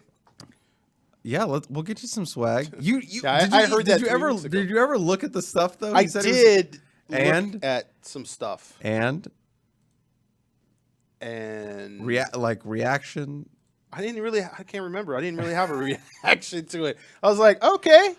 You're supposed to say it's like the greatest merch you've ever seen. Oh, that's what I Yeah. actually thought. I was like, oh my God, I need that hoodie. All right. I'm going to give it about another 30 seconds. Santa gloves are awesome. I want some. Yeah. Remember, you need the hashtag, the hashtag 24, hashtag 24. Everybody's got hashtag 24. Look at this guy even put inside Troy. Someone was helping someone out like you forgot the hashtag. Oh, okay. Okay. So now you have to pull them up. Yeah. I don't know what that means. I can pull them up here in the chat. So everybody who's got a hashtag 24 is going to be entered. So going to keep it going. There's still going. There's no guys in here, Gerald. I mean, I thought there'd be like a garage, something like somebody would actually. You wanted like someone to make a whole YouTube account dedicated just to troll. Yeah, some Oklahoma fan we give all our stuff to. Yeah, Keely, proud owner of a Helium Boys hoodie, the first one ever created. So, all right, let's do this. Ask about what was it, Family Feud, didn't I? If you had retro Family Feud. Yeah. Gear. Someone asked if they could sell it. They asked her if we could sell. Okay, I got them all here. I got a feeling he's gonna. Well, I want to say a name because then we might be mistaken for the name picked. But I see one name that has come up a lot, so Okay. I'm gonna. Okay, I'm gonna put us back on the screen so we can do this. Nope, wrong thing. My bad. We're back. Okay. So I'm just scrolling through all these things. So Gerard, whenever you're ready. Big money. No whammies, and stop. Okay, a Nico Hurtado. Nico Hurtado. You have That won the sounds drawing. like a cilantro boy to me. Nico Hurtado has won the random Gerard very professional as you see. Is that the end of the No, podcast? that was just me deleting the thing. Nico Jeez, I needed a Hurtado, you have won the piece of merch. You can pick whatever you want, and I will send it to you. And Ed, he's like, no. Yes. So you guys can stop doing the hashtag now, right? yeah, they're just going. Yeah, though. they're just going. They're bots. They're bots. They're bots. They're bots. Our whole chat. Hey, remember a lot of people from Shanghai, China. Nico. Starting to connect the dots. Nico, where are you? They're just still doing it. I think they're stuck. I think they can't. I thought you were going to say Nico Fala. I was like, that's interesting. Oh, look at that. He says, let's fucking go Mexican and proud. Wow. Gotta say the F word now. Well, I mean, we're not going to be sponsored by Disney, man. I'm a drunk Santa, and you think that's gonna no bots. Santa. Okay, Nico. Do you have do you have a Twitter and an address? Because I'm just not about to have you put your. Well, doesn't he follow you on Twitter, and then you guys can just do that way? Because can he DM me on this thing? Your Twitter is open. Yeah, I don't know how YouTube works. Is my Twitter? Yeah, if you have a Twitter, just tweet your information to. Right. Yeah, just put it all out there. Dox yourself. If you have a Twitter, I will follow you. DM. And we'll. Get this you're done. not. Your DMs are not open now. I thought your DMs were always open for this stuff. I don't know what the new rule is with X, but if you don't have a follow or something, the private thing or the blue check, you can't email anyone. Okay, he has a Twitter. Someone's telling me it's broken right now. Twitter. Twitter is broken right now? Yeah, something about Twitter. Because they being call broken. it X now. That's why. You guys are going on the wrong site. Okay, let me just confirm this so I can get it. All right. Gerard, is there anything else you want to mention? Somebody asked, where can we buy the merch so you can plug the store again? theperistyleshop.com. I'm going to throw it up. We need a bot in the thing. Right. We need the night bot.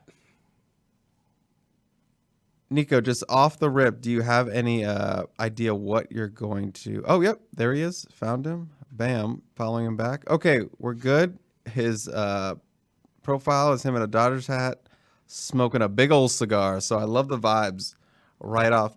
Yeah, Nico, do you have any idea?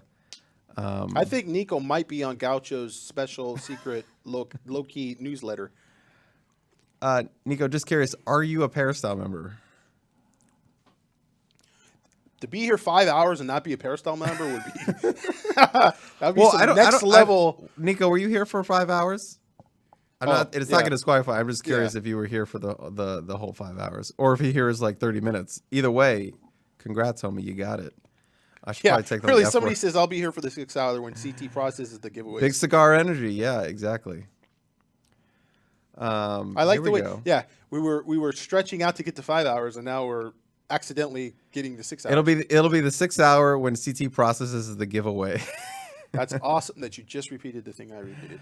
Okay, you are officially drunk. Is that what you said? It's exactly what I said. You read that one? I thought you were saying a different one. No, I read that. Yeah, one. it's over. It's over. The clubs are back on. He is not a Peristyle member. That's fine. Oh my gosh, that's fine. Nico, that's fine. That's totally fine. I'm not. Peristyle is going to riot. They're already not happy that this is a free podcast. He was here the whole time for all 5 hours and wasn't a Peristyle member, and this is his first time. Well, this is annual. He just comes in. He knows everything that's going on with USC. He doesn't need the ups and downs and the roller coasters of the what was it, the golden hour or the holy hour, as we call it. Yeah, the holy. Well, the holy hour was supposed to April. Be during Easter, and that completely golden fell hour through. part 2. Oh yeah, we should come back on screen. The golden hour. The golden hour. It's like I don't need the golden hour. I don't need to mess around with these guys in NIL. I'm just going to come in and swoop in and watch the 5 hour podcast at the end of the year. And I'll know everything that went on during the year. That's the smart thing to do. All right. That is going to do it. This was a lot of fun, albeit my head is concaved a little bit. But I love that, the 5 hour crew. I loved everyone that watched, even if you watched for 30 seconds and you were like, this isn't for me. That's fine. Thank you for tuning in. Where's Moneybags member? He was here earlier. We did not see Mitch Money. Mitch Money has disappeared. We have not heard. I don't think Mitch Money came back for the other show that we had either on signing day, because we will probably have a February thing. Was it February we did it? Did we do one in February? I don't know. We did. Okay. We did. So that was my next question. Are we going to do? I think that's up to USC. We got to put the onus on USC. Get some commitments. Get something that's worthwhile. Like, we need to have something to talk about. There will be some potential transfers that will commit, but we'll see if February is worth an actual live show. And me driving, 3 hours to get here? Hopefully it would be. You that got to bad. stop leaving like 2 hours before. The day you of. have to move. The you day have of. to drive an hour earlier. The last time he was almost late 2. You need to stop leaving the day of the show. You need to get here the day before. Speaking of, people want to know, is the war room up yet? No. Why would it be up? I think it's a joke. Oh. I think it's a joke. Well, my 4:30 a.m. People are like mad because it goes up at 6 a.m. Pacific time. It's like I created a monster during the off season. You because did. I can just stay up late, Moneybags Manford, he says he's still here. So Moneybags, wow. Moneybags, can I keep this, or do I have to give back your money bag? Can I keep the magic? I like that he had to actually create this production value. It's so high. He puts the actual sign on there, so it's for NIL. And it doesn't just go without saying. War room should go bi-weekly. Someone says. Well, it should be a bi-week for War Room. Hey, that's a good comeback. What's up with Michael Williams? I have something in the War Room. So, yeah, I think the War Room is going to be a banger this week. I don't know. Hopefully, certain people actually contribute to the War Room this week. Hey, man. Hey, Chris is there. 376 words every week. It's 300. I appreciate every word. I appreciate every word. All right. I should get closer to the mic. Okay. Chris has stood up for the first time in 5 hours. Oh, my gosh. That feels so good. You don't even know how good this feels. All right. That's going to do it for the 4th annual Composite Live podcast. The 2nd annual December early signing period. Here's to number 3, and here's to maybe doing one in February. How many hours together? We got to figure it out. Oh, my gosh. How many hours of podcast? It was like 3 the first one, 4:39 the second one. I don't even know what the Mango Cart one. Mango Does that Cart, count as 2? Yeah, That was about an hour and like 2 hours. How long so was like Ryan in the pool 7. for? Like an hour and a half? I'm going to guess our total is like around 12 hours total Actually, of not a live joke. shows. True. Moneybags Manford, final live super chat. Spiking Fantastic the ball. show, boys. Fight Spiking on. the ball. Thank you. They want more live shows. Look, when Gerard gets hooked up in a situation, he's moved up from the garage to inside. We could do more live shows. We could do it more. We could do more live shows.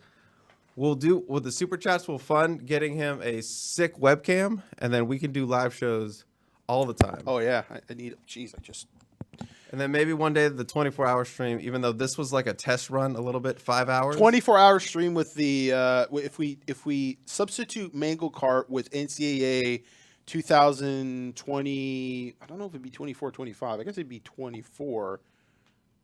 I'm not sure what year they'll be on, but yeah, we got a TV in here. We just have to get a capture card and do all that kind of stuff. Oh yeah, you want to play NCAA and stuff, like play each other while we talk whatever? We'll create teams to that have recruits on them, and then we'll evaluate how they play with AI going against AI. It sounds like we're gonna. That'll be worth. It sounds like we're gonna do our draft again. 10 hours. Oh yeah.